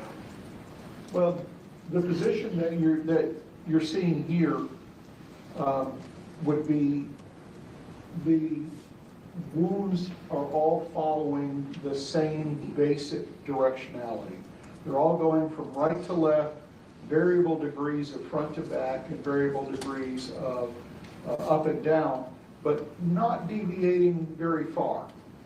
So there's not any that are going sharply downward or sharply upward. They're going basically right to left, some a little forward, most of them not really backward at all, until we get to some of these other wounds here. But these, including the neck, would be going to the left and a little bit forward, which would be in that position downward relative to the ground, if she's in that fetal position. So, doctor, what we see on the screen with 204-15, given the fact that this is the underside of the carpet, would Jasmine Pace's body be oriented so that her head and right shoulder would actually be up? Well, up from, what we're looking at is the back of the carpet, so everything is flipped. So her right side, the side that we're seeing here, would be the side that is actually touching the fuzzy side of the carpet, the side that you walk on. So we would need to flip it over. Yes, while we are, what we're doing is we're looking at the reversed image, if you will, because we're looking at the back of that carpet. So if we make the carpet transparent, if you will, and then lay it here, that's what we're seeing. So if we were to fold the carpet, Over to stand up.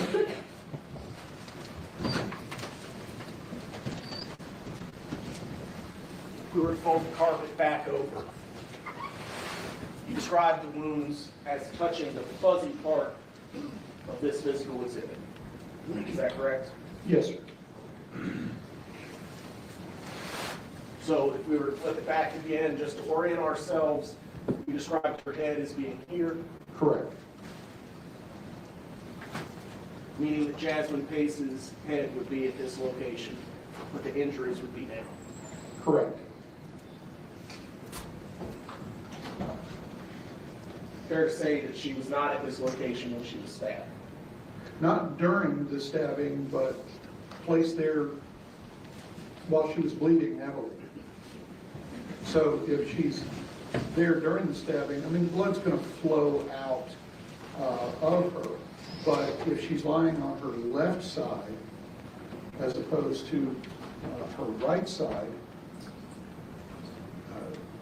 the blood is going to flow into her body cavities because there's no holes for it to flow out of the body cavities on the left side of the body. So she has to be actually stabbed and then rolled into that position, and then the blood flows out. Now, she could have very easily been a foot over this way and simply rolled over after she was stabbed, but obviously you can't stab from underneath the carpet, but we have to have a pathway for her blood to come out. And so that means that she has to have the right side of her body, all of these injuries, to allow the blood to leak out of her body or flow out of her body. So that puts her with this side of her body against that while she's actually bleeding to death. Thank you, sir. Next, you describe a gaping complex wound with an oblique 2 3/8 inch stab wound crossed by 2 vertical stab wounds of 1 1/2 inches in the mid-scapular region. You describe the blade penetrating the scapula, entering the oral cavity through the 3rd intercostal space and the 4th rib, which is splintered. You then state that the end of the knife fractured off and remains in the lung. I'm now showing you 204-1. Would you please point out that knife blade to the jury? This is the end of the knife. It's a little bit rotated. It's not flat on, but this is where it is in her lung. Thank you, sir. Now going back to 204-15, would you please point out the gaping complex wound that you described earlier? That's this wound right here. And you can see you've got one pathway here, one there, and then there's another here. So you've got the big wound and then the 2 crossing wounds. And the dark area here is actually going into the chest cavity, the pleural cavity. So when we perforate the scapula, as it goes in and comes out again, and it hits the 3rd intercostal space. The intercostals are the muscles in between the ribs. So the 3rd rib has the 3rd intercostal space below it, right above the 4th rib. So when we say the 3rd rib down and the 3rd intercostal space, and then the 4th rib, what we're talking about is the area of muscle in between the 3rd and 4th ribs, and then the 4th rib is actually splintered by the blade. So it's not just a cut through, but it's splintered in multiple fragments. Sir, are there any vital organs inside the pleural cavity? Certainly the heart and lungs. In this case, the knife blade actually goes into the right lung, and it's snapped off with the end of the blade actually propped up against the 4th rib, with the tip of the blade still embedded in the lung. How deep into Jasmine Pace's chest did that knife blade penetrate? Well, if we look at the end of the knife blade that's broken off, I believe it's 2 inches, if I'm not mistaken.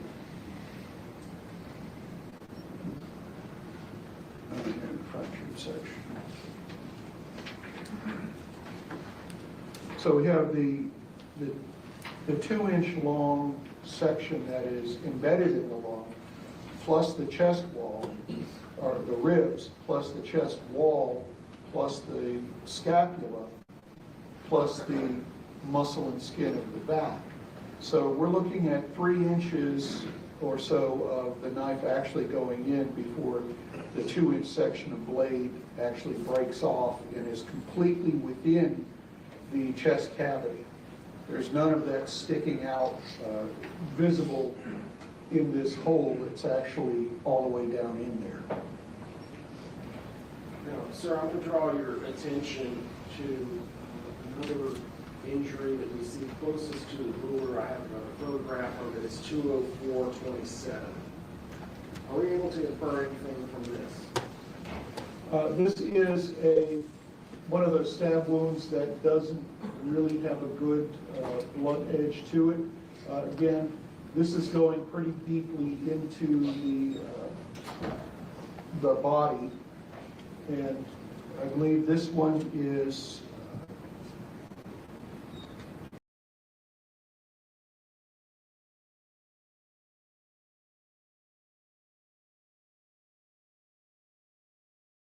Pace's phone was located. It is at this coordinate, which is a GPS internal to the phone that sent it.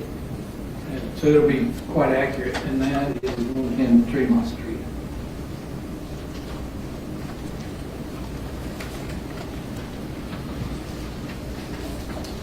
Okay, so we're still going chronologically, okay, Mr. Hamilton? Yes, ma'am.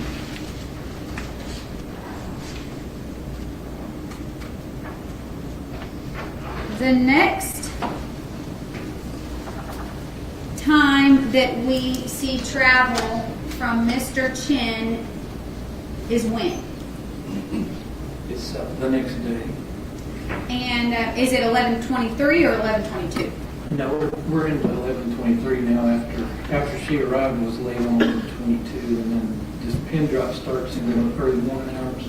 That's right, I said that wrong, I'm sorry. So after this event, when is the next time we see Mr. Chen's phone traveling? I was in the morning time. At some point in the early morning, well, in the morning hours at 11:23, did Mr. Chen's phone travel to the Walmart? Yes. To your, from your memory, was that travel around 10:40 in the morning? I believe it was, yes, ma'am. Now, did Miss Pace's cell phone travel from Tremont to Walmart as well? It did.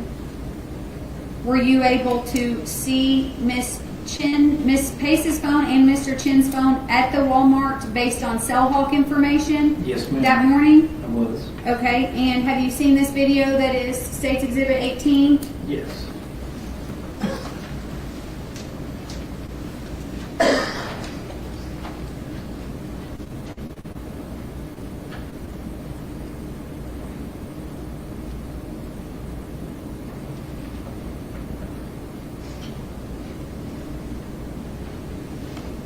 Does this video corroborate Mr. Chen's cell phone location data? It does, yes, ma'am. Do you see Miss Pace in this video? I do not.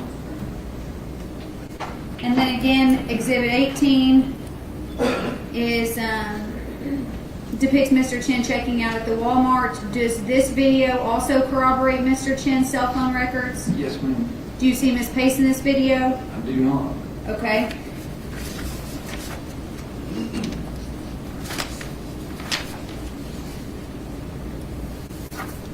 All right, so now we've seen those videos, but this is actually some cell hawk interpretation. We explained to the jury what we're seeing here based on the videos that we just saw and the testimony you just gave. Yes, and just to clarify, these circles are not like the ones we saw where a tower is that was showing an Omni antenna. These are actually the estimated location from the two cellular providers, which were T-Mobile in the red and Verizon in the green. Two completely different carriers are both estimating almost identical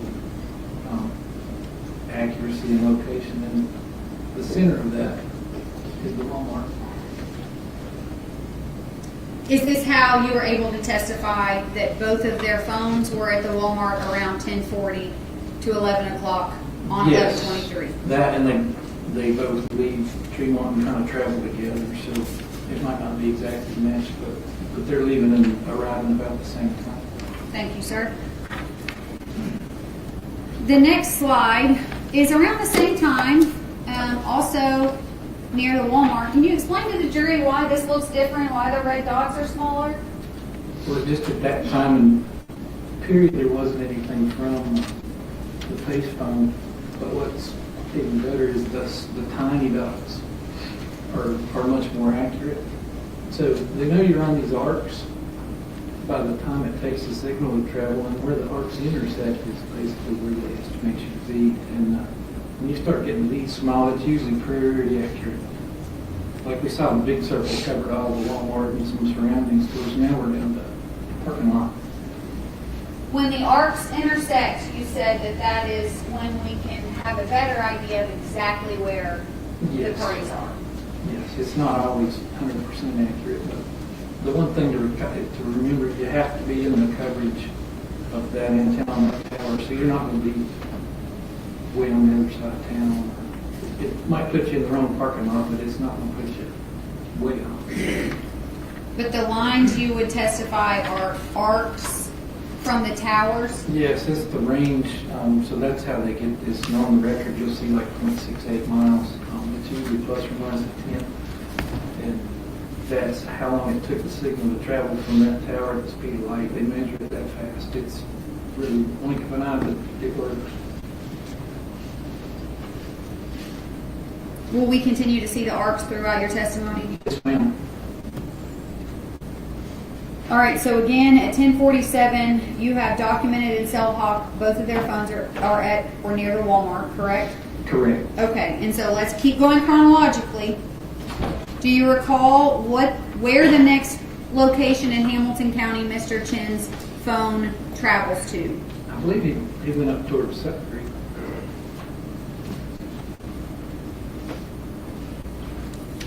Do you know, sir, how many minutes it would take for a vehicle to drive from Walmart to Sutton Creek Road? Just 5 minutes, I'm guessing. I didn't actually measure that one, but this is the Walmart, and you literally just have to go up to this road right here and turn. It's very close. So we see those little dots again, is that right? Yes. And is that indicative of pretty reliable, more accurate location tracking? It is, except that's a very steep canyon with the river cut through it, and the tower is up on top of that mountain. And sometimes in here, I've worked more than one case in that area, the signal will actually bounce off of one of the walls and come back, which can put you further away. So like you see these dots up here. That's on the bluff of the mountain. There's no way to get there from here. That quick. That's where the signal is bounced, so it's measuring the time that's too long. So the average of them, and most of them are on the road, which makes sense, but then all of a sudden it'll jump up here and back. That's due to that really rough terrain.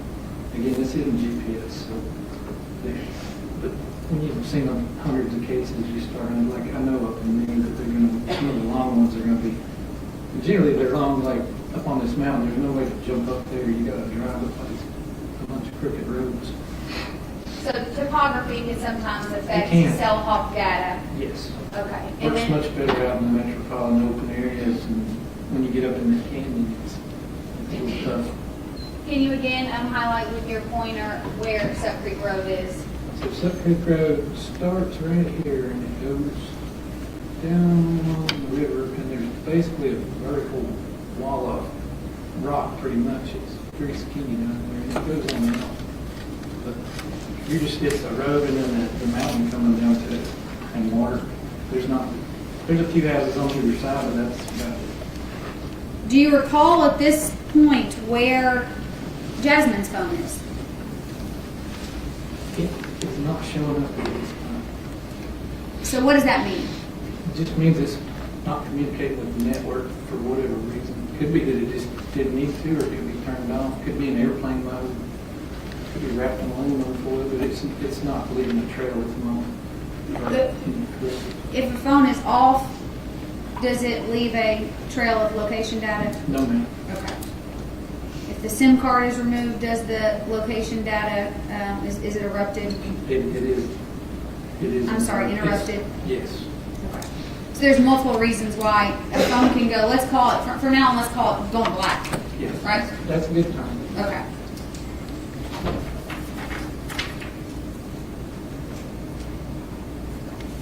So that's around 11:05. Can you tell the jury where the next location is that Mr. Chen traveled? It's back to the Walmart area. Okay, and do you recall how long he stays at the Walmart area on that time? At that time? Not off the top of my head, it wasn't very long. At some point, does he travel back to the Walgreens? He does. At what time does he travel back to Walgreens? I think it was around 11. Could you refer to your note to Yes, refresh ma'am. your I notes just- to I didn't refresh your memorize all those recollection? times. It's okay. Yeah, I've got the notes here.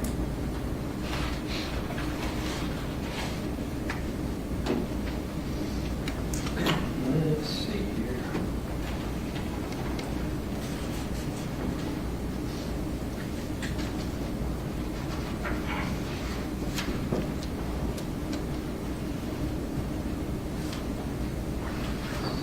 We are up to the 105 slide.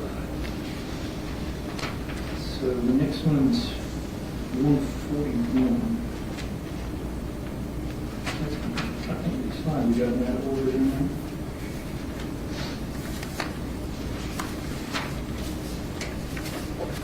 Well, let me just ask you this. We can clear it up. At some point later in the day, is Mr. Chen at Walgreens? He is around 140, 141. One second, Judge. Yes, ma'am.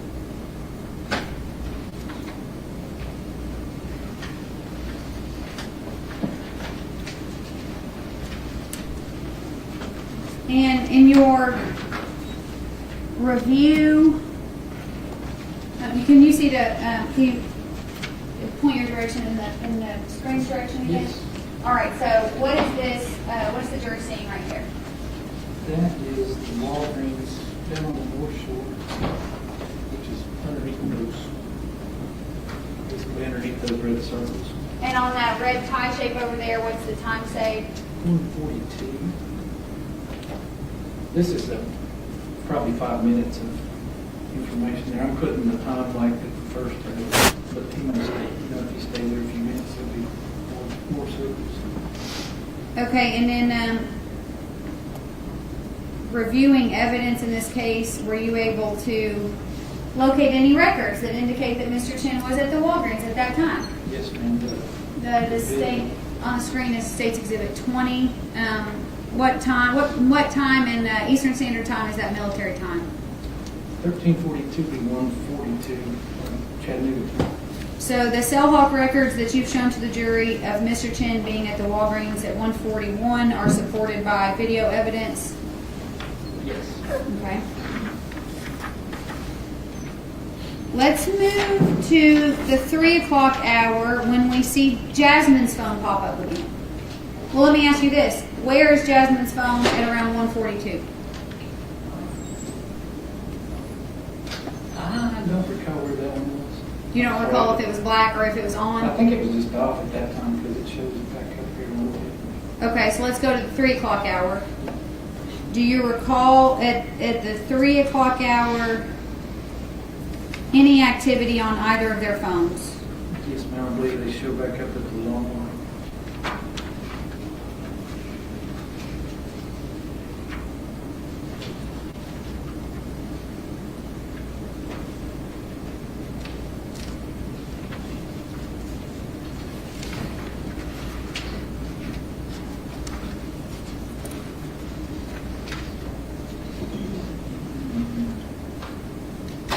At 350, both of them are actually in the downtown area. In the Chattanooga, not in Richmond. Refer to the screen here. What are we seeing on Cellhawk in the 350 hour? 350, 4 o'clock hour. So just to orient you, Tremont would be probably right up in here. It's across the river. But this is downtown where we are now. And these two phones are both using similar towers. And it was, what I saw, it traveled from right to left, so heading from east to west. But this phone had been on for a while, and the red one was off, and then right about here, the red one comes on, and both of them show up at the same time in this downtown area. And this is all happening in the 350s. Some of these, those are estimated locations. These are showing the tower, but they didn't have a location. Is it your opinion that at this time both of their phones are in the downtown area shown on the screen? It is. They were traveling at about the same time in the same place. Are you aware of any activity that you found on both of their cellular records around this time? Yes, ma'am. There's a text message sent about right here. And who was that text message from, and who was it to? It was from Jason Chen of Jasmine Pace.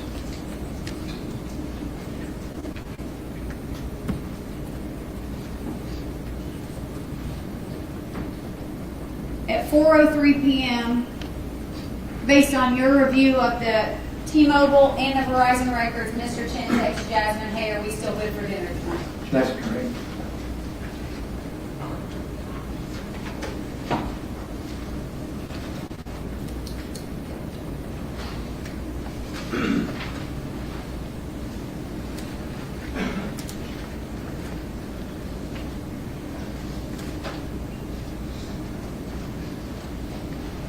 T-Mobile records.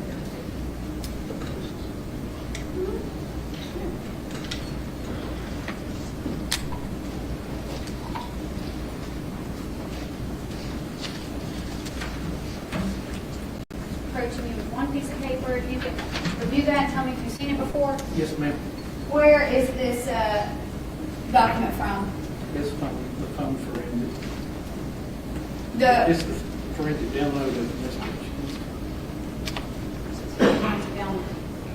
Let me ask you this, Mr. Hamilton. I've asked you already, but were you able to review the forensic download from Jason Chen's phone? Yes, ma'am. Did you go through items on that phone? I did. Did it include this item? It did. And can you describe for the jury? They're going to see it, but it's in a different format. What format is that? That's Celebrate. That's the tool that we use to download and to process the data coming out. So this is a Celebrate screenshot of one page on it. Your Honor, I'd ask that this be admitted as the state's next exhibit.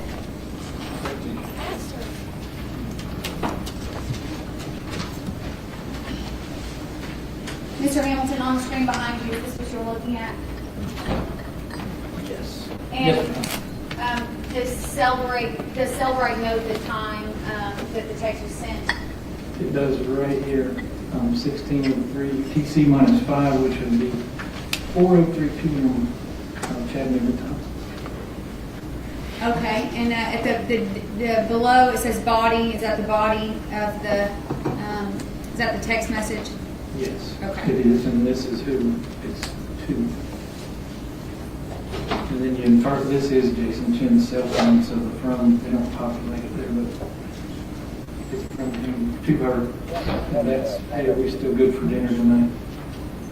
All right, and in your review of the discovery in this case, did you come across another piece of evidence that corroborates both the location data and the cell phone, the text message? Yes, ma'am. From the forensic download? There, I did.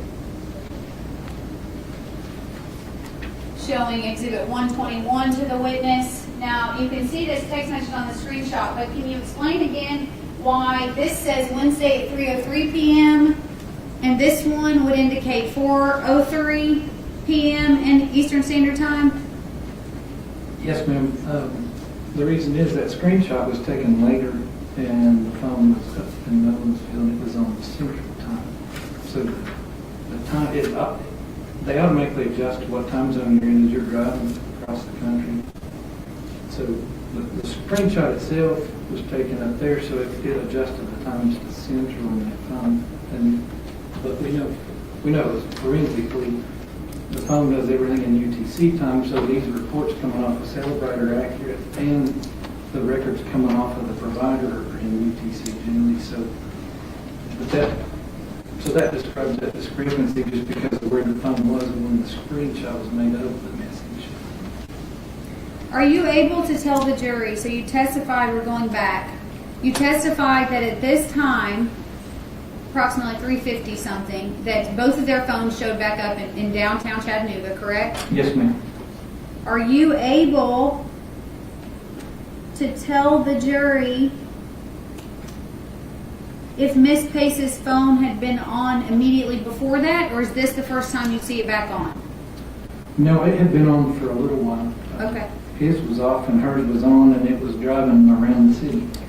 Is it fair to say hers was coming off and on Yes. for the first part of the day on 11/23? It was. It went dark, and then it reappeared and rode around, and his was off, and then his and hers just come on almost exactly the same time. Flip-flop. And to be clear with what you testified to a moment ago, Nolensville, Tennessee is on Central Standard Time, correct? Yes, ma'am. And Chattanooga is Eastern Standard Time. It is. Okay. And the phone, the forensic tools tell you what time zone it's set to, and it was, I guess it was recovered in Nolensville and secured. It was actually processed down here, but it was still in Central Time when the report was made. But the report is always in UTC time, and so I have to go in the report tools and adjust it to what time zone I want, so that you don't have to do a bunch of math. Okay, thank you. Mm-hmm. After this, did Mr. Chen go back to Sub Creek He did. immediately after? I don't think so. Well, he travels, it's not on that picture, but he kind of travels across the bridge and over that way. He goes from downtown, would it have been back to the North Shore, you're saying? Yes, ma'am. It was just a few minutes off. And did he travel back to the Sub Creek area? He did. Okay. What are we seeing in this photo? So that is that same road we saw just zoomed in a little more at Sup Creek. And so that's the body location up at the top, and that's him coming down that road again. Would this be the second time on 11/23 that he's in the Sub Creek Road area? Yes, ma'am. All right, does he then go back to the area of 110 Tremont? I think he went to, yes, he goes to Tremont.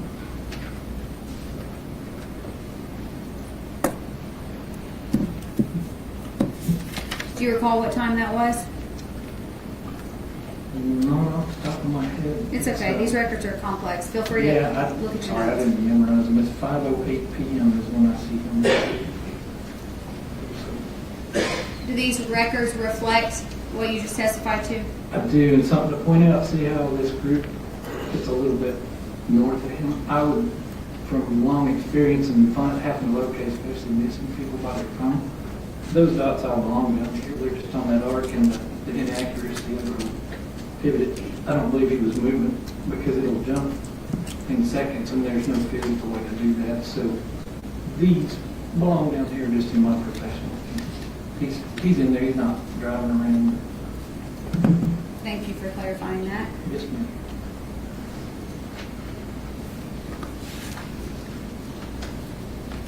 And do you recall when, how long Mr. Chen is here in the area of Tremont after 5:08 p.m.? It was 50 minutes, I think. Okay, and did Mr. Chen's phone begin to leave the area of Tremont around 6 p.m.? It did. Okay. In the course of your reviewing the discovery in this case, have you seen this video? Yes, ma'am. I'm gonna, this is State's Exhibit 129. I'm gonna make it a little bit bigger on the next slide for the jury. You reviewed this video, sir? I did. Is the time connected to this video approximately 5:59 p.m.? Yes, ma'am.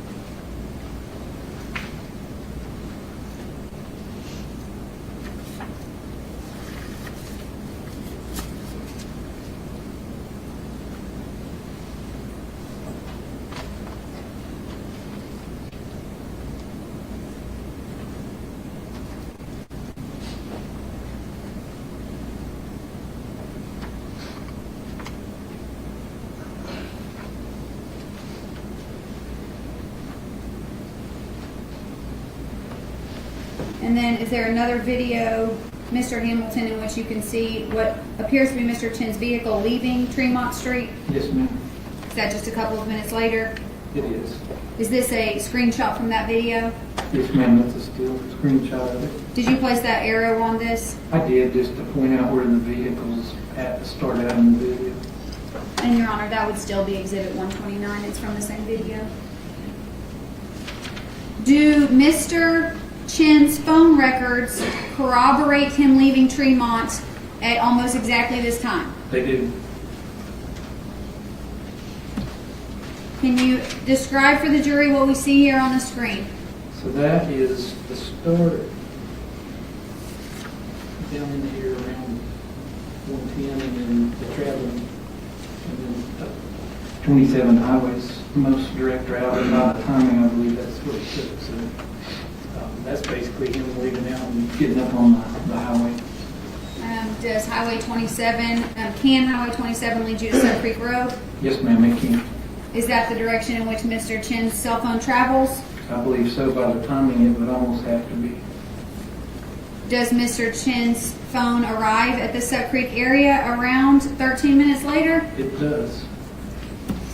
Can you please, again, describe what we're seeing for the jury and show the jury where Sub Creek Road is? So this is that highway that we just saw a little lower down here, and then you get off, and these again are going to be close. A lot of factors there, but the dots are traveling down Sub Creek Road towards the body location.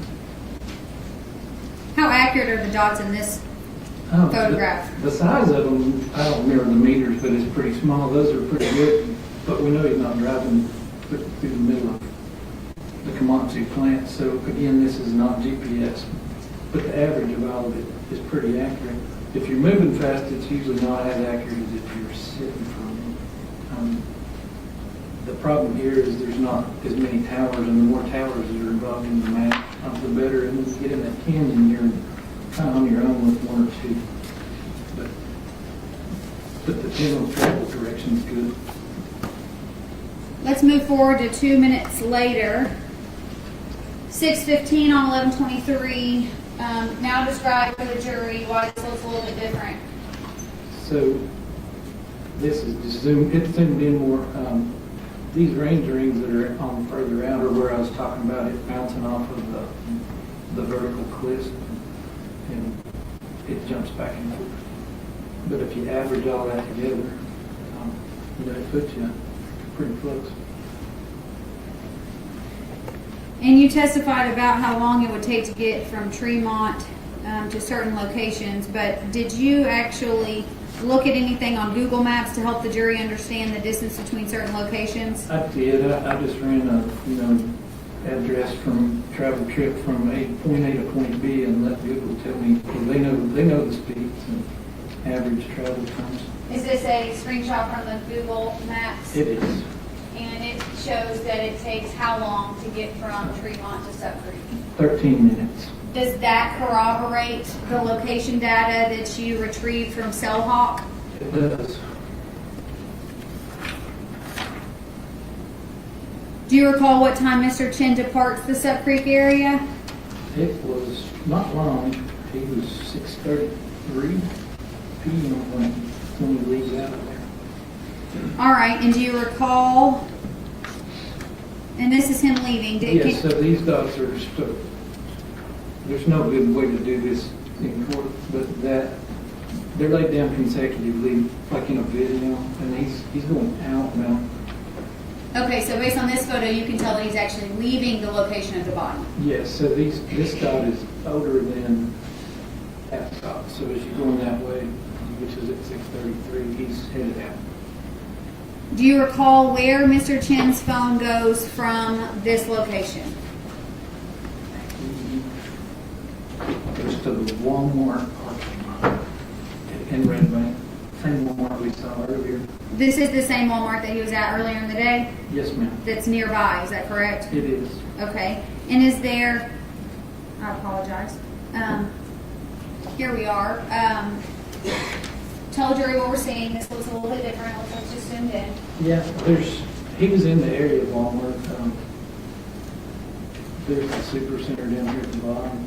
Again, these dots can get inaccurate, especially like even in that location, they can be off some, but he's near the Walmart. And do you recall if there's anything significant about Mr. Chen's phone being back at the Walmart again? There is, because Jasmine Pace's phone reappears at the Walmart. So when you say reappears, what do you mean? It's been dark for this whole time period, and now it shows back up. And can you look at the screen, please? Yes, ma'am. What does that represent? That's the estimated location of Jasmine Pace's cell phone by Verizon, and it's pretty much centered on the Walmart, and it's 641. Is this location the last location for several days that you see Miss Pace's phone? The location is, but not the time. So, tell the jury what you mean. I see it again here in a minute, but Okay. it's never seen anywhere else after. Okay. Is this what you were talking about? Yes, ma'am. So Oh, okay. 649. Same location. A few minutes later, it's detected again near the Walmart. Yes, And then does it go dark? it does.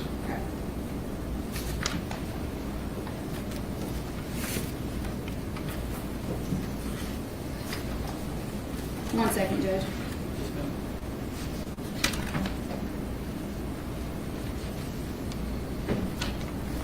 Based on Ms. Pace's cell phone records, the Verizon records, were you also able to corroborate that her phone went dark around this time? Yes, ma'am. Can you tell the jury what we're seeing in this photo? So this is from Verizon. It's part of those records we've been seeing. And this tells you a date and time. These numbers, I think we'll go over those in a few minutes, but these are kind of like serial numbers that tell you what phone it is and what model and make. But basically, this is the cell sites. And right there, you notice there's just blanks. Well, there's incoming calls or texts, and they go nowhere because there's no tower connected because the phone's not on the network anymore. So the activity showing up is actually inbound. And the phone doesn't acknowledge it, so you get this blank, just a blank column. And you see that the next, under the green highlighting, the next activity appears to be 11/26/2022. Is that correct? Yes, ma'am. It jumps up to the 26th. Based on your review of the file, do you know why that would be? I do, because her family reactivated, they got a new SIM card for that number and reactivated a phone. And so the new activity starts showing up. After this, do you recall if Mr. Chen's phone went back to the area of Walgreens? Of Walgreens? Yeah, probably he did.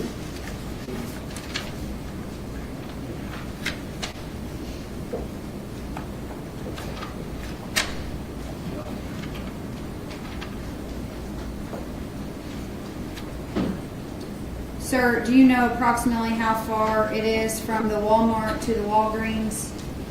It was, I think it was 12, 13 minutes. Did you look it up on Google for the jury? It's on Google. It was Can you refer to the 9 screen? minutes. Yes, ma'am. This is just from a simple Google Maps search. It is. That address is right here.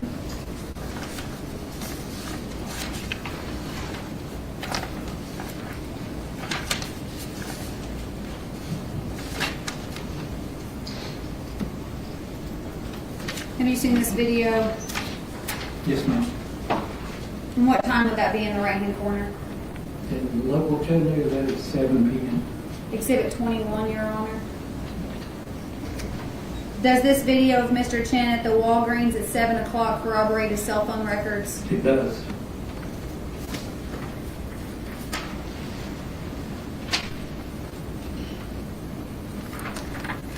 And at some point, a while later, do we see Mr. Chen back at Tremont? Yes, ma'am. Do you recall what time he arrived back at Tremont? I don't, but it wasn't long after that. In your review of the evidence, were you able to see this video? Yes. Okay.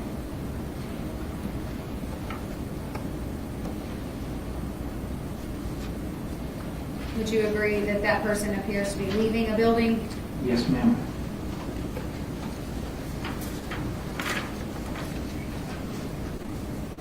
that would be a screenshot, is that correct? It is. All right, and now we go back to phone records. Did Mr. Chen's phone indicate that he was leaving the Tremont Apartments around this time? It did.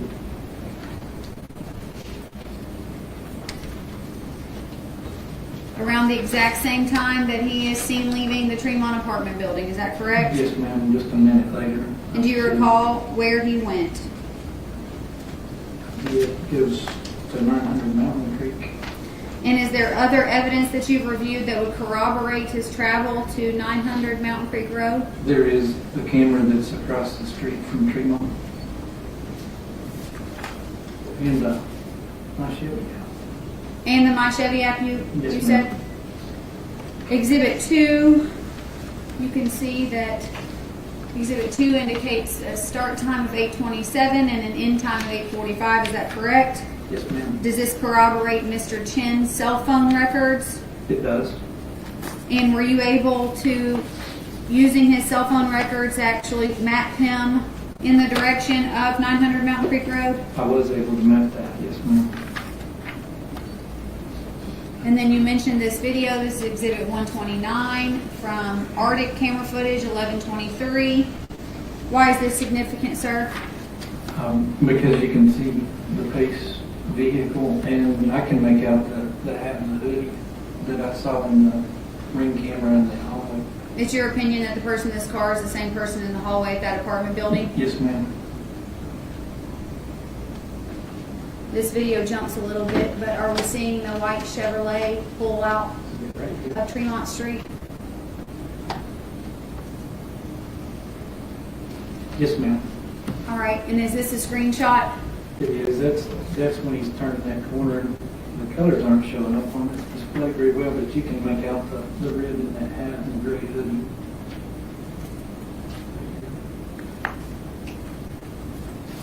Do Mr. Chen's cell phone records corroborate that he would be leaving Tremont Street at this time? They do. And did you Google map for the jury approximately how long it would take to get from Tremont Street to 900 Mountain Creek Road? I did. You can look at the screen for me. Approximately how long would that take? It's a 12-minute trip. Mr. Chen left the apartment around 8:30. Exhibit 24, have you seen this video before, Mr. Hamilton? Yes, ma'am. Okay, is this video taken from the Mountain Creek Road apartment buildings? It is. Right here.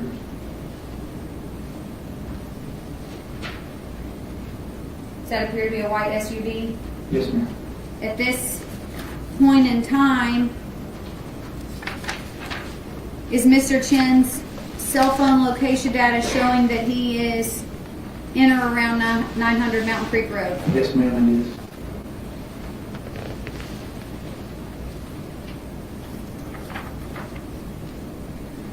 And then have you also seen the next part of this video that shows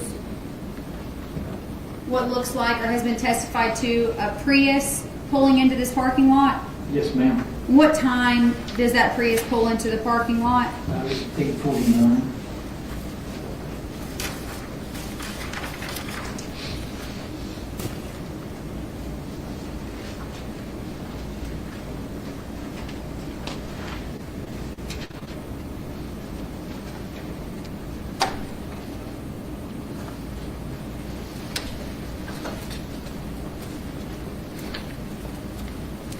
Mr. Hamilton, I'm going to approach you with 2 documents. Can you look at those for me?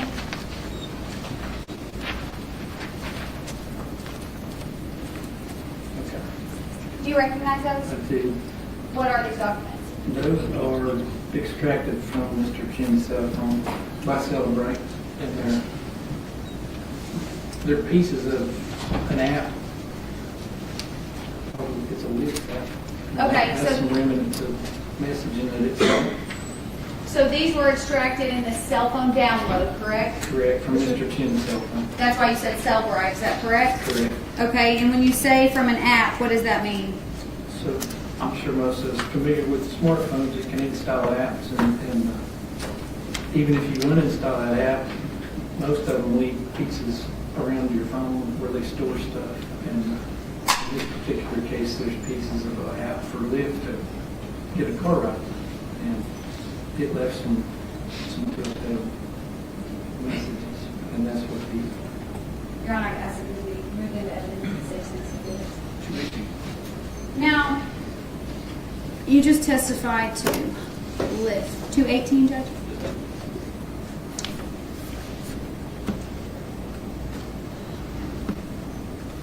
I'll have you look at the screen. Yes, ma'am. This would be the first page of Exhibit 218. Now, can you tell the jury, while looking at this, can you describe for the jury what you mean by an app and how we know that it's from the Lyft app? Okay. The reason we know it's in this database tells us where it's stored at. It's telling us it was using data on the network. But what's interesting is it's Zimride. So I learned something in this case. That was a computer nerd, and he wanted to go see his girlfriend in college in California. He couldn't afford it. So he created an app to get people to pick him up and take him to see his girl. And his name was Zimmer. He started that in 2012, and so it was called Zimride for a year, and then they changed the name to Lyft. But that's a computer programmer, and that's where Zimride came from. Okay. So it's still called internally because I guess that was their early software. It's still called Zimride, but it's Lyft. And what would the timestamp there be indicative of?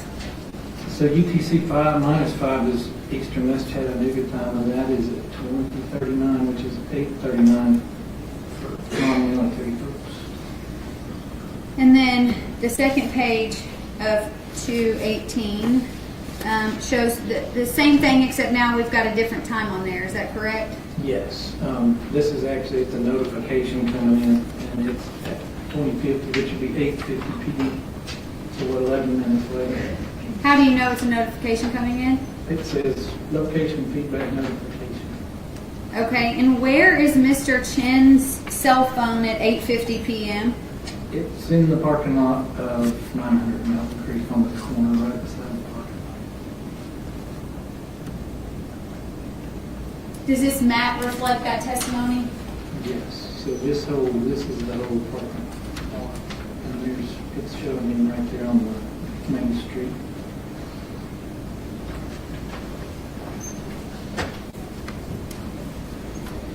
At this point, does Mr. Chen's phone appear to travel back to the Tremont Apartments? It does. How long of a trip again would that be, Mr. Hamilton? It's 12. It's on the screen. 12 minutes. Are you able to tell us at what time both the gray Prius and Mr. Chen's cell phone arrived back at Tremont Street? Yeah, it was about 12 minutes later. So. Is there video evidence that corroborates this as well? That same Arctic camera catches it. Exhibit 129. Yes, ma'am. 902. And we left at 8:50, so 12 minutes. And there's the Prius. And does this video corroborate Mr. Chen's cell phone records? It does. His records come in right at the same time.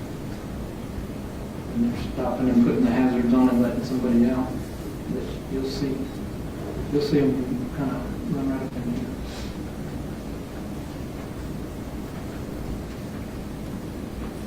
Actually, that's a zoom of it there. Yeah, I think this is a video that zooms in on it.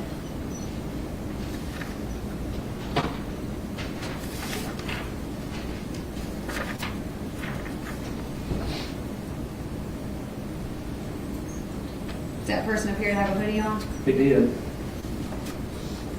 And at this point in time, are Mr. Chen's phone records showing that he is back at his apartment on Tremont Street? They are.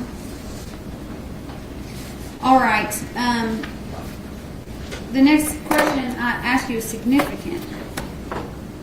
Where was Mr. Chen's cell phone from this time on 11/23 until midday on 11/25? It was here. It was at his apartment Yes. the entire time. Yes. Didn't go anywhere. No. Would you agree that that's basically a day and a half? It is. Yes, ma'am.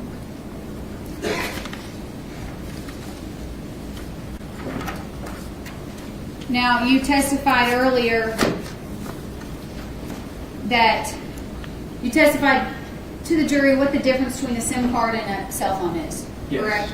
Are you aware in this case that Ms. Pace's SIM card was located at some point, and I apologize, this is the slide that shows Mr. Chen back at Tremont, is that correct? It is. Okay. Yeah.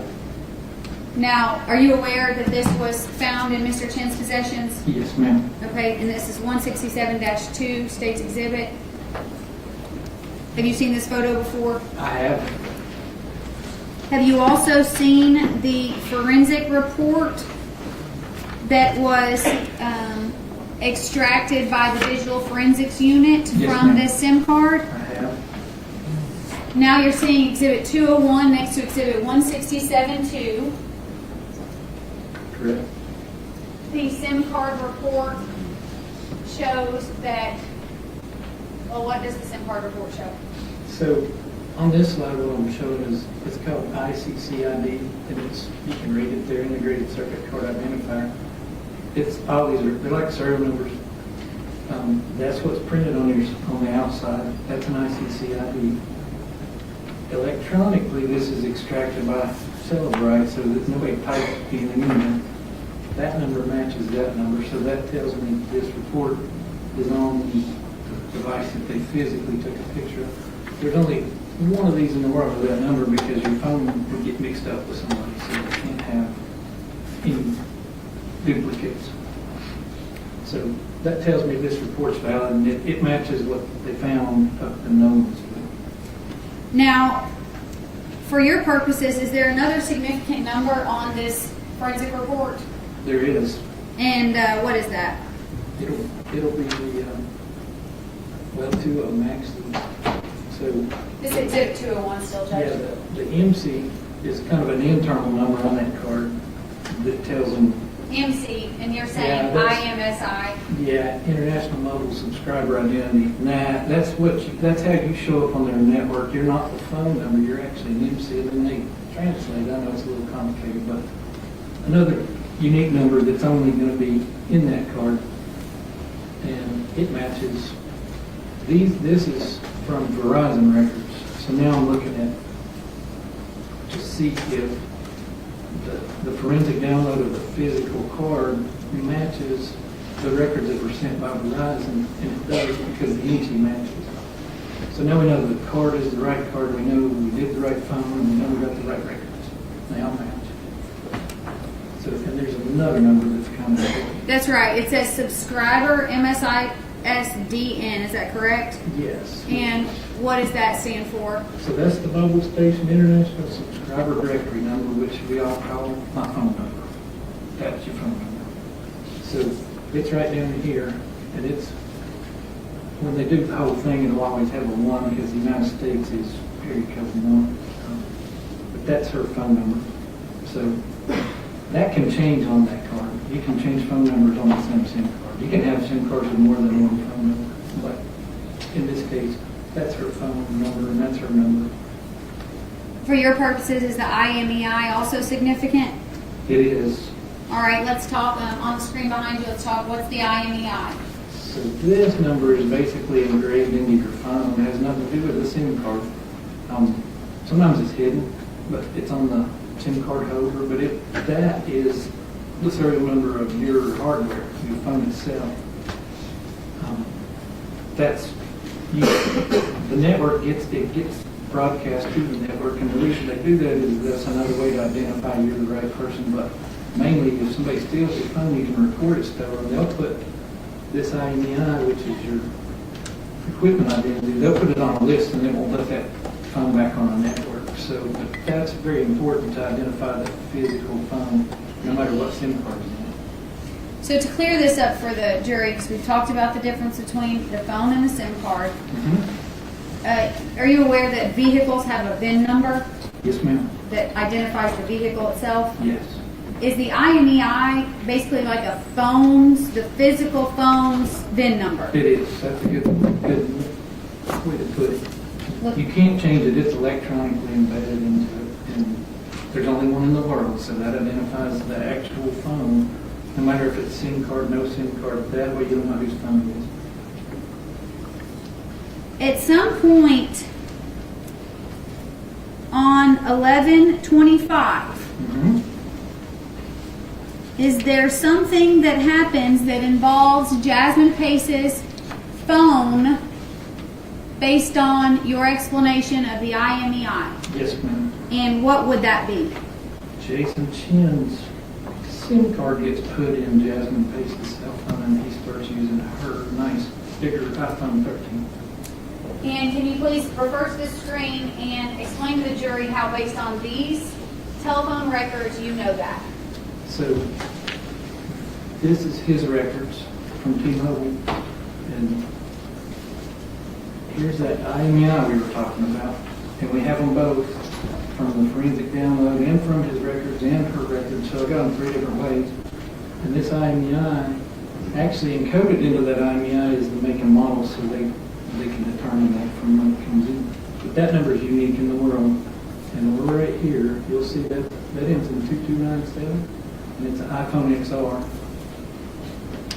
Right here, it turns into 2742. Now you'll see on the other records there's actually a number after the 2. That's a check sum. So they're 14 digits. Some of them have an extra digit to check them that you just kind of ignore it. But his phone changes into an iPhone 13 Pro Max, which is what hers is. And that happens on 11/25 at 2:07 in the afternoon.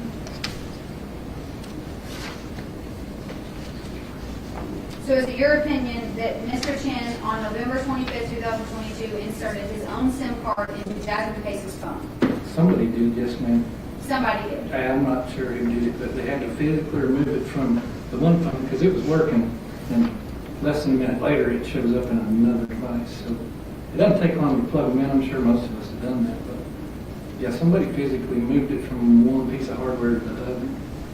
Were you able to see at this time, were you able to view at this time Mr. Chen's last location record?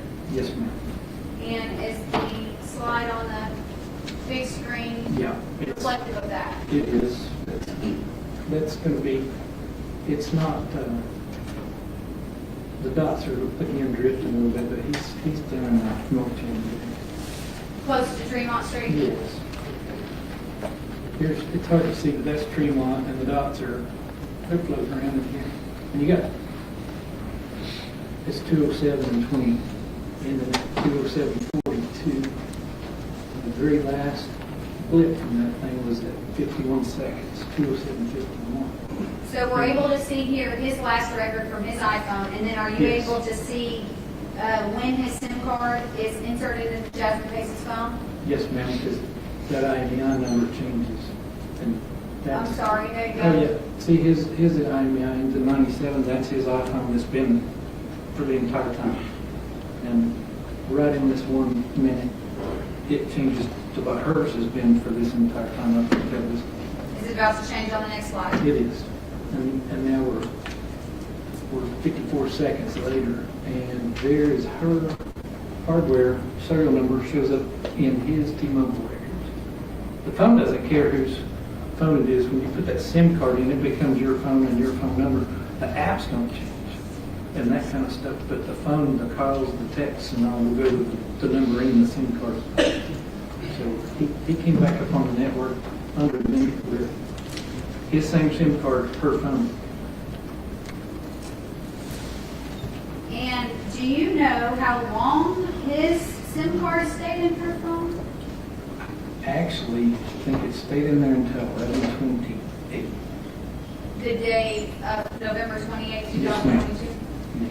And at some point, using Mr. Chen's location records, because let's clarify for the jury.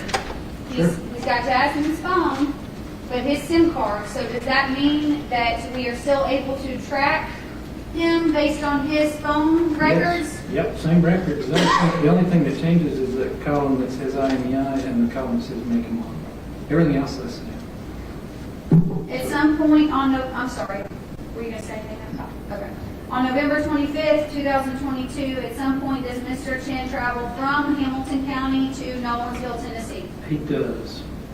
And is that reflected on the screen? It is. Can you talk to the jury about this, please? This is just a zoomed out, and then I let it not erase the dots. So for the entire trip, so you can just see, you know, if you watched it as a movie, you just see it slowly progressing, you know, the highway, but that is following the interstate back up to Nashville. And approximately how long does it take him to get from Chattanooga to Nolensville? I think that one was about a little over 2 hours. And did you also look up that trip on Google Maps? I did. Is it on the screen right now? Yes, ma'am. That's it. Would it take approximately 2 hours to get from Chattanooga to Nolensville? Correct. Can you see, are you aware of, were you made aware of Mr. Chen's parents' address? I was. That's actually in the cell records. Okay. And were you able to identify at what time Mr. Chen arrived at his parents' home on November 25th? Yes, ma'am. It was 4:50. Can you explain to the jury what we see here? So this pin is showing their location in the Ashburn Fort, and this is saying he's using at 4:51 he's using this side of the tower. At 4:52 he starts using this side. So I think he's transitioned beyond this line right here, the one that's kind of straight down, and then that dot right there is in the 4:50 time frame. So right around 4:50 he's pretty close to Ashburn. How long does he stay based on the phone records in Nolensville? He stays until the 27th of. Where does he go on November 27th? He comes back to the North Shore in Chattanooga.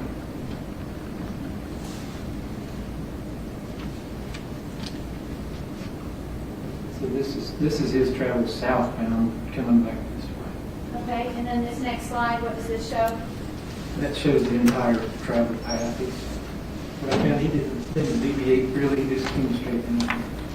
What area of town does his phone travel back to in Chattanooga?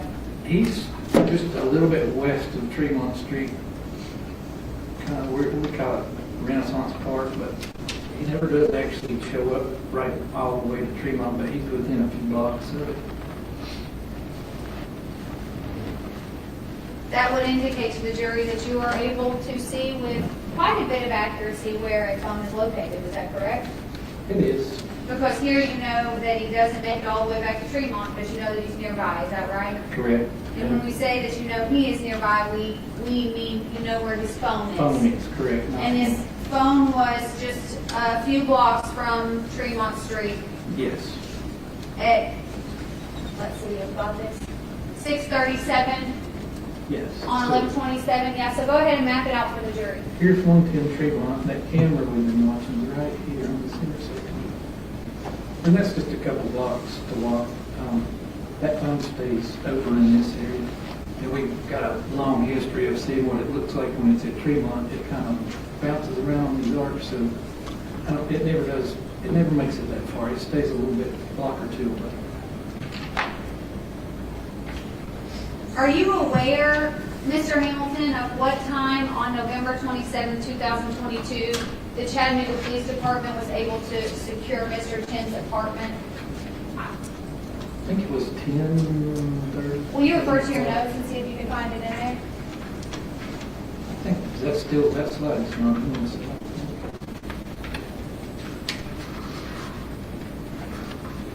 I don't recall. Do you recall? I don't think I had that slide. It was late that evening. I remember it was 10, 11 o'clock. Let me ask you this. Do you recall that it was after this? Yes, it was.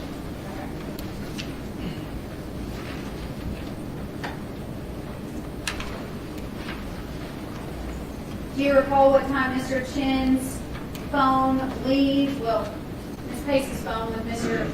Chen's SIM card in it leaves the area of Tremont and North Chattanooga? Yes, it was around 9:30.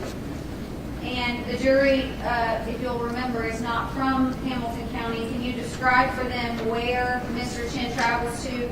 So Hickson will be north up here. It's actually a little bit further than where the Pace family lives. It's up towards that way, but it's just north of there. It's a suburb of, kind of blends in with the North Shore, and then it becomes Hickson. What do we see on this map? So this is him leaving that area around a little bit west of Fraser Avenue and starting to travel. I'm starting to see movement. Are you able to see when his phone arrives in Hickson? I do. It's, like it should be about 10 minutes later he's in that area. You would describe Hickson as not too far from the North Shore? No, it's a short drive, depending on traffic. Do you recall how long Mr. Chen's phone stays in the Hickson area? Yeah, he stayed for till 10:15.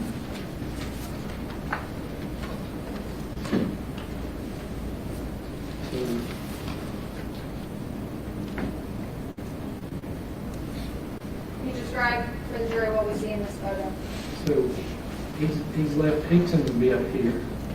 He's leaving out and traveling back down. There's some gaps here and there, but he's traveling back to I-24.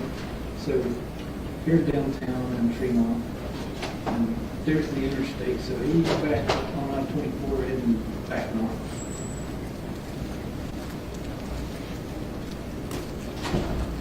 And then where does Mr. Chen's phone take him? Eventually he gets back to Nolensville to Ashburn for his parents' house. Is that where he goes after he leaves Hickson? It is. He makes I think he makes a few stops on the way, but he gets Does this map indicate his travel back to Nolensville? It does. Why would there be that gap in this one?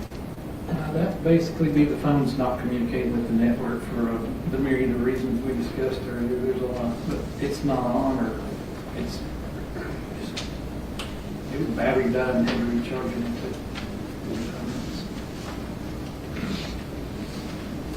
And then where does Mr. Chen's phone stay for the remainder of the records? It stays at Nolensville.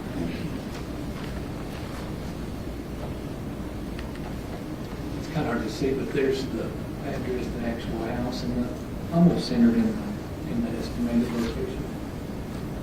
But yeah, it stays there up through what I saw. Okay.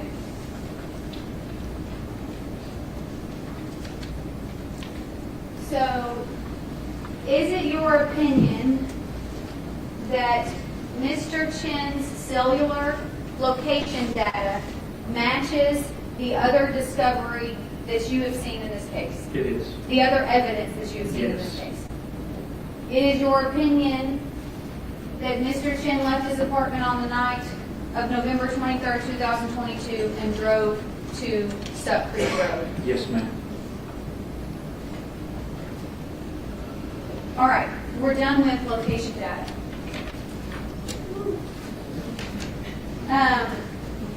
You testified that you inspected both Mr. Chen's forensic download, correct? Correct. How much time did you spend inspecting Mr. Chen's forensic download? Not a lot, because I wasn't allowed to until very recently.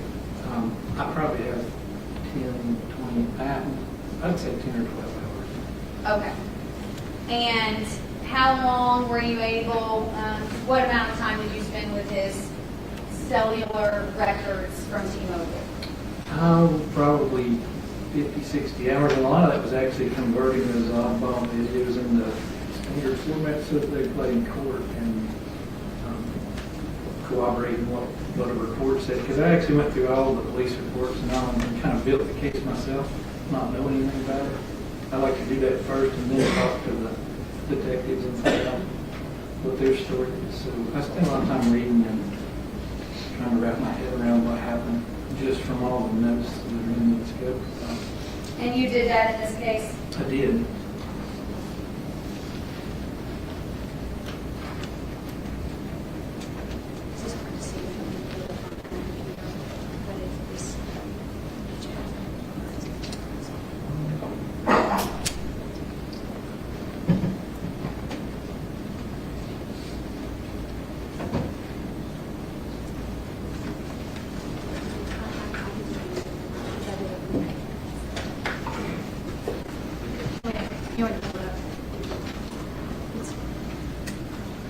Oh,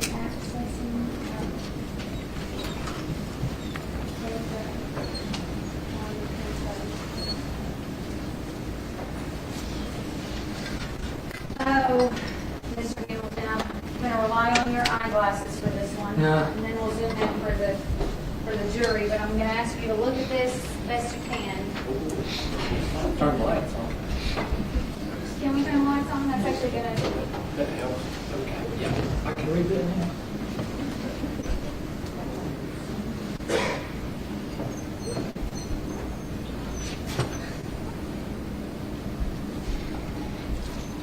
Do you recognize this? I do. What is this? This is a page from the cell providers. This is called SMS, which stands for short message, but this is content of text message. And sometimes we get those, in this case, that's what we have is different text messages.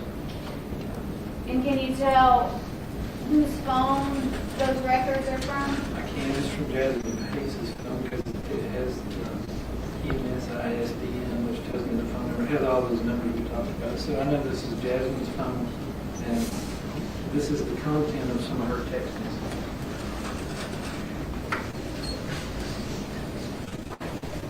So it has a date and time with the message and who it's from, who it's to. Do you recall reviewing these records? I do. Your Honor, as these records be entered as the state's next exhibit, granted the Verizon records are already in evidence, but I would like for this specific record to be in evidence. 219.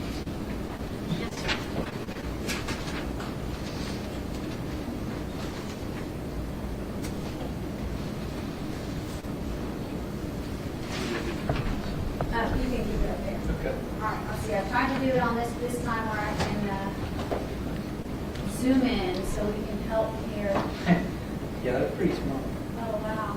I did it. Okay. All right, so are these the records that you were looking at? Yes, ma'am. And over to the beginning at the left, you'll see message arrival and final disposition. What does that mean? That tells you what time it came in, and then if the phone was not on the network, like you turned it off, and then you turn it back on, those messages sit in a hopper, and as soon as you turn the phone on, they pop in there. So those times aren't always the same. If they are, it means you finally got the message immediately. Objection, may I refer?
T-Mobile SMS content, but is this Verizon SMS content? It is. That would be inaccurate. It's actually It is. Verizon, correct? That's correct. That was my mistake. Okay, let's go back here.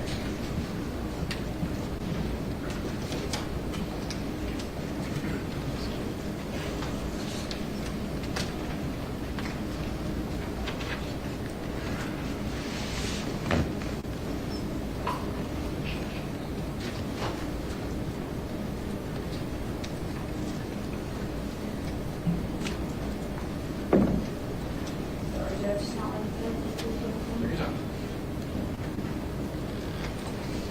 You're expert on stand. That's Apple, I don't do that. Oh, man.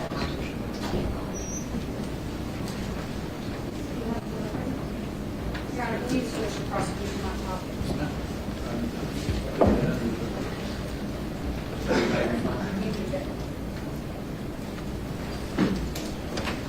Okay, looky there. All right, so here's a larger version of the image. Would you agree? Yes. And now, let's see, I'll get a pointer.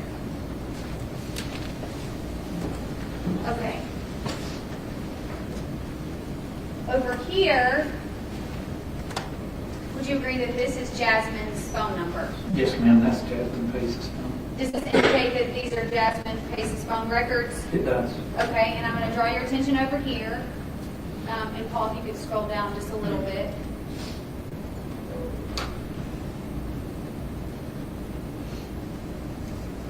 All right, so we're in the time frame of the 4 o'clock hour. Would that be AM? So yes, that's actually the correct time, because and the reason you have to know where the switch is, and that's the Duluth switch, which I'm familiar, that's in Atlanta, so those times are actually accurate to Chattanooga time, because we're both in the same time zone. Are these records indicating activity on Miss Pace's phone? They are, their text messages coming in. Okay, and can you scroll over General Moyle? Okay, so in the 4 o'clock hour, what are we seeing on the right? So this is the content of the text message. These crazy ones, a lot of them are the emojis, and they have symbols to represent them, which I don't even try to decode that. But these are just plain English that'll show up on the phone. And I'm seeing Truist, which I know to be a bank, codes to get into the account. And there's Credit One Bank, there's Cash Out, there's Truist again. So these are mostly banking apps, and somebody's requesting the passcode to get into it. And it's sending it because it's coming from the app on the phone that has the app on it.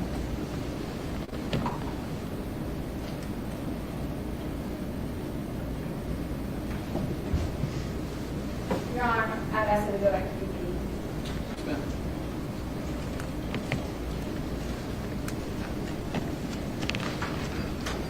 Okay.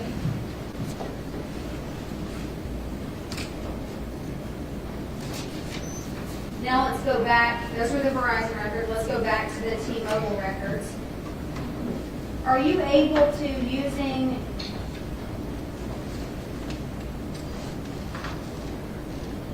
using the records, are you able to actually search for different types of notifications? You can, yes, you can search for in the Celebrate report mostly, but you can also do it in the record. You can search for terms.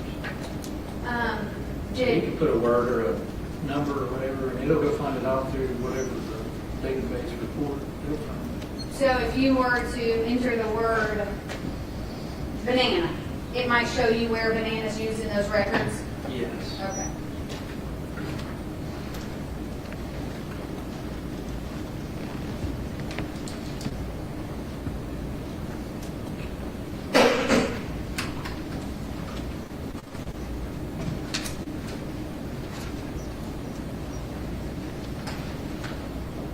And you said this is in Celebrate, is that correct? No, I'm sorry, what you just described, the searching. Oh, yes. Okay. Yes. The other one was actually from the record. Yes, ma'am. this document? Do you recognize that? I did. Did you, using Celebrite, search for a word? Did What was that word? tender. I don't know if you're putting it up there, but yes, the word T-I-N-D-E-R, tender. Would that confidently pull up all of the Tinder activity on someone's phone? Yeah, it will, even if there's the app's no longer there, there's still a piece of crumbs laying around, and it'll find them. So yeah, I'm part of it. Your Honor, I ask that this State's Exhibit 220. So,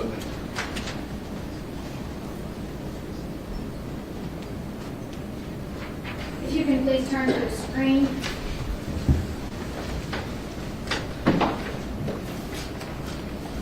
This is Exhibit 220. Are these the records you were just looking at? They are. All right, we're going to zoom in on these records. 1121, can you see that there was activity on Mr. Chen's Twitter? Yes, there's some cookies, 11:20, and then here's 11:21. What do cookies mean? They're like they sound almost. They're like a breadcrumb. It's a piece of information stored on your device that lets them know what time of day. And we get it on web pages. They're part of the revenue stream from ads and things. Would that indicate activity? It would. Okay. At least the app is running. And then is there any activity from 11/22/2022? Coming. And then what is the first activity from Tinder on 11/23/2022? This is local time, Chattanooga, 9:51 in the morning on the 23rd.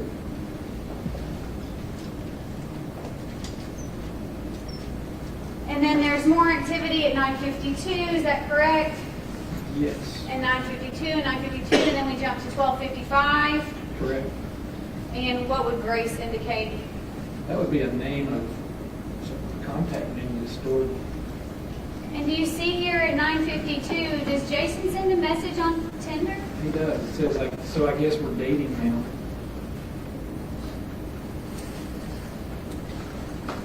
And then does Victoria say something at Yeah. 21:50? He does. So that tells you who he contacted in the morning, and then this would be at 9:50 at night. So that same evening on the 23rd at 9:50 p.m. Haha, really? Question mark, why is that? Well, it's smiley face.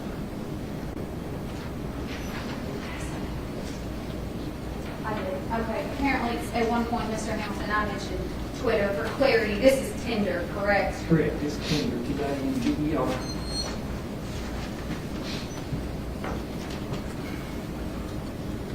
And now we're going to go to a zoomed-in shot of the bottom of the original page, the Tinder page. Yes. This is now 11:28. Correct. And is Mr. Chen reaching out to Sarah and asking her what's going on? He is.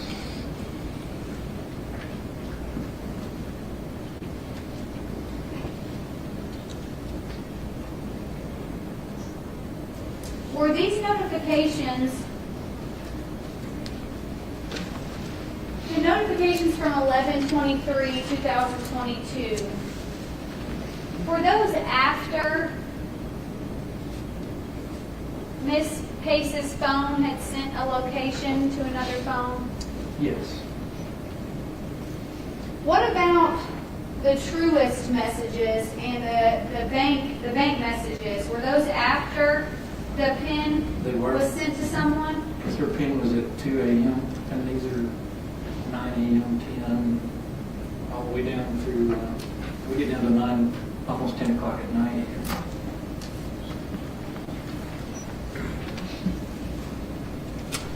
All right.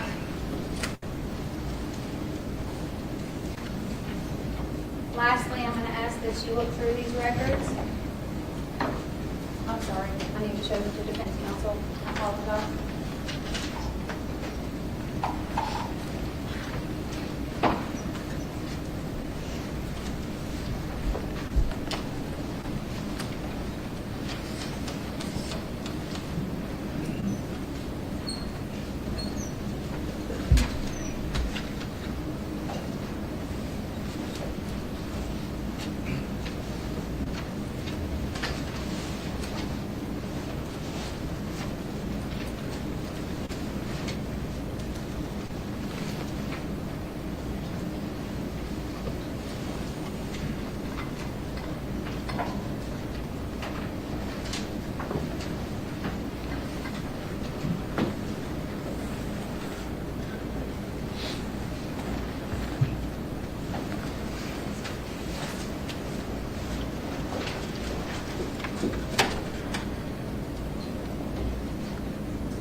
those records for me?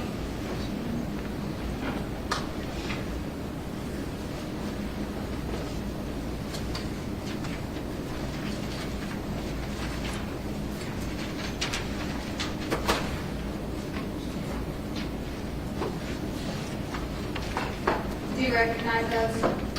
Yes, ma'am, they're from Celebrate, Jason Chen's cell phone and their messages.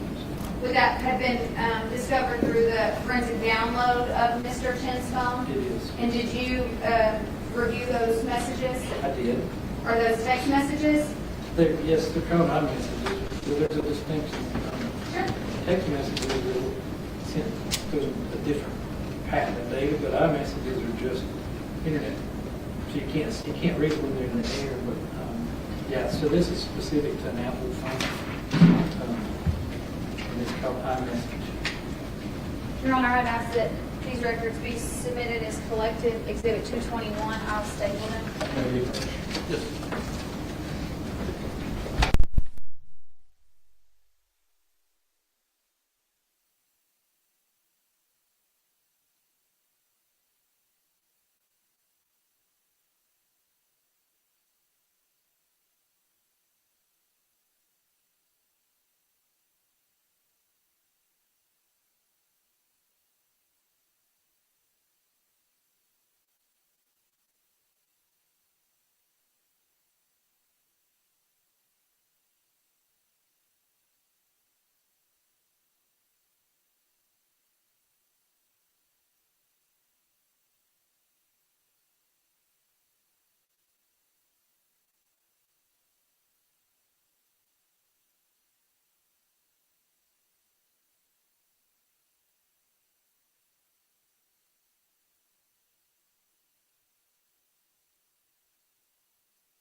Okay, I believe that's Exhibit 220.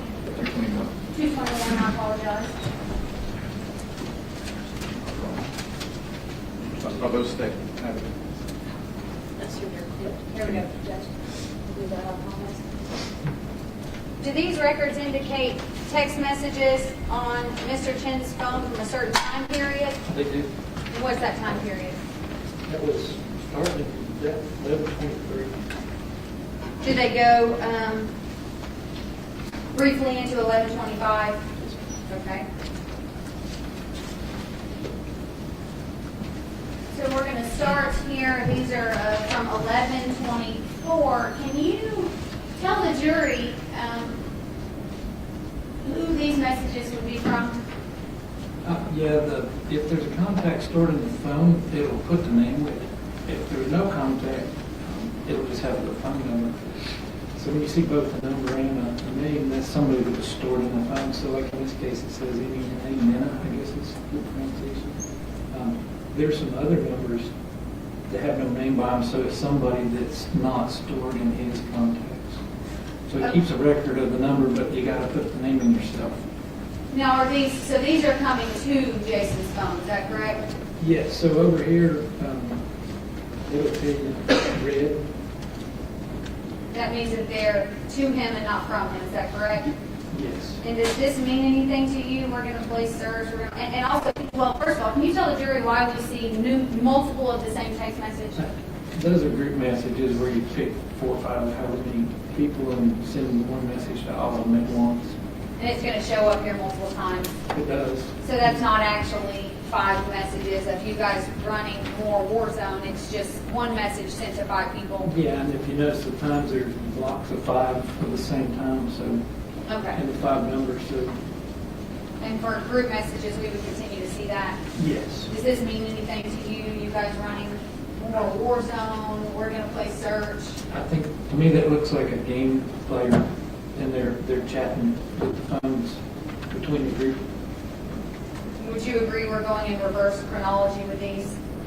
Yes. So at the bottom here, we have 11/23/2022, and what would that time be? That would be 11:56 p.m. on the 23rd, and then more, the dates are getting higher up top. Just before midnight? Yes, that's what, 3.5 minutes, 2 minutes, 40-some seconds before midnight on the 23rd. And the next page, again, we're going reverse chronology. Now, what does that green mean? That is, I believe, that is for the Android. But I'm saying now, who's Oh. sending these messages? Oh, Jason is, And do we know that based on this? Yes. But also the position of the text? yes, it says sent instead of red.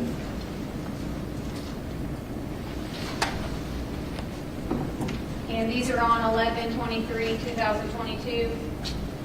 Yes, and I believe, actually, that phone was, it was on Central Time, so that actually be off an hour. And off an hour in which way? It's earlier, so it's actually 106? 106, yes. 106 Chattanooga, on, if we go with Chattanooga time, okay, on the 24th, but yes. late night on the 23rd, early morning hours of the 24th. Yes. Okay. This is on Nashville time in this report. And right here, when you get down to 22, that is the late night on the 23rd, is that correct? Yes, that actually been 11:30 at night. Okay, and is your opinion still that they're speaking of gaming, is what you said, which would be video games? Yes, ma'am, I believe it is. It's 11:23 at approximately midnight. Is that after 11:23 at 2:15 in the morning? No, that's prior to. No, I'm Oh, sorry. I'm sorry, on the 23rd, yes, it is. 11:23 at 2:15 a.m. is before Yeah. this, is that correct? Correct. That's 20 hours. And from 6 p.m. on 11/23, when Mr. Chen left his apartment and went to Sup Creek Road, how much later is this? That's, what, 5-6 hours? And then they keep going for pages without Mr. Chen responding. Would you agree with that? Yes. And are these more group messages to Mr. Chen? They are, I look at the time column because that tells you real quick, there's 4 of them at the exact same second. So yes, there's some group messages. Do these messages indicate maybe some video gaming going on? That looks like the language. I'm not a gamer, but that's would be common.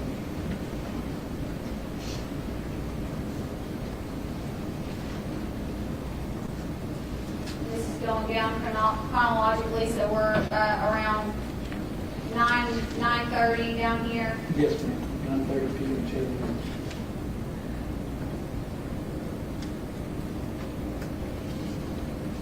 And is there anything, did you see anything else from Mr. Chen from the time, from 11/23/2022?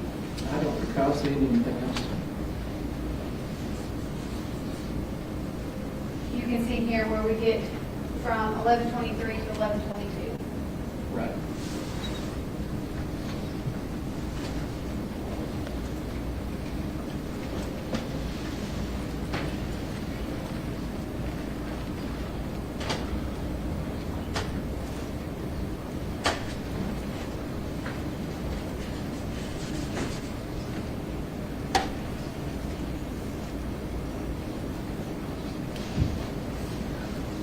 That's it for the state judge.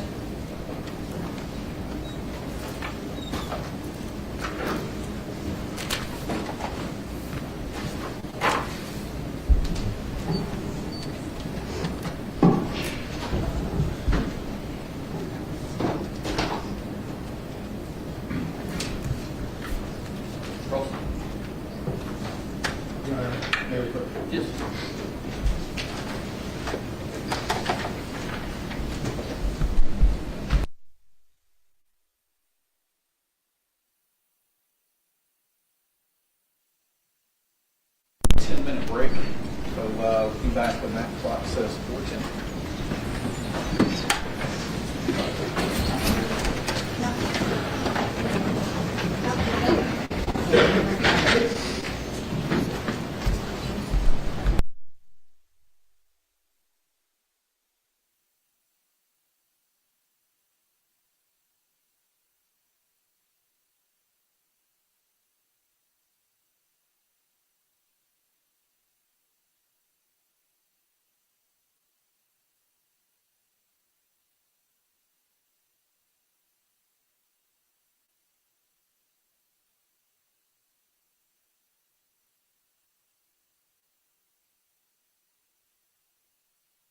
Don't discuss your testimony with anyone during the break.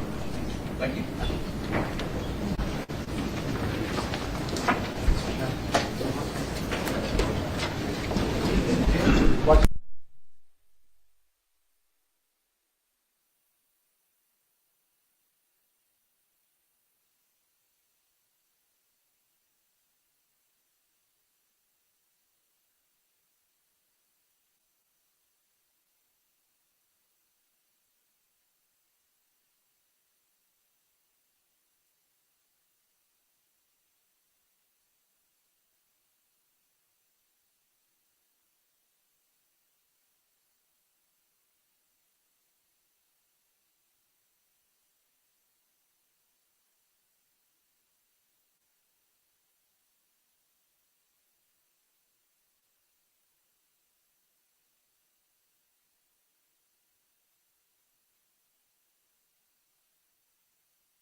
Okay, so court is in a short afternoon break until about 4:10.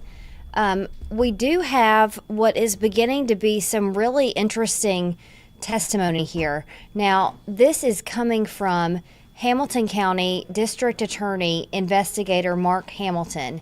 And we have heard about his extensive knowledge about extracting cell phone data and kind of showing what that means. And at first, as we've seen in a lot of different testimony, we hear a lot of details about how they are going to and why they're going to enter that information into testimony. So the first thing we hear from Mark Hamilton after the lunch break here is tracking Jason Chen's and Jasmine Pace's cell phone locations through the data on their cell phones. Now, what that basically is showing is where they believe their cell phones were at different times throughout those days. Now, it gets very technical in how he figured out this data. They use it from different cell phone towers. They use it from different locations, and they can't pinpoint an absolute exact situation, an exact location, but they can get pretty close. So what we know from this is that they're trying to figure out and trace Jason Chen and Jasmine Pace's steps on the day of November 22nd and into November 23rd. So that's how this all kind of starts out. Where were their cell phones, and in what ways did they travel throughout the area? So let's take a look here at some of the first information that we saw there. and that would be here. So this is one example. This is, as Mark Hamilton says, he was able to track Jason Chen from Chattanooga to go to Nolensville, which is where he was found in his parents' home. And that happened around the days of 11:25. So this is 2 days after the prosecution believes he dumped Jasmine's body on Suck Creek Road. So kind of customary, nothing really different there from what we've seen from all of the different ways that they've tried to track his location. And let's go back to one thing that's about to become important when we talk about the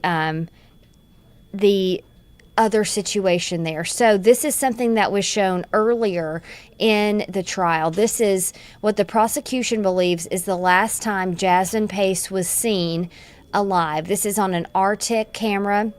This is a camera set up on street poles by Chattanooga police, and this is on 11/22 at 11:42 p.m. They believe that's Jasmine's car pulling into Jason Chen's apartment. She had left her parents' home driving, so that's how they believe and have testified that she's behind the wheel there. So again, right here, we're at 11:22, 11:42 p.m. Then we're going to go to this slide here. This is from Tinder. Tinder, if you don't know, is a dating app. Now, why does this become important? Because in the defense's opening statements, they claim that Jasmine and Jason were at his apartment and that he started getting messages from girls, and she became so angry when she saw them that she actually went after him and initiated this attack. So they're showing the Tinder messages that they got off of Jason's phone. Now, this is the prosecution showing them, not the defense. So what can we get from these messages? The first things that they're pointing out here are the times. So there's a Tinder message on 11:21. Again, we know Jasmine was seen entering his apartment on 11:22. And then there's not another Tinder message until 11:23 at 9:50-ish a.m. It's hard to see what that number is there because it's small. Then 11:23, 9:52 a.m., a message from Victoria. 9:52 p.m., another message from Victoria, and then from Jason, 9:52 a.m. there on 11:23. We've moved on to the 23rd here. So I guess we're dating now. So this message is at 9:52 a.m. This time becomes important in just a second. 9:52 a.m. Then, if you go back to some of the earlier testimony, that's at 9:52. Here is Jason entering a Walmart, buying cleaning supplies, and this time, according to cell phone data, Jason Chen traveled to the Walmart at 10:40 in the morning. So from 9:52 a.m., we see him sending a message to a girl on Tinder saying, I guess we're dating now. And then at 10:40, we see him go into the Walmart to buy cleaning supplies. So a very small time frame there. They were also right before the break showing text messages from his phone. These are the ones we just looked at were like a Tinder app message. The text messages on the phone, as they were pointing out, around that same time, the text he was getting was from some sort of group message asking if they were going to be on for gaming. So as of yet, in his cell phone data, we have not seen any messages come in before that 9:52 a.m., backdating to the time when Jasmine pulled in at around 11:50 p.m. on the 22nd.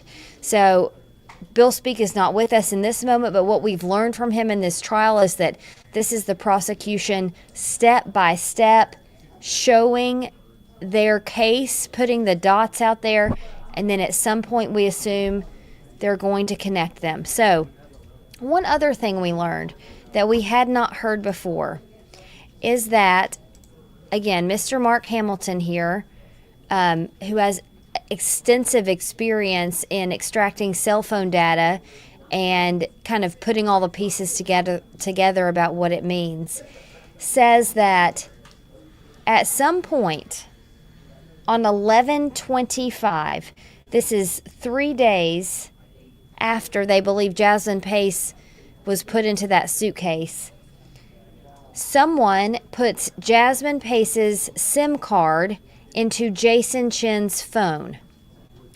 It stays in there, according to this cell phone data, for approximately 3 days. What that exactly means, we don't know, but that is something that Mr. Hamilton there, who you're seeing on your screen, testified to from the cell phone data that they've entered now into the court record. So we're seeing a switching off of the SIM card. We're seeing these Tinder messages. We're seeing the movements from Jason Chen's cell phone from his apartment to the Walmart, by Suck Creek Road, back to his apartment, back to Suck Creek Road, where Jasmine's body was later found in that suitcase, and then back to Walgreens, where he purchases cleaning supplies, and then back to his apartment. Then at some point later, again on 11/25, they use that cell phone data to kind of go along with him to Nolensville, where his parents live. An interesting thing here that they talk about, if you change the SIM card in your phone, Hamilton testified, if you delete messages, it doesn't matter. That data, those messages, your app activity are still stored in that cloud of data that the cell phone provider has. So that's what they're going back and looking at now. It will be interesting when the defense gets up to ask Mark Hamilton about these Tinder messages, about these text messages, what they will try to ask and what that will point to corroborate their story possibly. So again, when we see the prosecution question a witness, these are small dots that they're trying to prove their case, and then the defense comes up and tries to poke holes. So we'll try to see how that happens there.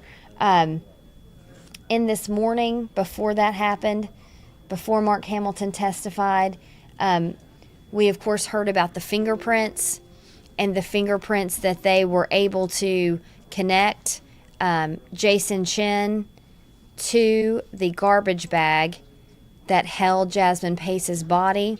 You can see there they were able to identify 2 fingerprints of Jason Chen's on that garbage bag.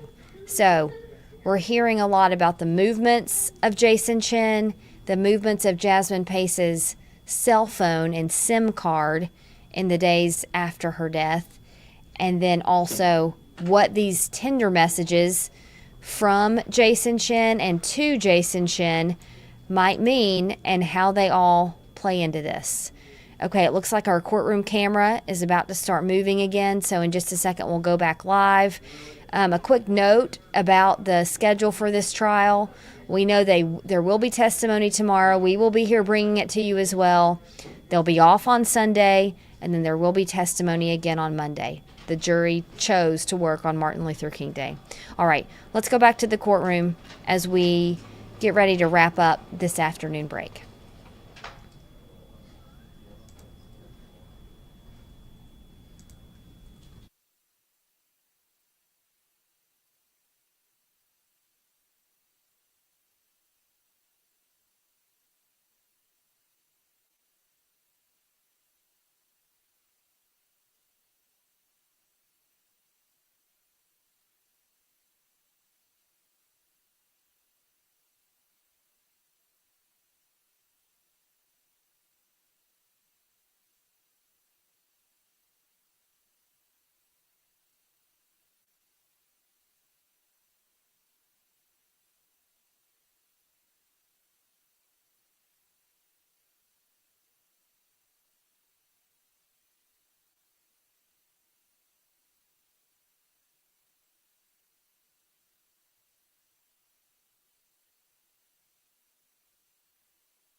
Yes, Your Honor.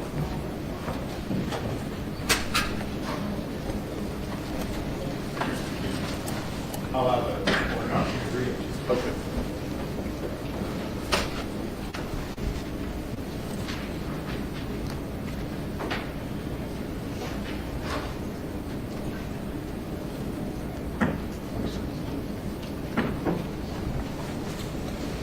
Anthony, if you could let the jurors know we're going to take the motions for maybe a minute before we get them up. Yes, Your Honor.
Any specific text messages that you're wanting to get in, or any specific text messages the state suggested?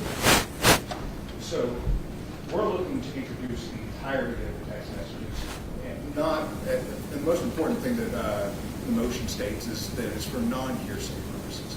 We're trying to establish that Jasmine Pace and Jason Chen had a relationship. This isn't just a one-night thing. And these text messages show the entire relationship between Jasmine and Jason. And so it shows when they were dating, how they would go out. There's not any particular text message that the defense intends to point to, and actually even discuss with Mr. Hamilton. Mr. Hamilton? Okay. And what's the state position? Your Honor, the state has multiple positions. First of all, for the record, this came up between the parties on Monday. It was noted that we would object to these messages, and we just received this motion approximately 4.5 minutes ago. So, I've barely had time to review it, but I do know how the state feels about it because, number one, it's hearsay. It is, the only party opponent in this case would be Jason Chen versus the state of Tennessee. So they are hearsay. For the truth of the matter asserted, Mr. Weiss has admitted he's trying to assert the length and nature of the relationship between the defendant and the decedent and the amount of time the defendant and the decedent spent together. That's for the truth of the matter asserted. He cannot point to an actual hearsay exception, such as effect on the listener. There is no hearsay exception in here because they are hearsay. More importantly, the text messages are approximately 200 pages. They go back to 2021 when the two of them first spoke on Bumble. 2021. And then they pick back up in conversation in 2022, approximately April or May, Your Honor. A majority of the text messages cannot have any relevance to this case. Unless there was a text message, which there is not, in which she's threatening the defendant for some reason, none of them are relevant. So first of all, they're hearsay. Second of all, they're not relevant, even though the threshold is low. 2021 messages are not relevant to a homicide that occurred in 2022 in a trial that's in 2025. They are simply not relevant. They are hearsay. They're being used by the defendant. Those are his own statements. That is inadmissible hearsay. Next step, after the court makes a ruling, we believe that there are specific messages that pertain to potentially sexual relations that are inappropriate and further inadmissible. They're prejudicial, they're irrelevant, they're inappropriate, and they're not for the jury to see in a homicide case. Let's take it backwards. I do know that the rape shield law prevents sexual related information about the victim, people other than the defendant. I think that same body case law makes it pretty clear that the relationship between the victim and the defendant is admissible. So I don't, unless there's a specific case you're referring to, I think generally that's the law is one. Your Honor, Rule 412 also doesn't apply to a murder based on bias and sex offense cases. No. That's the very first part of 412. A text message from early 2022 about sexual relations between the defendant and the victim are not relevant to a homicide trial in November of 2022. Well, I'm a little at a loss without knowing the specifics of the text messages to make a determination of whether the text messages whether any text message happens to be unfairly prejudicial. So that's one of the criteria that I'm going to have to look at. Would you like to see the text messages? I can. So, obviously, so there's 2,000 you know? There's 200 pages, Judge. I don't know how many messages there are. 240, but I mean, there's not that much information on each page. So, yes, 240 pages, but it's...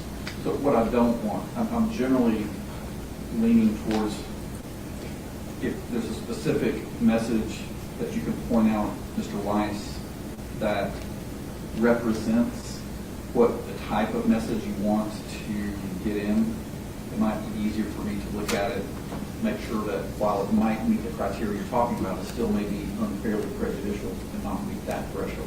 Your Honor, I've listed all these reasons in this motion, and this is not a written motion that I had to file or write up. This is something that I would have tried to introduce it, someone would have objected, and we would have been right here. So we're talking about, please talk about the substance of your motion. So the entirety of the vestiges are relevant for non-hearsay purposes, and I list up.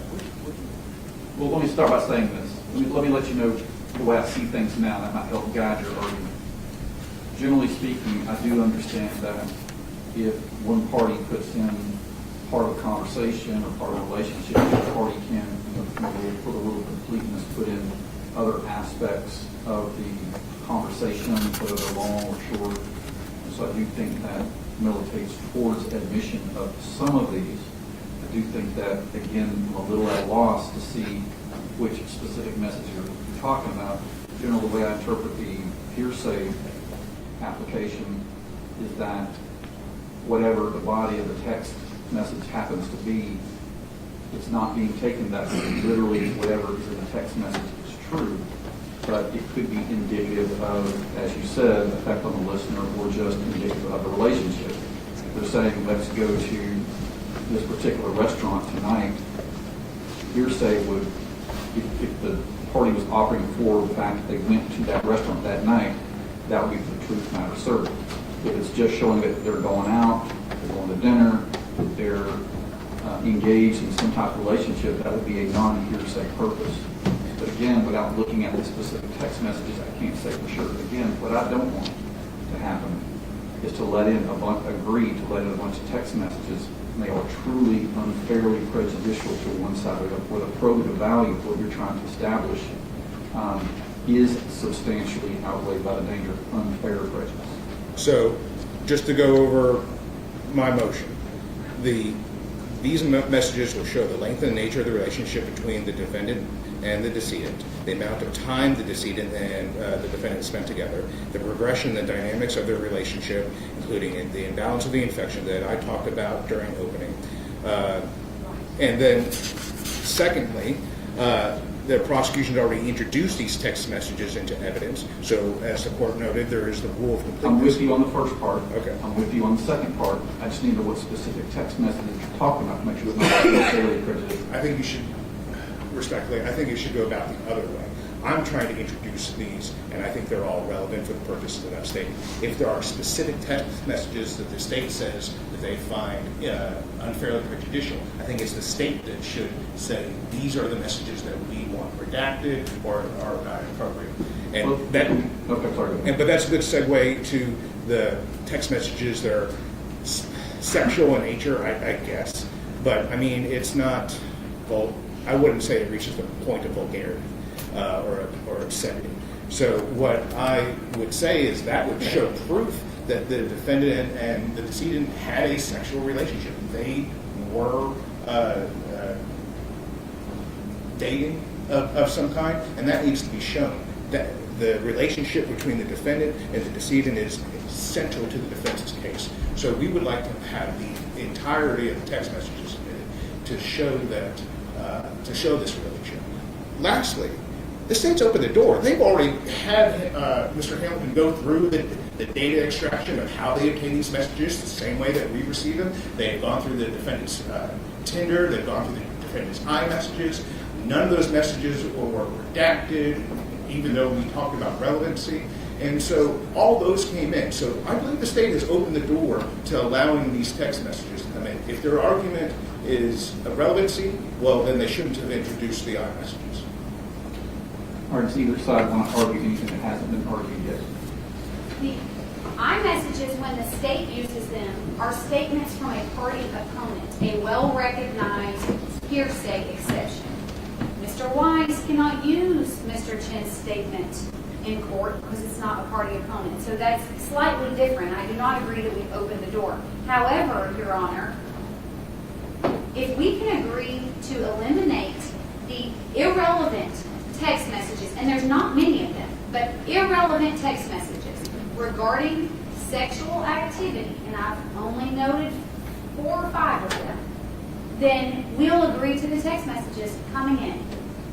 I do not believe that the text messages about sexual activity are relevant to Mr. Weiss's case or the homicide of Jasmine Pace. Okay, so we're tailoring down the argument. So please show me the sexual messages that we're talking about. Apparently that's what... Your Honor, I have them noted. If Your Honor will hold on to those, I'll point them out for you page by page. May I just mention that I don't intend to ask Mr. Hamilton to tell me about this sexual text message. I don't intend to do that with this one. No, he intends to tell the jury in closing argument to go back and read all the messages. If they will be in evidence and we object to them. I will go through them with Mr. Hamilton. All right, let's see the messages. On page, these pages are strange, Judge, on page 3360. I'm not going to read it out loud. If you could refer to, you said 3360? Mm-hmm. Get a small packet of this one. Oh, got some. 3360.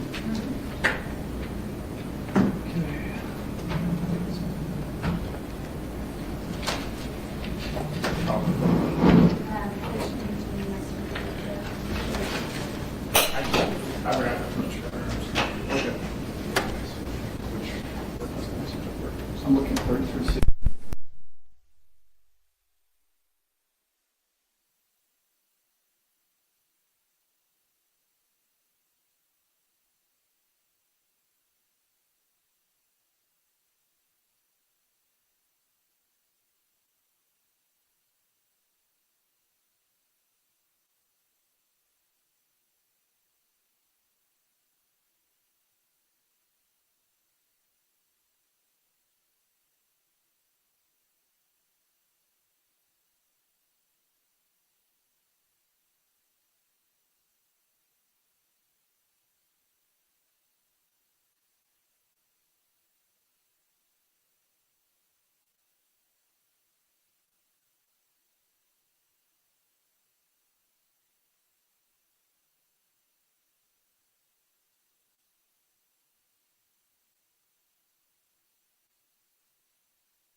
the non-hearsay purposes of showing the relationship between the parties for finding that these text messages, again, not for the truth of the matter asserted, but for the non-hearsay purpose of establishing the depth of the relationship between the victim and the defendant in this case, whether it is a heavy component of domestic-related violence, perhaps, that the danger of unfair prejudice does not substantially outweigh the further value so that the text messages be admitted. Be deemed admissible, and then if the parties want to parse them out, they certainly can, but at this point, we want that seen deemed admissible. Yes, you need your stuff? Yes, sir.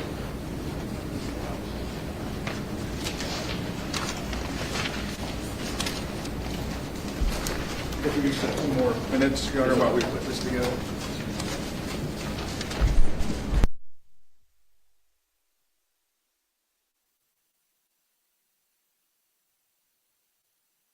The state has already introduced text messages between the victim and defendant, even though this is different. It's not the state's theory of getting it in of the party opponent. That's for hearsay. It can be taken for the truth of the matter asserted. These text messages are not in the same category, so they cannot be taken for the truth of the matter asserted.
Everyone, Kelly, please have a seat.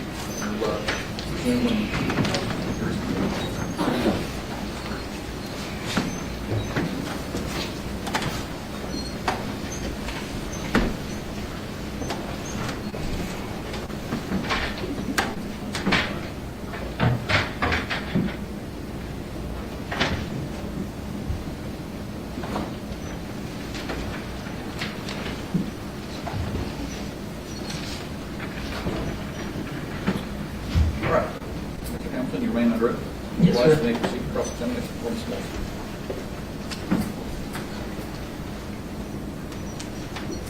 Good afternoon, Mr. Hamilton. Good afternoon. One thing that you and I share is that I do not do Apple products, so we're going to slow things down a lot in this case. You're an Android person, PC, correct? Yes. Okay. Mostly. Going back to what the general had discussed with you about the cell phone towers, related to the towers that you're relying on, how precise are they for giving you specific locations?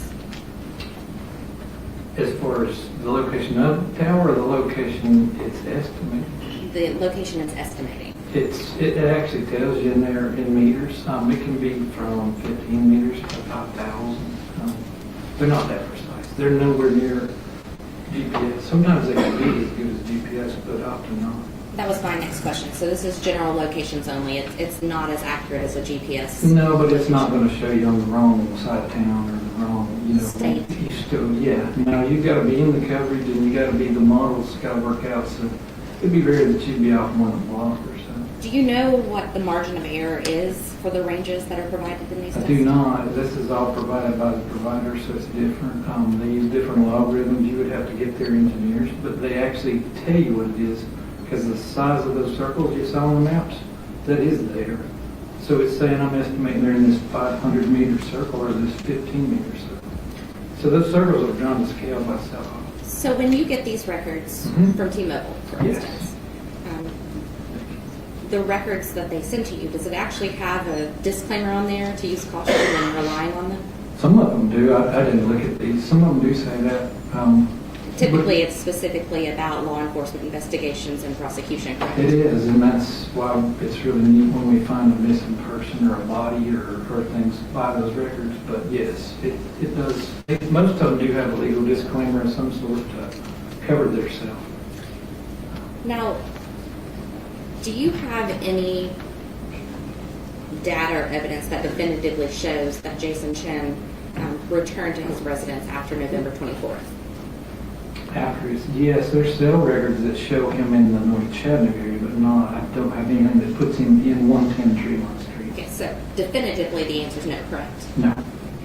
We went through days and specific times from the 22nd, the 23rd, and the 24th showing cell phone records, correct? Yes. Then showing Arctic camera, correct? Correct. Showing surveillance video of stores, correct? Yes. But that doesn't exist after November 24th. For Mr. Chen. No. Everything is Well, the approximations. cell records still exist, but not the Arctic and the Nothing stores. else I does didn't support see anything in the case file after the last videos, other than the cell records go beyond 24th. Okay. And the phone download obviously has some data. Right. But other than the cell phone location, which is approximations, there's nothing that you have that substantiates he's in 110 Tremont. Correct. I can put him on the North Shore within a block or two of it. I would be comfortable with that, but not in the residence. So I'm rephrasing this a little differently. It's going to sound repetitive, but you're not sitting here today saying definitively that he was in his apartment after November 24th, are you? No. I'm saying he was in the area. Now, there was Arctic videos that were available. Did you watch any Arctic videos that were from November 24th on to see if Mr. Chen was in the area of Tremont Tavern? I found no Arctic videos after the 24th. Let me back up. I just spoke of a restaurant, Tremont Tavern. I did not mean that. Tremont Apartments. Oh. You watched no Arctic cameras that showed him near the Tremont Apartments, correct? Let's start it. Okay. November 24th. Yes. Forward. Did you watch any Arctic cameras to see if he's in the location of the Tremont Apartments from November 24th forward? I saw no video available in the case file for the 24th forward. So no, the answer is no, I did not look at anything beyond that. Any ring camera footage that you were provided that showed him entering or exiting the apartment November 24th forward? I found none. Now, Celebrate is something that's been discussed here Yes. a lot, not just through you. What is that? It's a forensic tool that's made, it's out of Israel. And as I discussed earlier, it's actually originally made for transferring cell phone data from one phone to another. But it's Like it's at a Verizon, forensic- you use that analogy, correct? Yes, they actually had the same tool I had for forensics. It's just had different software in it. But it's software and hardware that's designed and engineered to extract information from phones and then put it in a readable format. There's many vendors do that. That's just Is it one of them. something that's pretty accepted in the forensic community? It's 100% accepted, yes, ma'am. How long have you used it? Since they invented it. Which was when? I don't remember the year, because I started doing this stuff in 2002, and it wasn't available. We started out with suitcases full of cables, because they made a different cable for every phone. I literally had suitcases of cables. So I've been doing this since it started. Is there a specific feature that makes Cellbrite more reliable when extracting text messages than other programs? I liked them. They've been at it longer than a lot of people, and they have a really good product. And it takes a lot of engineering behind it. They have to reverse engineer each cell phone model. So whatever you're carrying right now may not be in the list yet if it's something brand new. They have to buy it, spend months of reverse engineering everything in that phone. So they spend probably in the hundreds of millions of dollars. Androids last forever. Mine's pretty old. Yeah, but you know what I'm saying? They have every phone's different, so they have to build a tool for that phone. And the big players in that game have to have a lot of money. It's a very expensive product. Now, when in this case, who all's phone has had an extraction done on it? The only one I looked at was Jason Chen's, and I asked them, they didn't find the phone that belonged to Jasmine Pace. Just a SIM card, But is I'm your not- understanding? Yeah, I'm looking at it from the outside, kind of like you. I was brought in looking at the evidence that's in the folders. Okay. So So that's Jared- how I know about it as Jason's. And I know that the general had asked questions earlier, and she was talking to you about a SIM card and then a phone. Yes. The phone is actually what Cellbrite is plugged into, correct? Or No, SIM card. the works. SIM card is? You can do the SIM card by itself, or the phone with the SIM in it, or the phone by itself. You can do all three. So we know that we have a SIM card that we believe is Jasmine's, I correct? can guarantee it's hers. Okay. That's what all those numbers show. There's not another one in the world with those numbers on it. But you've not reviewed any kind of extraction from her SIM card, correct? That's what was on the screen, ma'am. Yes, I did. That's a Cellbrite extraction of her SIM card found in Nolensville. The screenshot you saw compared Verizon with Cellbrite. So that is, So yes, maybe I I have just reviewed it. misunderstood what you said. I asked, had you seen any extractions other than Jason Chen's, and you said just Jason Chen. Was You that? said phones, man. That's not a Okay. phone. It's a SIM card. Now I'm with you. So SIM card for Jasmine, phone Yes. for Jason. Correct. Okay. Those are the only two extractions you're aware Yes, of ma'am. that you've reviewed. That's correct. Now, is there a specific procedure in place that actually protects the integrity of these extractions when they're done? Yes, they actually have hash codes built into them. So if you alter one period in them, it will change the hash code, and you'll know. You can put a speck in a picture, and it will change the whole hash code. So yes, they're internally protected by what's known as hash codes. When they're exported, they're in a zip file, and that's hashed, and then that, if you change, like I said, any. Now, when you say hashed, what do you mean? It's getting technical, but basically it looks at all the data in there, and it generates through an algorithm, it generates a number. And that number, if it is anything changed, that number will change. How would I know if that hash is there? Hire an expert in cell phone forensics, I'd say would be the best way. I don't know if you understand. You told me you weren't a big techie, but. You know I'm not a big techie. So yeah, I'd say you probably need to get some, at least, a lot of computer people know about hash codes. Okay. But that's a real big forensic thing because it basically protects, if anything gets corrupted, You're an expert.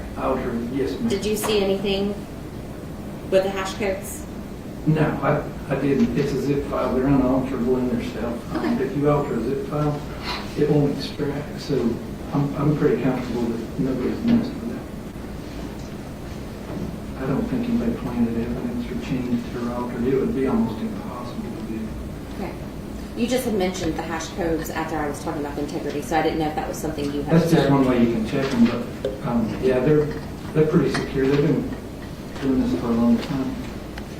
Now, were you present for the actual extraction of the phone, or did you just review it? No, ma'am, I just got into it a few weeks ago because we were told not to look at it. Okay. What is your understanding of what's included in the extraction? We'll start first with Jason's phone. What do you mean, what's included? What all was extracted from his phone? I'd say everything so far I could get, but I couldn't answer that from memory. It's dozens and hundreds of items. Now, you've talked some on your testimony about some of the things that you've reviewed personally. So, did you see anything about iMessages? Did you see iMessages in his extraction? They are in the PDF version of one I saw, but I didn't really dig into those. Any other message forms that you saw? There's SMS. There's like 2 or 3 categories of messages, and they depend on. I was talking about there's iMessages that are different than text messages. There's a whole category for messages.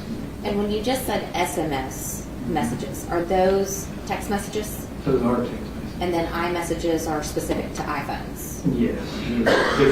We call them text messages, but that's a whole different name. Do you know, based on the SIM card that you received of Jasmine's, what the operating system was she was using on her phone? I didn't receive her card. I just received a report about her card. In the report, it tells you about the card, and then I showed you the path to match that to her records. And in the records, that number up there on that screen tells you what make and model and manufacturer, and then a unique portion to the end. And then they nicely convert it for you, and right there in the thing it says iPhone 13 Max. So it's in the Verizon records, it's in the T-Mobile records, and that tells you what make and model. It said his was an XR, and it said hers. His, there's a lot more because Cellbrite extracted more information from his phone, but in both provider records it tells you the make and model of the phone and that electronic serial number, and it's in both records. His obviously doesn't show up in hers, but hers shows up in his. I guess my question is, where it says the 13 Pro, I know from what little I know about Apple, there's usually like an operating systems and it'll say 17 or... No, so we're getting this from that, remember that IMEI? That's the electronic serial number. That's all that makes it to Verizon. Okay. Verizon knows from that number, the first few blocks of it tell it what make and model. It doesn't tell it what OS.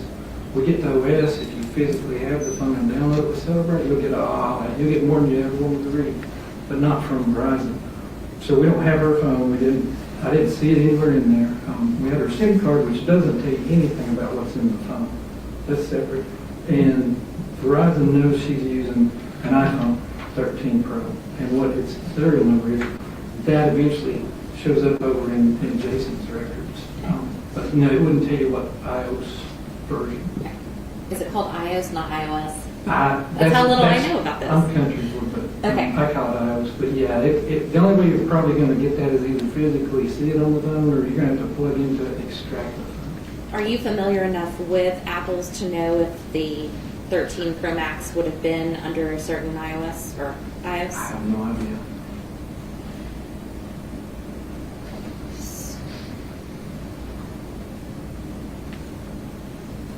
Now, there's been specific messages that you've looked at. Did you look at messages outside of iMessages between Jasmine and Jason? I looked at all the activity in that phone in and around the 23rd, 24th, 22nd, that time period. And some of the messages you've testified to are with group messages with people? So that product actually will give you everything in the phone in chronological order, so you can actually just look at everything at once. Does that make sense? It does. So based on the training that you have, the experience you have, and then the functionality of Cellbrite, would you feel comfortable testifying that the extracted messages that you reviewed are actually authentic and that they accurately represent the data that was contained within the phone? 100%.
have you look at these.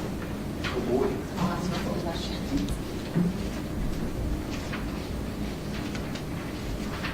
All right. And Ms. Pierce, I brought the exhibit sticker back over here, but this will be 122. 122 will be the exhibit. 221. 222. Thank you.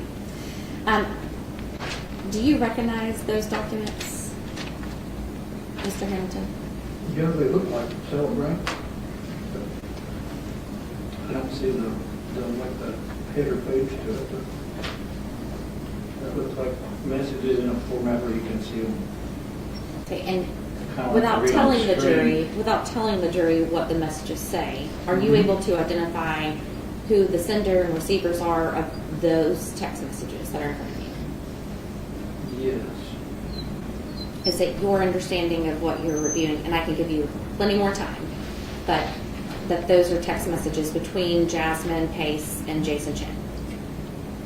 Spot check on every 100 pages. It appears, yes, ma'am, that appears to be what I'm seeing there is the messages between Jasmine and Jason Chen. Your Honor, I would like to have this Exhibit 222 moved into evidence as the true and accurate representation of the iMessages between Jason Chen and Jasmine Pace. Okay, so admitted. Ladies and gentlemen, there's an additional instruction that's going to come with this particular exhibit. These are text messages between the victim, Jasmine Pace, and the defendant, came from the defendant's phone. Unlike the text messages you heard earlier about that the state introduced, where you can use those for the truth of the matter asserted if you wish. These are being introduced not for the truth of the matter asserted, for a broader purpose, and that's just to show the length and the nature of the relationship between the defendant and the victim in space, the amount of time that the defendant and the victim spent together, and the progression and dynamics of the relationship over time. So again, the distinction, like for example, the text message you saw earlier from that was introduced by the state about the defendant playing video games, you can, if you wish, determine that the defendant was playing video games about to get home. The text messages in this exhibit, the specific exhibit 222, cannot be used for that purpose, but only for the non-hearsay purpose, not for the truth of the matter asserted, but for the relationship issues that I mentioned earlier. Okay? You may continue. Changing gears slightly, but going back to iPhones. There was some evidence that the state had brought up with you about notifications that were coming through almost simultaneously, it appeared. Truist Bank account, Capital Bank. Are you aware of what happens when iPhones are reset? Reset as in restored? Factory resets, like you had mentioned in your earlier direct? Yes, if you reset them, they go back to the way they were the day you got them from the store, so you've got to go put a SIM card in, you've got to start over. It may have the SIM card already in it, but it'll go back to the factory default. Okay. Now with iPhones, they have Apple IDs, correct? They do. So if you were resetting a phone and you put in your Apple ID, would that then prompt new messages to come out to change your password or authenticate your logins, or do you know?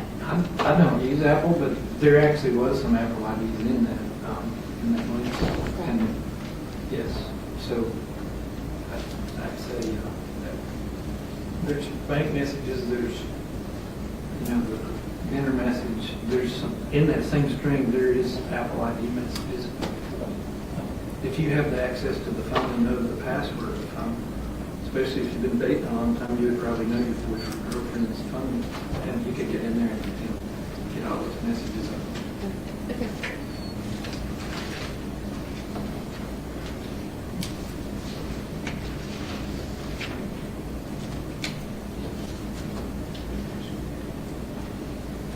Did I answer your question? You about did. the You did light on the answer. phone? Yes.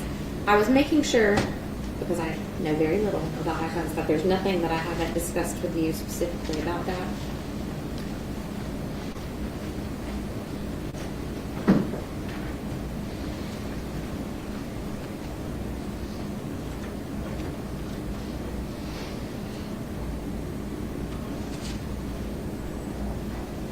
And not to rehash things repetitively here, but the only extractions you are aware of are related to Jasmine Pace and Jason Chen, correct? Jasmine's SIM card and Jason's cell phone. Yes, and that's it. That's all I saw. Are you aware if there was any extraction done on Jasmine's mother, Katrina Pace's phone? I saw some screenshots that ended up, I know in my report, I believe those are her phone, but no. I saw no physical or no Celebrite or any other product. All I saw was the pictures of those pin drops. So about the pin drops, short of you having an extraction, is there any way for you to actually authenticate what that is? To show that the text message was received. Did you see that in Jasmine's extraction? There isn't an extraction for Jasmine. Have you seen her? I haven't seen her phone. If we know where it is, it'd be good to do. Well, her SIM card. SIM card doesn't have anything in it but your phone number and some serial numbers. Okay, so you aren't aware of anything that actually authenticates that pin drop screenshot that you received? No, but I doubt it would be really tough to fabricate a latitude, a longitude, a date, a time, and a screen, an LCD screen on a phone. That would be tough. What if the individual themselves had been at Tremont Tavern and had the actual... Did I say Tavern again? Yes. Okay. It's a good restaurant. It is a great restaurant. Thank you. And it's just around the street, correct? It is. It's not far. So at the Tremont apartment, if individuals had been at Tremont Apartments, could they potentially have access to the latitude and longitude of that facility? Yeah, but there's actually a time on that too, and then there's metadata in that picture that tells me when it was taken. So you would have to fabricate a lot of cool stuff. I could probably use some help in my office if somebody could do that. Is it possible though that everything's possible? But you have not seen an extraction, so there's no way that you can say with certainty that that is an authentic pin drop, correct? My expert opinion is it's real. It's a good picture, but anything's possible. Somebody could have fabricated that. That's true.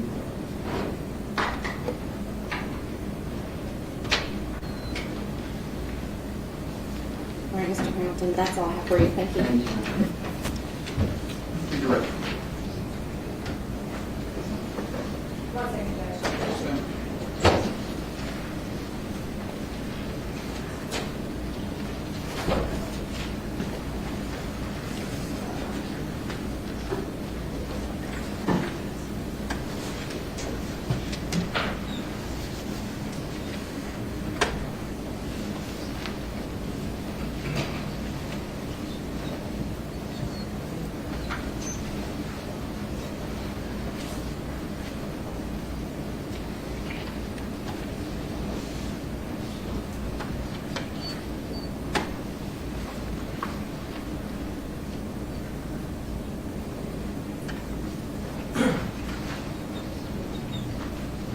Mr. Hamilton, Ms. Morrison asked you about a factory reset as it related to those bank notifications, and you mentioned an Apple ID notification. Yes. In your professional opinion, would those messages have been the result of a factory reset? No, the reason I know it's factory reset because in the forensic download from Jason Chen's phone it says it was factory reset.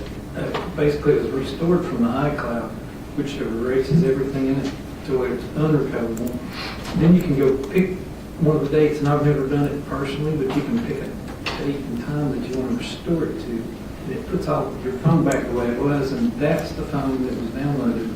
It was actually a restored phone, so it had been wiped clean, restored back to some date that I don't know, but it tells me that in the forensic tool, but that wouldn't affect the messages coming in. That's just your phone number. And even though the SIM card wasn't active at the time, those messages are still coming across the network. Understood.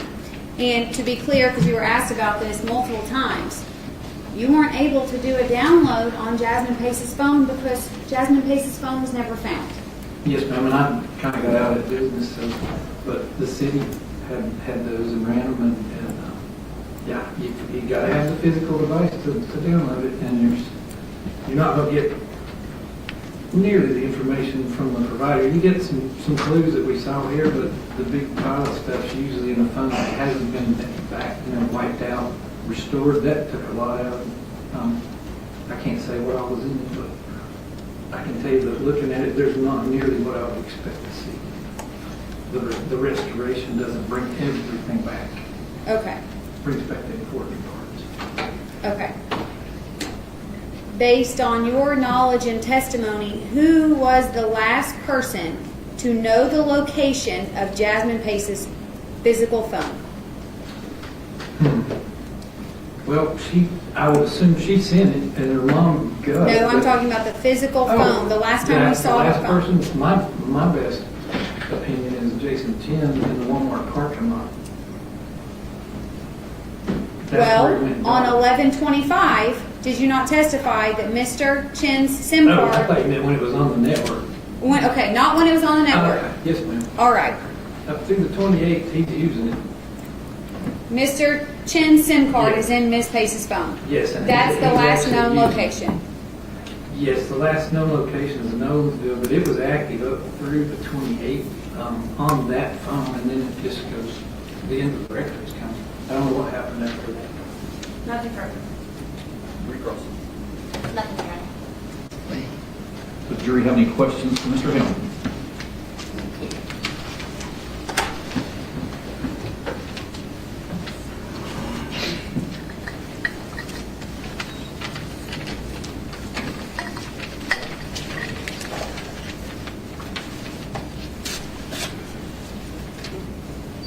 Anyone else?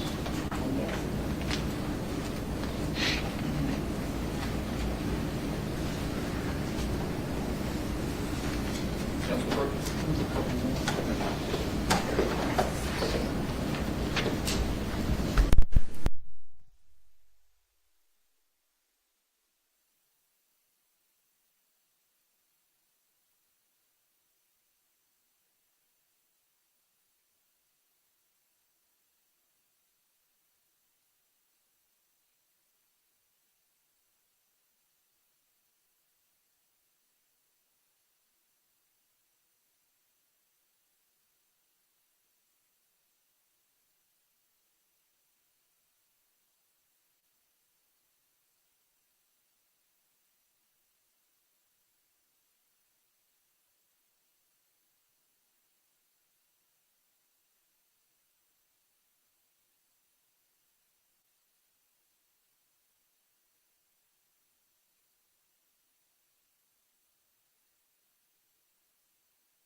jury has a few questions, so I'm going to ask them if you can face the jury when they answer, please.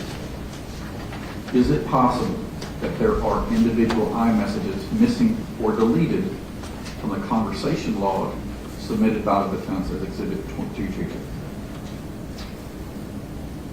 The paper printed version that they handed me, yeah, there could be pages missing, or I don't know the quality of that. I would need to. Well, let's just assume for a moment that nothing was physically taken, but that is a complete set that represents the call log. Yeah, you can. It depends on the make and model of the phone. You can delete some messages and they'll show deleted and that they were there, but not the content. I'm not sure on that exact make and model. I didn't see anything that said that, but we used to see it a lot. It would be able to tell something was deleted and the time and date, but not what was there. So, yes, there could be stuff deleted. I would lean on that. When Jason Chen's iPhone was recovered from his parents' house in Nolansville, was his SIM card in it?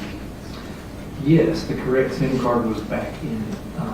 I could see that it was in service up until 11:28. I don't recall the exact time, maybe afternoon, but there's no more records beyond that because that was the scope of the search warrant. You have to write a search warrant to get these records. They don't just give them to you. And the scope of it showed that was in service using her iPhone, his SIM card up through the 28th.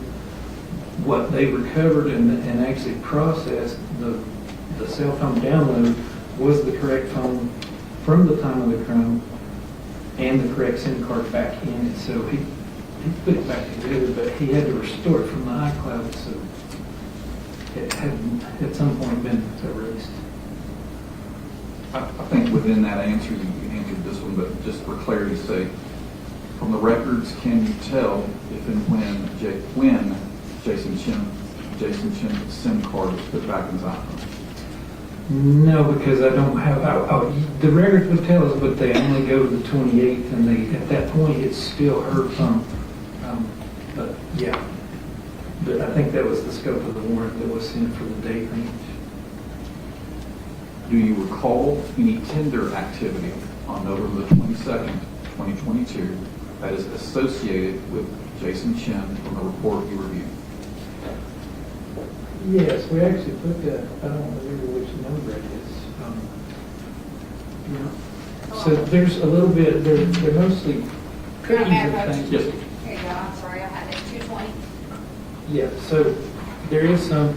And what I did was in the timeline, I did a search, and this looks through the whole phone. There's hundreds and hundreds of things, and you can just say look for Tinder, and it finds it. And so I did see. Cookies and things, so the app was running, and then you see actual messages. There is cookies. I don't see any actual messages going in and out, like he didn't send any, he didn't receive any on the 20th, but there's some cookies, so the app's running. The 21st, there's a token, it's a cookie. So again, he's not sending messages. The first actual time I see him send a message, so nothing but cookies on the 20th, the 21st, on the 22nd, I see zero activity, didn't even leave a line. There's no date for the 22nd. The 23rd is when he sends out a message says, so I guess we're dating now. And then that girl answers back late that evening. So that was, he sent it out at 9:52 our time in the morning on the 23rd, 9:52 a.m. She responds back, ha ha, really, why is that, with a smiley face. She answers him that night at 9:50 our time. But there's a location of that. It's actually GPS. That's the only one I recall for this entire crime time. In his phone has one GPS, and it's from Tinder, and it's at 110 Tree. And there's no activity on the 22nd at all, and there's cookies, but I don't see any messages going in and out on the 20th. So nothing on the 22nd, cookies on the 21st, and cookies on the 20th. And then he starts communicating with people the morning of the 23rd, and I see it on the 28th is the next one. It jumps 24 to 28. Yeah, just for the jurors taking notes, can you let them know what exhibit number that is? Yes, sir. That's exhibit 220. And something to remember, because you'll probably run into more of these. When you see UTC -5, that's Chattanooga time during this 11 November period. I don't think there is any, but if you see UTC 0, you need to subtract 5 from it. Because that's in Greenwich. Are you able to explain why an area is grayed out on the report that's displaying tender activity with his number on it? It says grayed out, but you just explain what that Those is. lines, that's the date. So that over here, you can't hardly see it, but over here's where it says like 12/20 or 11/21/2022. 11/23. So those gray bars are actually the date, and it separates that. That's a day. That's a day. That's a day. These might not be a full day because it might be off the screen, but yeah, that's the date bars. That's not great information. I just separate the dates for you. These are screenshots that program to you, and the files that come off of it will be. These phones have so much data in them now that it's crazy. Some of them are up to a terabyte. All right, one of the jurors had a question about the content of the last 10 texts sent from Jason to Jasmine and the last 10 texts sent from Jasmine to Jason. Another witness will answer that. Were you able to use Jason's phone to determine whether bank accounts linked to apps on his phone on his phone received deposits on or after November 23rd? Basically, did he receive electronic payments of any form from an account linked to Jasmine during that time? I saw no evidence of that.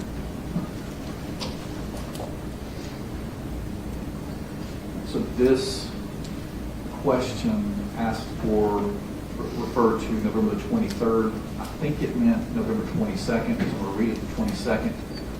If I'm wrong, just raise your hand and let me know. Based on the GPS record on Jason Chen's phone on November 22nd, 2022, did he leave his apartment at 110 Tremont Street any time of the day before Jasmine Pace arrived at his apartment? I assume he meant November 22nd because that's when Jasmine Pace arrived at his apartment. Want me to read that again? No, sir, I think I got the gist of it. So, one, just to be clear, the sales stuff we looked at is not GPS. GPS is really accurate. It would show exactly. That was the estimated location provided by T-Mobile and Verizon. So they're estimating. They're not. Global positioning system is a whole another thing. That is what is on that tender line when he has that 9 o'clock in the evening on the 23rd. There's one GPS, and that is tender. That's very accurate. It puts him in his apartment. So there's nothing else in his phone during the time of the 22nd, 3rd, 4th. There's no GPS data in his phone. The cell records they use to map all that are estimated positions and locations and towers. So those are rough estimates and no GPS. But I didn't really look at. I started looking at his stuff at the time she arrives, late on the evening of the 22nd. That's where I start mapping his activity until basically the end of the records I had, which was the 28th. But yeah, so I don't know where he was. We do have some records in there prior to that. You could go back and probably see, but I was mostly interested from the time she arrived and from there forward. Can you redirect from the state based on the juror's question? I just want to clear one thing up, Your Honor. Can I have the projector?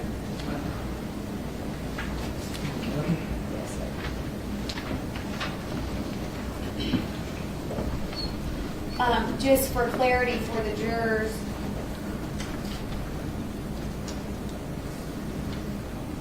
Mr. Hamilton, they were asking about that grayed area. You let them know that the grayed area is just the new day.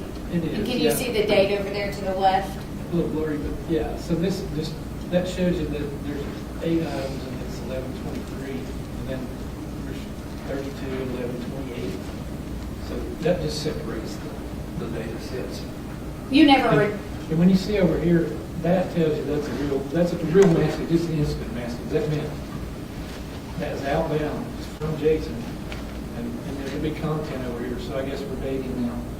And then it comes back, you know, at 9:50 that night, this Victoria girl answers and says, "Hi, really, really, hi." By the way, these names have to be manually put in that form, so I don't think that automatically pops up. You didn't redact anything from this document, did you? No, ma'am. You didn't change anything, did you? Absolutely not. Nothing further. I just screenshot a little bit of my screen, and that's where that came from. Thank you. Can you recross? Okay, there it is.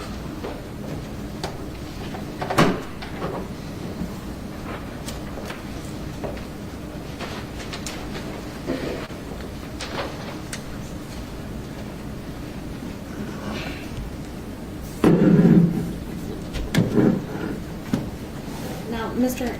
Hamilton, related to the Tinder app, Jason had the Tinder app on his phone, correct? I didn't see it. I saw pieces of it.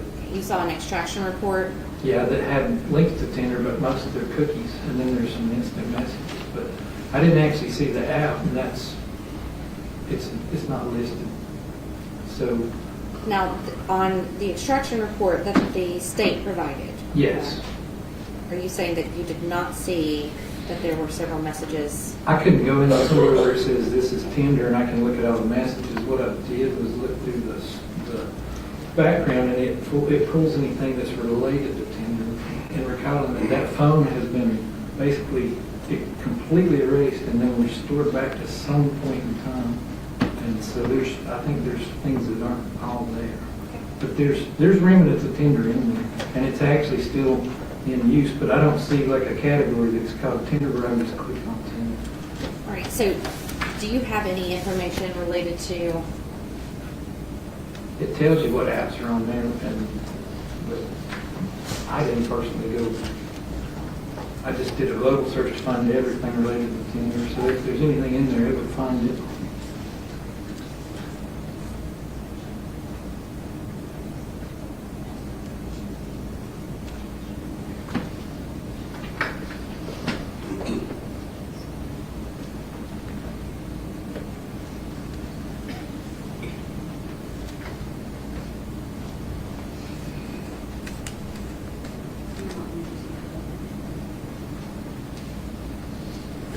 I'm just going to ask you a little bit. Sure. At this point, I'm not asking for it to be admitted. If you can just look at this.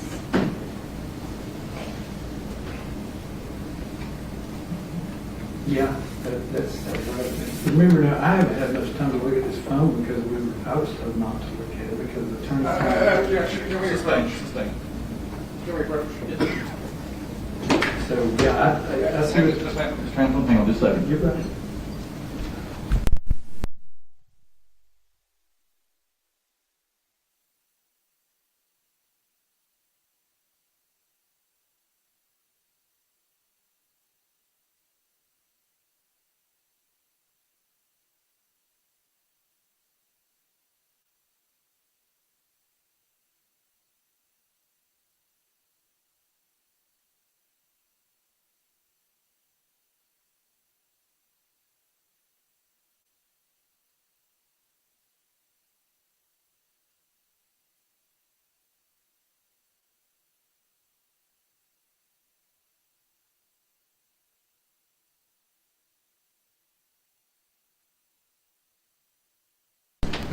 Ladies and gentlemen, there's been a few comments that have come out during the testimony about how Mr. Hamilton wasn't allowed to look at things. As you know, we have a lot of out-of-court hearings and determinations about things.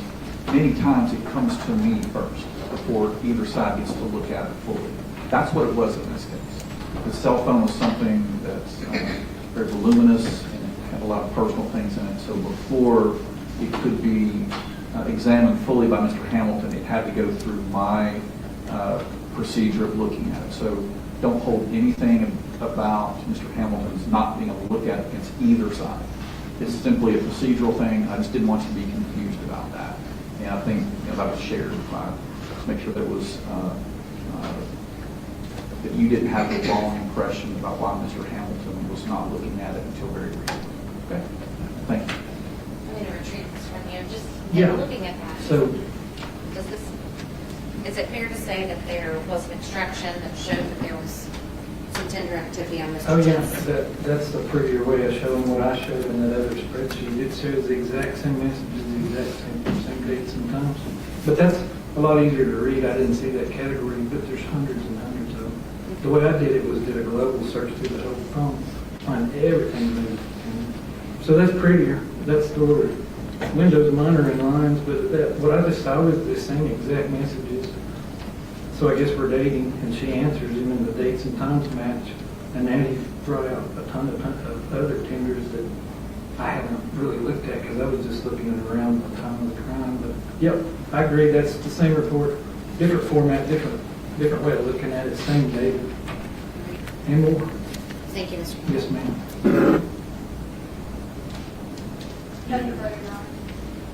Jury, have any follow-up questions for Mr. Hamilton? See you one.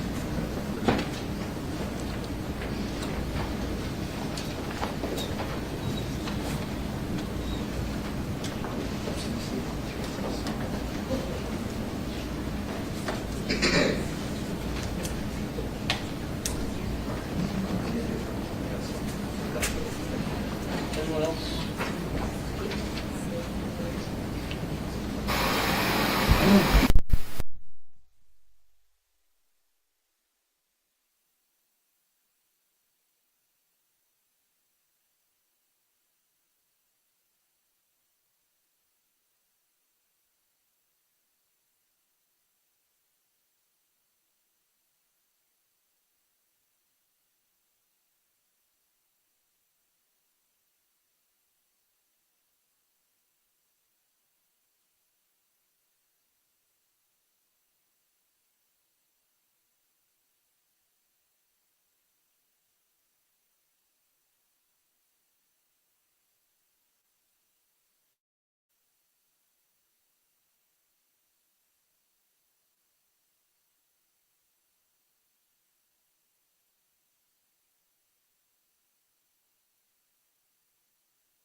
Around what time on November the 22nd do you see cookies from the Tinder app on Jason Chen's phone?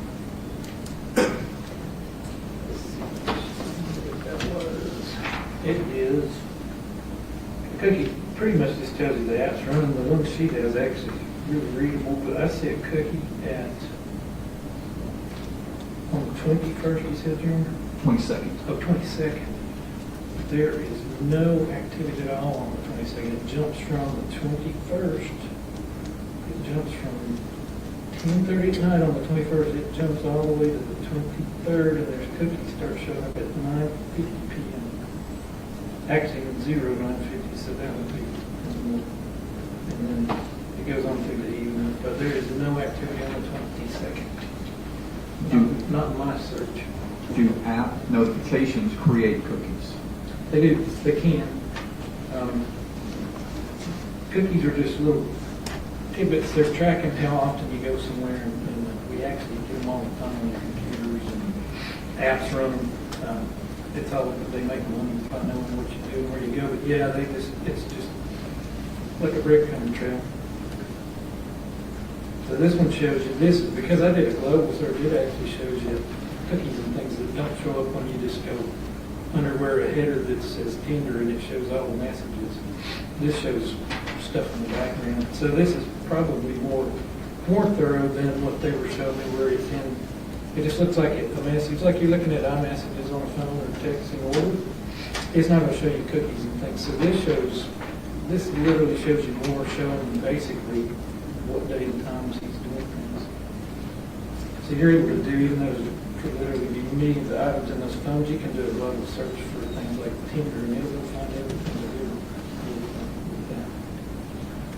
Did you review records from Verizon that showed messages, text, or IM involving Jasmine Pace's phone prior to November 22nd, 2022? I think there is some. I didn't look at them again. I was really focused on starting on the 22nd and going forward. There may be some. Okay. There's not a whole lot. It's not like you download the phone. I think that answers this one, but I'll remind the jurors that you will have the messages back in the jury so you can review them yourself. Do you recall seeing any messages related to a death in Jasmine Pace's family or similar to that? I saw one that caught me kind of odd, like I'm sorry or something, but I didn't. It didn't make any sense to me, so I didn't really focus on it. Can you redirect based on what the jury has? Your Honor, if I can have one moment. Yes, ma'am.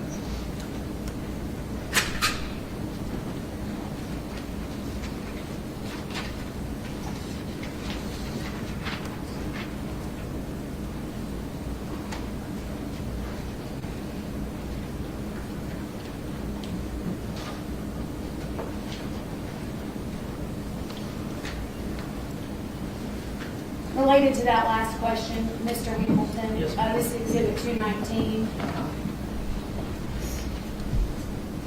I'm going to draw your attention to 1122 at 2212. So 11:22. 22. Will you keep the pointer there? Yes, ma'am. I don't know if that's the best way to do that. It might be better if I can track. Well, it's just so small, I'm not sure how.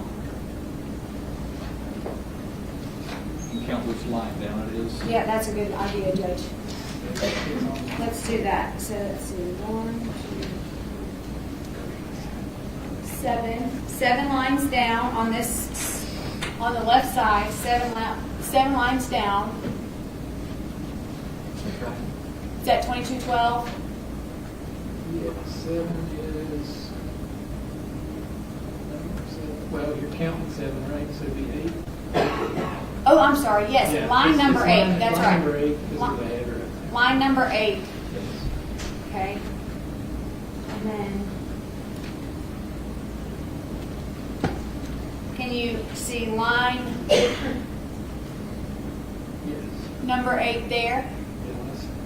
1, 2, 3, 4, 5, 6, 7, 8. She's gone. That's what I remember seeing. I knew it was something, but I was like, because for just a moment when I saw that, I thought, oh, that doesn't seem right, but I don't think it's related. So she's gone. I'm so sorry. Nothing further, Judge. You recross.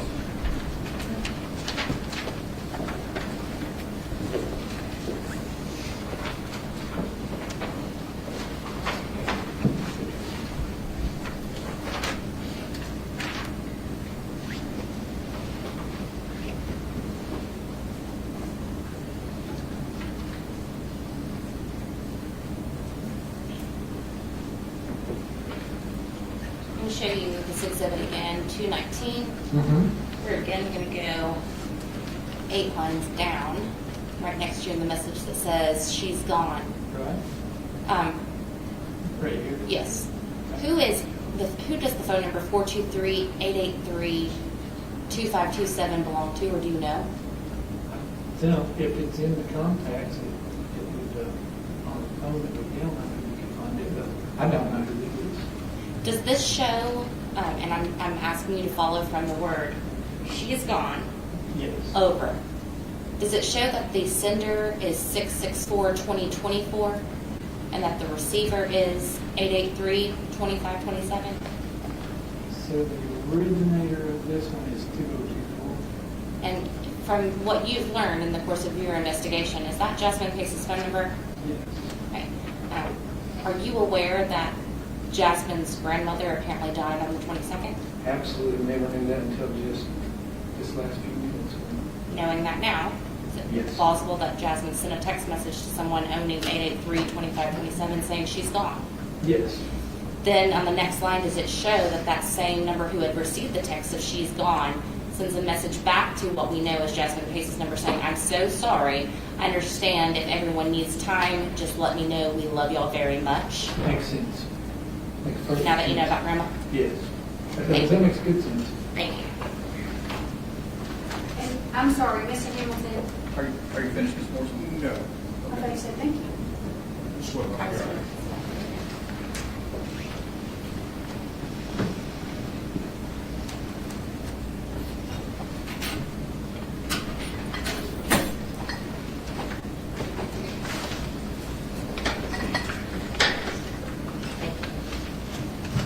And that's all the questions I have. Mr. Hamilton, just to clarify, because I think I misunderstood the court's question. The text that says she's gone was not between Jasmine and Jason, is that correct? No, it absolutely wasn't. I thought they were just asking about death or something in the text messages, and that one caught my eye for just a second until I started looking at it, and I thought that's not related. Sure, so I apologize. Those two messages were between Jasmine and someone else? Yes. Okay. Yeah. Jasmine was telling someone that she's gone? Yes. Like I said, on its face, when you're reading messages, that looks funny.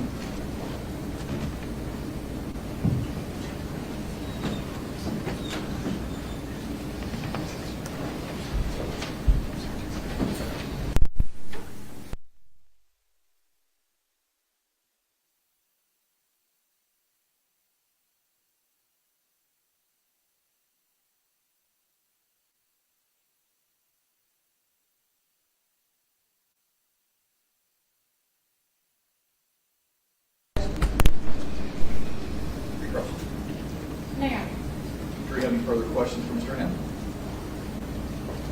All right, thank you, Mr. Hamilton. Thank you.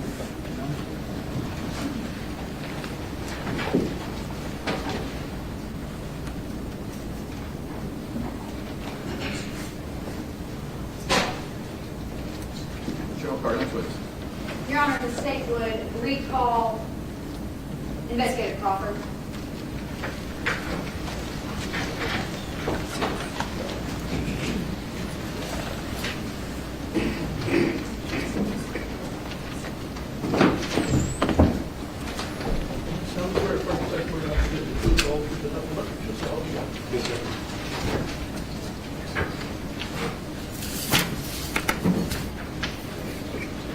Investigator Crawford, let's start with this. Why would your fingerprints be on Mr. Chen's vehicle? Yes, so just want to say this is the first time in any of my investigations that my fingerprints have been on any items evidence that's been reported in Avis. On November 29th, 2022, I went to Nolensville, Tennessee, in intent to locate Mr. Jason Chen at his parents' residence at Ashburn Court. Sorry. Upon the execution of the search warrant, originally prior to that, we met at Nolensville Police Department to link up with the Nolensville PD to include one of their detectives and members from the Williamson County Sheriff's Department to assist with the execution of the search warrant at the residence of Jason Chen's parents. We met up with them. We had tactical and strategic planning on the execution of the search warrant, trying to figure out the best and safest way possible to execute that search warrant. Subsequently, we drove to that location in execution of the search warrant. The plan was to have Williamson County there as well. They decided not to respond. Due to the minimal amount of law enforcement on scene, I assisted with the protective sweep of the residence. We talked about protective sweeps earlier, I think, in some testimony. During the protective sweep, I would like to have gloves on my hand, but due to the unknown nature of that residence, the reasoning for being there, I did not wear gloves on my hand. During the execution of the search warrant, no matter which we were there, and the crime that we believed to happen at that point, I did have my firearm outside of my holster in attempt, to make sure it's safe, because unknown people in the residence, I wasn't familiar with every person that could potentially be inside that residence to that point. I then began to go around the residence to attempt to make sure no other people were in there other than Jason Chen and his parents. When I was going through the garage area, I don't know if you remember the picture earlier, from the garage area at Ashburn Court. It was extremely cluttered. And to be thorough and make sure that it's safe, so crime scene investigators, particularly our crime scene technicians that responded, are civilians and they're not armed. To be able to safely carry out their jobs and duties and feel protected while they're doing so, us as law enforcement officers, we try to make it safe for them so they don't have to feel unsafe. I subsequently went in the garage area to make it safe or clear of any potential residents or parties or any potential people that could contaminate anything further. As I was going into the garage, I made my way around the front of the vehicle. There's about less than a foot of space. I do have small legs, but it wasn't big enough. I have big feet. So as I was making my way around the front of the vehicle, I had my arm in my right hand. As I was going across, it hit the back of the wall. It had like a little dresser thing there. I fell forward. My left hand hit the front of the vehicle. I actually told the crime scene investigator, "If you find prints there, they're mine." At which point later on, I was contacted by Lieutenant Franklin, and he asked to request that I needed to submit updated fingerprints to include a partial palm print, because he believed that possibly my fingers were found on something.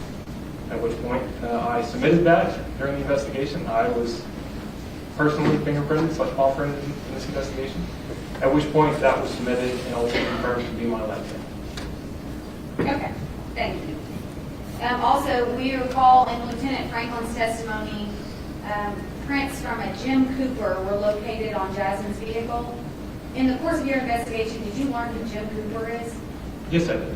And who is Jim Cooper related to Jasmine Pace? Yes. So, taking back the attention to November 26th of 2022, Jasmine Pace's parents used the My Chevy app to attempt to locate their daughter.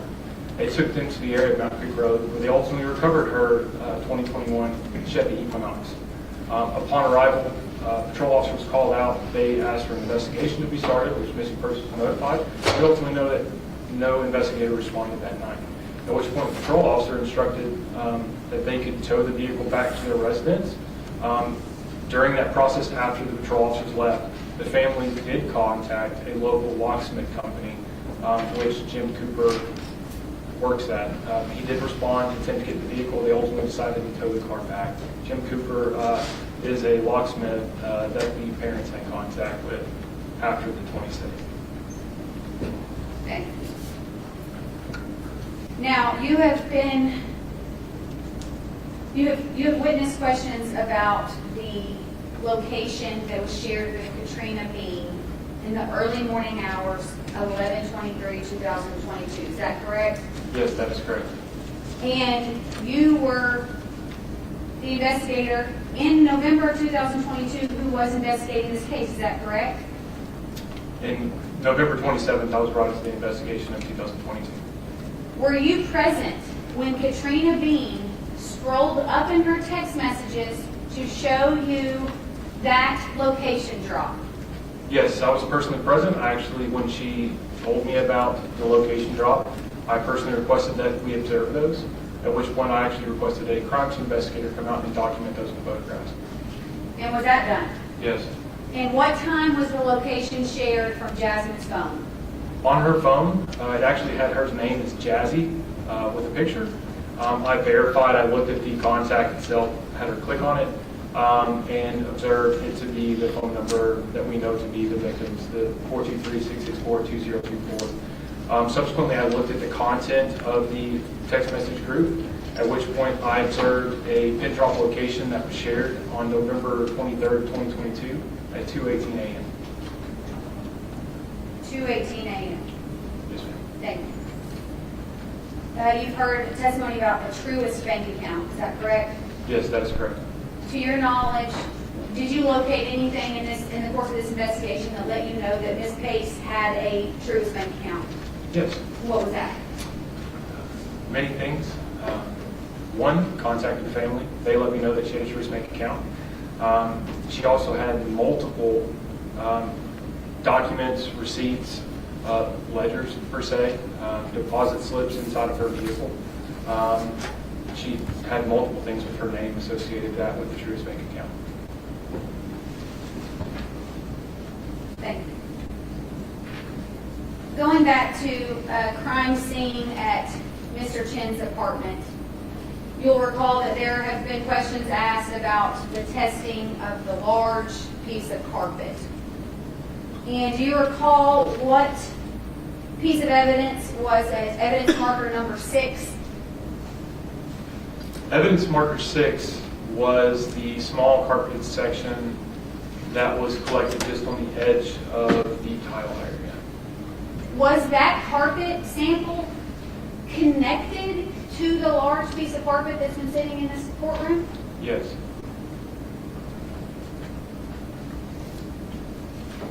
Can you tell the jury in what room at Mr. Chen's apartment blood spatter was found on the walls? In the area of the bathroom area.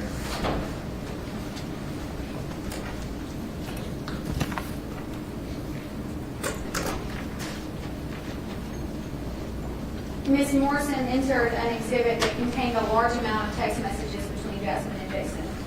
Have you reviewed those? Yes. They were from a forensic download of Mr. Chen's phone. Yes, that is correct. And what year do they go back to? The earliest for that specific text message group purchased the contents of the forensic download all the way back to, I believe, November 3rd of 2021.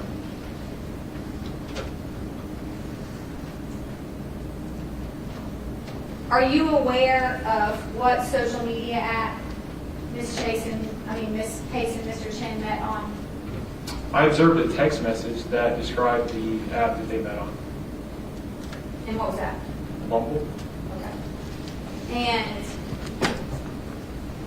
did it appear after they initially started speaking that they initially had hung out with each other? There is a short window in the November timeframe of 2021 where conversations were had in terms of text messages. It appears for a few days they communicate, and that communication completely drops off until late April of 2022. Okay. You were here for opening statements, weren't you, Investigator Crawford? Yes, I was. Have you gone through Mr. Chen and Ms. Pace's text messages from April of 2022 when they began to speak again? Is that your testimony? Yes. Have you gone through the messages from that point until the week that Ms. Pace was murdered? Yes, I have. Were there any arguments? No. Any disagreements? No. Did the text messages make them seem particularly serious with each other? No, it appears to be casual conversations. I guess I would like it to people getting to know each other. But they did certainly see each other quite a bit between the period of April and November, particularly more towards the end. Is that true? Correct. And did it seem to you that she was most often going over to his apartment? Yes, Was he asking her to come over? he did.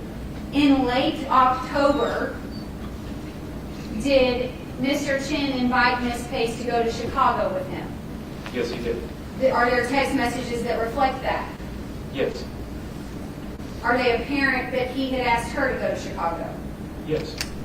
And do you know they actually went to Chicago? Yes. And after they get back from Chicago, anything abnormal about their text messages different from the previous text messages from that trip? Anything different? Any arguments? No. Did the correspondence seem the same as it had seemed since April? Yes. Let's go through some of these messages. Council's Brooklyn.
there was a limiting instruction earlier. Again, we're getting into details now.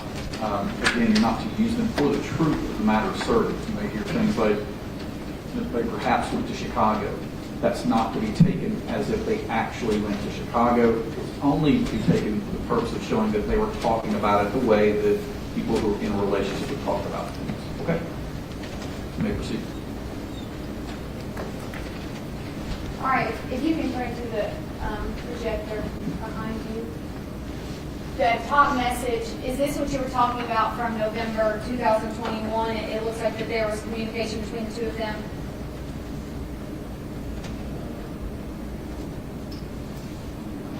Yes, they go back in the forensic extraction, go back further than that. Sure, this is not the beginning, is that correct? Correct. Okay, but this is the end of that. Would that be fair to say?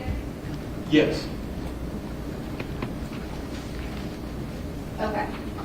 The next message, and let's get this correct. The top one is from Jasmine, is that correct? Correct. And so the ones on the left and the darker are all going to be from Jasmine, and the ones on the right are going to be from Jason? Yes. Okay. And then when is this text, can you see when that is sent by Jason? It's April 29th, 2022 at 3:37 p.m. He reaches out to her for the first time since November 2021. Correct. Okay. And she says, I do have you on my phone. Is it Jason, but how do you know me? He says what? It says, it looks like, I can't tell if it says, wow, or we matched on Bumble a while ago, kind of thing.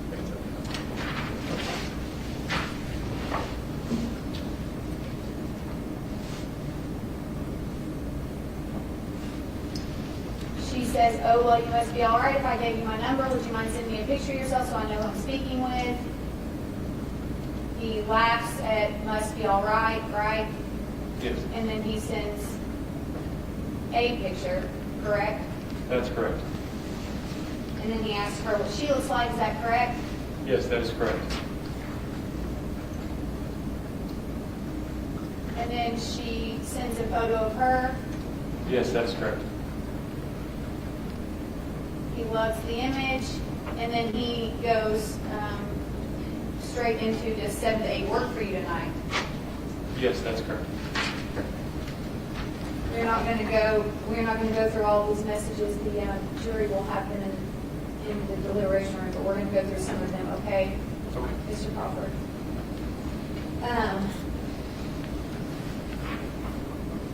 So after he says, does 7 to 8 work tonight work for you? She says, what? I'm busy tonight. Keep going. And my girlfriend wanted me to stay with her this weekend. He says, how about later in the night? She says, staying the night is an all-night thing, but tomorrow during the day I was going to go to Rainbow Falls by myself if you'd like me to join. It's a little hike to a little waterfall. Is that correct? Yes, that is correct. Okay, so now we've picked back up to help the jury here. We're to October now, correct?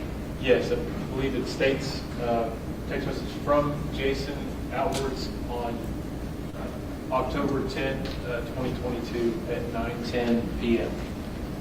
And that's the month before she was murdered, correct? Yes. Okay, and he says, how's the Chicago update look? How's it look like? She says, let you know by noon, question mark. Plus I said I would get it to you by Monday before you told me you were going to your parents for the next couple of days. I don't want to bother you while you're gone, while you're out there. Yes, my answer is yes. I got it worked out, got my office covered for a while. I'm gone. Mark me as coming with you. Is that right? That's correct.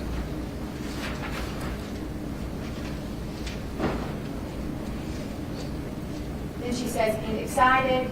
And he says, yay, got us locked in. I'm so excited. This is going to be so fun. Objection. Is there questions here? Going over the exhibit that's already in there. Right, but I can ask him if he can read every single one, Judge, or I can just read it. Well, the objection is there's not a question response that this is already in exhibit, so whether she wants to read them front of the jury, or have the witness read them, or a combination of both, should be fine. So overruled. He says, yay, got us locked in, I'm so excited. She says, you are serious. Again, we're still on 10-11, correct? That's correct. Okay. And then we'll fast forward just a day, but she said, we are doing this. He said, let's go, I can't wait. We're still on 10-11, correct? That's correct. Neither of us are 25 yet. How are we planning on getting around? He says we can just call an Uber and everything is completely walkable.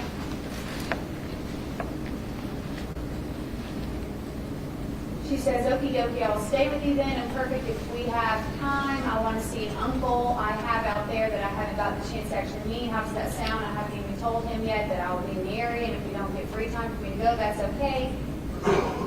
And if it comes up, kind of thought, I'm good at walking, have never, I Uber, so glad to have you with me if needed. It's been years since I've taken a trip and I've never taken one. For just me or with a guy, I'm excited. I'm glad it with you, glad to have been invited. How's your parents going? Stay glad to have you home. She loves, yes, you silly bunny. Does that mean that he sent it at some point? Yes. When it states love, it's no different than, depending on what platform you have, obviously we've identified these as being iMessages. So it's essentially you click on it and you put the little responding emoji, right? So essentially is the way it's going to print out on this report. It doesn't like emojis per se. That's why we're seeing those, the data, that we explained in those text messages. It's just drawing out data. It's going to simply just say loved, and it's indicating that there was a message prior to that, but it's not there anymore. But it still picks up, the extraction still was able to get the loved part, but not the original message that was loved. He says, yeah, for sure, that'll be cool meeting your uncle for the first time. It's been great being at home. Got to get some family time whenever you get the chance. Cherish those moments. What about you? We're still on 10-11. She says, I'm glad you're a family man. Loved, I'm glad you're a family man. Wait, I don't know if I can fly anymore. I don't have my passport or been vaccinated. That's Jasmine. He says, they don't check if you're vaccinated anymore. Also, you can fly with just your license instead of passport. All right, in this exchange, we've moved to 10-20. Is that correct? That's correct. Okay. She says, oh, and I got you some hand sanitizer so you don't have to use mine. It smells girly, even though I think my scent might linger on you a bit. He loved, oh, and got you some hand, he loved that text, correct? That's correct. He says, I'm going to the airport now. She says, I'll wait for you. He says, are you there right now? She said, about to be back, left the ticket I got earlier at home, so I had to go back. Now I'm here. So she's at the airport. He says, I'm here, correct? Correct. All right, and then we go to 10:26. She says, let me know if you want to share. And then he loves something about dirt and poison. One looks really good. And then it appears that they don't talk for 2 days, right? Well, the statement before you said, just to clarify, you said he loved it. It would be her loving his text message. That's right. So since she's loving it, it's something that he sent. Is that correct? That's correct. Okay. And then they don't talk for 2 days. Yes. Per this text message group that you know. She says, you good? All right. This one, handful of days later, and granted, Investigator Crawford, will you verify that I am skipping over some messages? Yes. Is there anything unique about the messages that I'm skipping over? No, there's, I believe, per the extraction, somewhere just under 1,400 messages that were extracted. Okay. And to your knowledge, based on your review, is there anything that stands out about the messages that I'm skipping over, or is it just conversation? It's just conversation. The only thing that stands out is we actually see in this one where it says emphasize and like. It's showing the actual liking, the emphasizes I was talking about earlier, but it's not showing the original one that they're doing, which it's not there in the report, meaning it was either deleted or not recovered. And even though I'm skipping around a bit, are they consistently chatting with one another during this entire time? Yes. Is there ever a time where one of them is texting way more than the other one? No, I would say it's a typical text messaging between two people. Okay, so she emphasized something that he had sent, so that was spicy hot chocolate. Now that sounds interesting. Then he liked something she said, which is, oh, and you should go to the Suck Creek Drive this week before all the leaves are really dropped. Do you know what Suck Creek Drive is? I'm familiar with the area. I can only assume it's a typo. I'm not familiar with the Suck Creek in the Chattanooga region. Okay, and this is November 1st. That is November 1st at 11:07 a.m. And then she says she just got into a car accident on 11/1. That's correct. All right. And then in November 1, he says, dang, that's awful, glad you're okay. She says, yeah, me too, on the 2nd. The morning of the 2nd at 6:34, she says, yeah, me too. Is that correct? That's correct. And then on 11/3, it doesn't appear they texted anymore on the 2nd. Would you agree? That's correct. And then she says, if you try to get a hold of me and I don't respond, I'm not upset or anything, just going to be gone for a bit, and I'm not taking my phone. She says, and you know, I'm really sorry if I missed your birthday. I would have really enjoyed celebrating you. Happy birthday. At 11:51 on 11/3/22. That's correct. And then on 11/3, he says, thanks, and oh, where are you going? And she doesn't respond again until 11/7, does she? Correct. And she says, just needed a break. And then later in the day, she says, Jason, question mark. And then they don't talk till the next day. He says, hey, sorry, just been tired and a bit sick these few days. Is that correct? Yes, that's correct.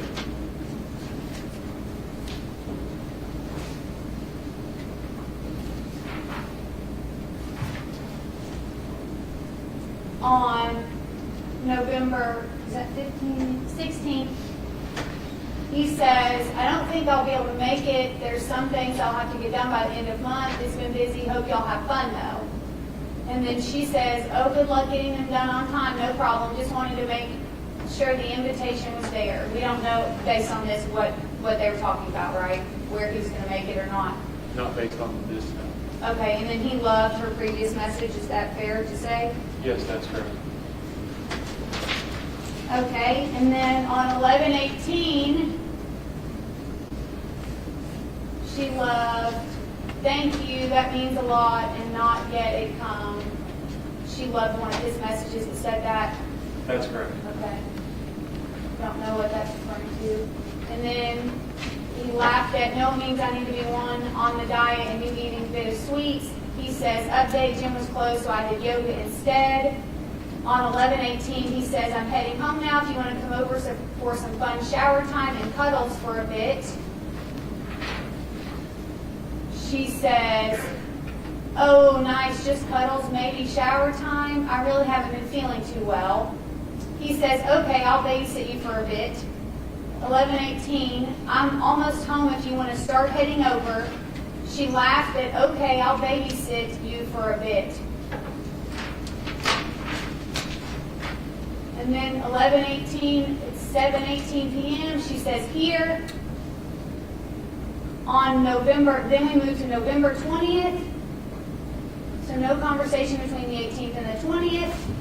He texts her and he says, you gave me inspiration to get some donuts today. She says, oh, that left back corner looks good. How were they and where did you get them from? He says, she loves, you gave me the inspiration to get some donuts. She says, it's funny that I have you the inspiration because you gave me mine. 11/20/2022, he says they were so good, got it tasty donuts. I ate the coconut icy chocolate one. 11/20/22, what are you doing this Wednesday, by the way? You'd agree that 11/20/2022 is 2 days before 11/22/2022. Yes, that's correct. And what day of the week was 11/22/2023? It was a Tuesday 11/23 was a Wednesday? Correct. Okay. He says, what are you doing this Wednesday, by the way? She says, nice, that one looked good too. It sounds like you. He says, great, let's get a light workout in and then we'll go out for dinner and drinks. She says, okay, that sounds nice, like a real date. He says, perfect. Anyways, I have to go to the lab and finish some work. Looking forward to Wednesday.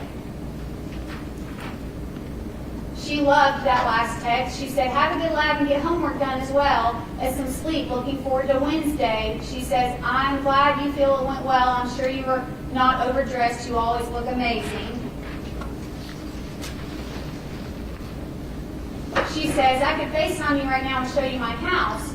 And then she says, well, never mind, I'm leaving before the message is delivering. He says, on 11/21/2022, hey, don't text and drive, LOL. She loved, you can if you want, but I think I like you as my man's. He loved, you can if you want, but I think I like you as my man's. 11/22. She says, are you at the gym yet? He says, yeah, I'm just finishing up now. What's up? She loved, not really ice cream, more like a silent hug, but I just got here and see the fam talk later. Why did we not see that text, Investigator Crawford? It's simply not there. It's been not recovered / potentially deleted. Okay, and then it says, she says, my schedule will be touch and go for the next few days, is what the doctor said. So I'll keep you as posted as I am. She says, on 11/22 at 4:38, she loved, I'll give you the biggest hug. So he said, I'll give you the biggest hug, and she loved it. Is that correct? That's correct. And then on 11/23 at 11:46 a.m., he sends the text with the matcha drink saying, good morning, slept like baby, made myself a matcha. That's correct. And then later in the day, which we've already seen, but now we're seeing it in a different version that's been made an exhibit. Hey, are we still good for dinner tonight? Is that right? That's correct. And then at some point, randomly on 11/29, he removed a question mark from a previous text that appears to be the text from 2022. Are these their last known communications with one another? Yes. Did you see anything about an argument? No. Did you see anything that indicated that he was more into her than she was to him? Or vice versa? She was more into him than he was to her? I did not see anything indicating that she was. The only indication from the beginning is he initiates contact twice during the period of the relationship in terms of when the relationship first began, when you had the few month separation, and then began again in April. After the April time frame, it seems to be pretty consensual. And 3 days before he murders her, he's asking her to come over to his apartment on the day he murders her. Yes.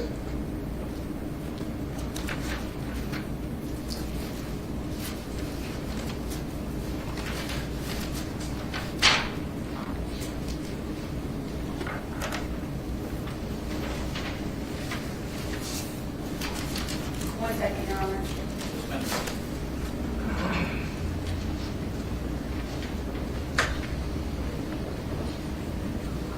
Nothing, Your Honor.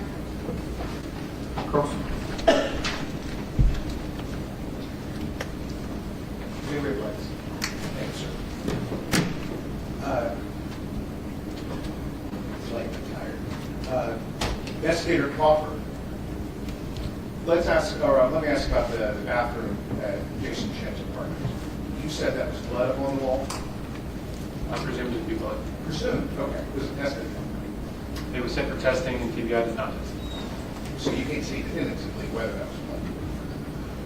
I can't. I'm not a DNA technician. We just went through a lot of text messages. Have you ever met a 22-year-old girl? No. Me neither. would you be the best person to decide how a 22-year-old girl thinks? I did. I'm married and I've been with a 22-year-old girl, so I know how conversations are had, but I've never been a 22-year-old girl. So your subjective opinion of whether someone thought they was more into the relationship than the other might be different than someone else's subjective opinion. I believe in the matter of this case, the only person that would know what she was thinking would be the victim herself. But anyone, like this jury, could go and read those text messages and then decide for themselves whether what you said in your direct examination is right or what I said in my opening is right? That's correct. And they can do that for themselves. That's correct. You said, so we saw a lot of text messages where you saw liking or loving, and you don't see that message previously. That's correct. So, and you said either Cellbrite just didn't pick up on it or didn't, what was the word that you used? I said the potential probable outcomes that I've observed with my experience with Cellbrite reports, the first, the most common, is deleted. If something is deleted, now it will specifically say in the report that if an item has been recovered, such as a text message that was deleted, it will specifically show in that Cellbrite report as a deleted text message that's been recovered. In this specific report, it doesn't note any text messages that were recovered that had been deleted, but it's simply there are no text messages there that should be there in a normal conversation. Now, they could have been potentially not extracted. It's a possibility, but the higher probability is that they had been deleted somehow. So the non-extracted messages that we can see there, it's only on the messages that are liked or loved or some type of, when you push on. So you have Android or iPhone, right? I have Android. And you know when you go to a message that someone sends you, you can press on the message, right? That's correct. And you can put a emoticon or emoji or something on it? Yes, that's correct. It only seems like the messages that weren't put out by Cellbrite were the ones that were liked or loved or some type of emoji was added. Isn't that fair to say? I wouldn't say that they weren't put out. I believe the recovery process in Cellbrite is different for those liked ones. Like they can be stored slightly different because they are being identified in a different way, having that emoji attached to it. So I couldn't say that those are the only ones because there also are other, in my observations, there's also text conversations that are being had where it appears someone's having a conversation and having replies, in my observations, to messages with no further context. So I wouldn't say that the liked, the emphasized, the loved ones are the only ones that are potentially. So if you only look at these text messages from that view, that would be right. But Jasmine and Jason communicated other ways. They had phone conversations.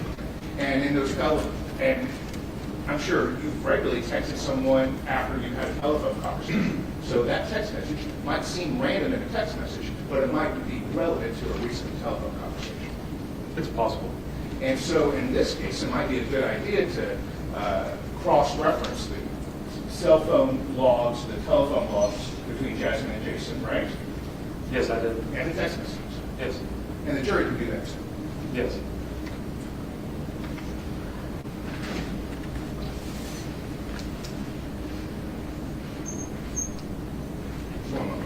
Sir.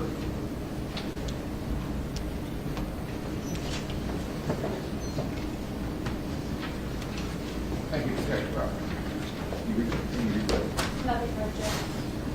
Jury, have any questions for Investigator Crawford?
prosecutors asked if questions could be asked of Detective Crawford about previous testimony.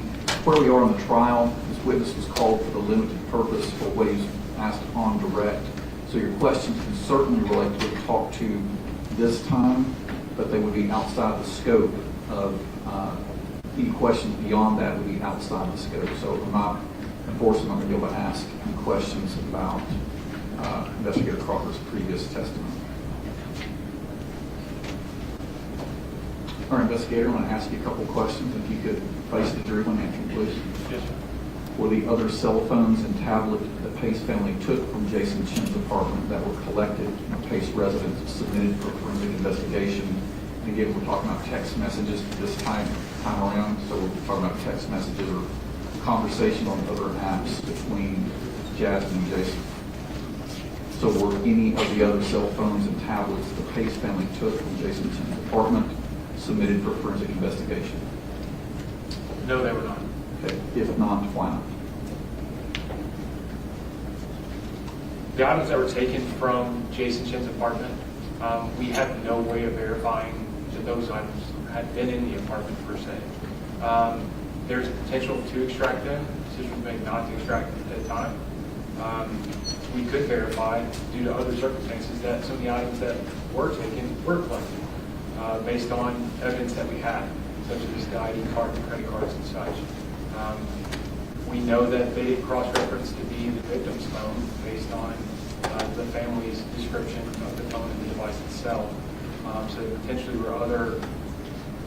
were devices of Jason Chen's, or I don't know. Do you know if any Arctic footage exists and was reviewed that shows Jasmine Pace visiting Jason Chen's apartment prior to November 22nd, 2022, and there's a specific date here, specifically November 18, 2022? No. The simple answer is no.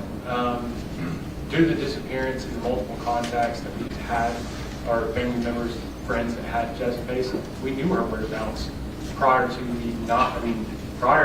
after the 23rd.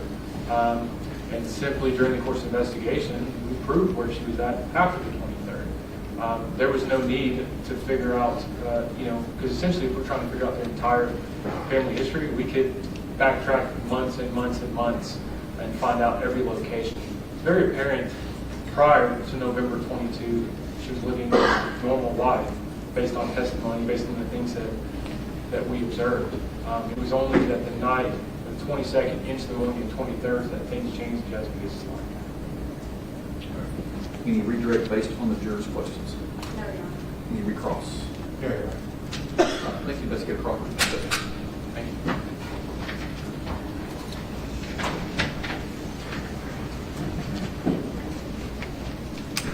Good time to take a break. Sure you got no witness. No, Your Honor. I think this is the time to break for tonight. Ladies and gentlemen, it is 6:33, so we're going to go ahead and take our evening break. We're going to probably start tomorrow around 9, presuming the state's testimony. And again, I must remind you of the admonition not to talk about the case, not to be exposed to media. With that, I hope you get a good night's rest. See you back tomorrow at 9.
had no objection to the juror sending it to his wife, basically giving her comfort while he was gone.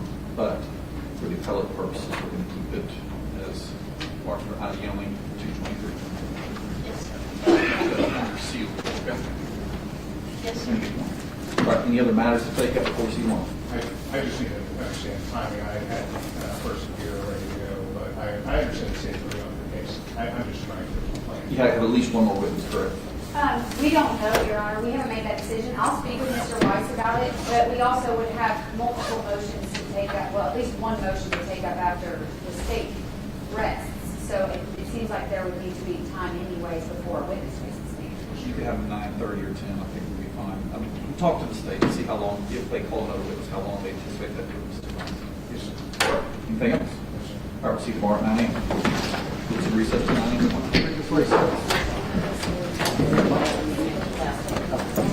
We'll see you tomorrow.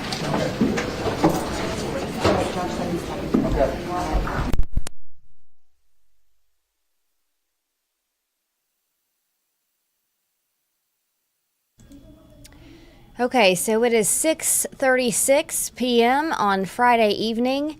We have now made it through a week of the Jason Chen trial, with court wrapping up this evening and planning to be back at tomorrow, Saturday, at 9 a.m. for more testimony. The prosecution did say that they expected to rest their case today, but if you were just listening, they did not do that. They say they have not yet made the decision on if they will call another witness tomorrow. Either way, they say they will have a motion to discuss after they do rest their case. So we had some developments late in the day, but our larger developments happened a little bit earlier.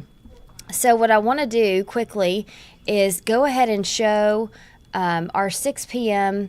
wrap up from today, from our 6 p.m. news, for those of you who may just be joining us, to show some of the big developments in court today.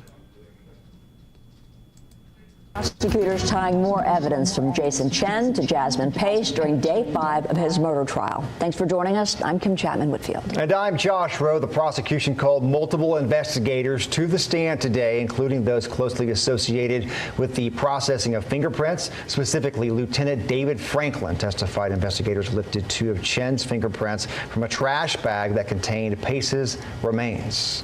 Did you have concerns of potential bias in this particular case? No, ma'am. Did you have concerns of uncertainty? No, ma'am. Related to the prints? No, I did a thorough analysis, comparison, evaluation. I came to one conclusion: all these prints were made by Jason Chen. The prosecution also zeroing in on Chen and Pace's digital footprints. Mark Hamilton, an investigator from the DA's office, testified that someone removed Pace's SIM card from her phone and replaced it with the SIM card from Chen's phone. Detectives recovered Pace's SIM card from Chen's parents' house in Nolensville. So is it your opinion that Mr. Chen on November 25th, 2022 inserted his own SIM card into Jasmine Pace's phone? Somebody did, yes, ma'am. Somebody did. I'm not sure who did it, but they had to physically remove it from the one phone because it was working. And less than a minute later, it shows up in another device. The prosecution also showing messages from Chen's phone to and from different women on dating apps. Actions mentioned by the defense on day 1 during opening statements. News Channel 9's Meg Doyle returns and continues her coverage from the courthouse right now. She joins us now live. Meg. Josh, Kim, a lot was revealed today about the cell phone records of Jasmine Pace and Jason Chen's phone, but the spotlight was specifically on Tinder messages on Chen's phone. If you'll remember, it was the defense in opening statements who specifically said it was Tinder messages that Jasmine Pace saw that initially set her off, making her angry enough to attack Chen first. Were you able to say with confidence that those prints, one being the left ring finger and the other the left middle finger, are that of Jason Chen? That is correct. Fingerprint analysis from CPD testified that these fingerprints from the outermost garbage bag containing Jasmine Pace's body match those of the suspect. The 2 prints of quality to examine from that garbage bag around the body of Jasmine Pace were made by who? From made by Jason Chen. The prints of value were made by Jason Chen. A criminal investigator for the DA's office, Mark Hamilton, testified that he used cell phone data to make these maps, plotting the travels of Jasmine Pace and Jason Chen's cell phones on the days in question. The prosecution says surveillance video caught Chen dragging this suitcase near his apartment later in the evening after Pace was killed, and Hamilton testified his cell phone data backed that up. Just minutes later, Chen is seen driving away. We know from testimony that Jasmine Pace arrived at Jason Chen's apartment on November 22nd after 11 p.m. The defense said in their opening statements, Chen killed Pace in the early morning hours of the 23rd. Jasmine looked at his phone and saw all these messages with other girls, with other people. And this was infuriating to her. But Hamilton testified that Chen's cell phone records showed that it was the next morning at 9:52 a.m. that Chen received a Tinder message from a girl named Victoria, and 1 minute later wrote back. And you see here at 9:52, does Jason send a message on Tinder? He does. It says, so I guess we're dating now. Then testimony takes the timeline about 1 hour later. At some point in the early morning, well, in the morning hours at 11:23, did Mr. Chen's phone travel to the Walmart? Yes. To your, from your memory, was that travel around 10:40 in the morning? I believe it was, yes, ma'am. The jury did have questions about if any Tinder messages came through on Jason Chen's phone on November 22nd. Hamilton testified no. Reporting live, I'm Meg Doyle, News Channel 9. Okay, joining us now is attorney Bill Speak, who's been helping us understand and break down this testimony. Bill, thanks so much for your time this afternoon. Absolutely, absolutely. I want to start with the timeline, and something that we have not heard testified to specifically is when Jasmine Pace's time of death was. They asked the medical examiner yesterday, Dr. Stephen Cogswell, if he knew. He said he couldn't pinpoint a time. How important does that become when you talk about these hours between the 22nd and the 23rd and the movements of first Jasmine and then Jason Chen? Well, I think it can be critical. Obviously, there's two different competing theories in this case. And, the time of death would certainly help one side or the other define their argument much clearer. The previous days have spent a lot of time establishing the fact that she's been killed, establishing the fact that he is the likely perpetrator that did it.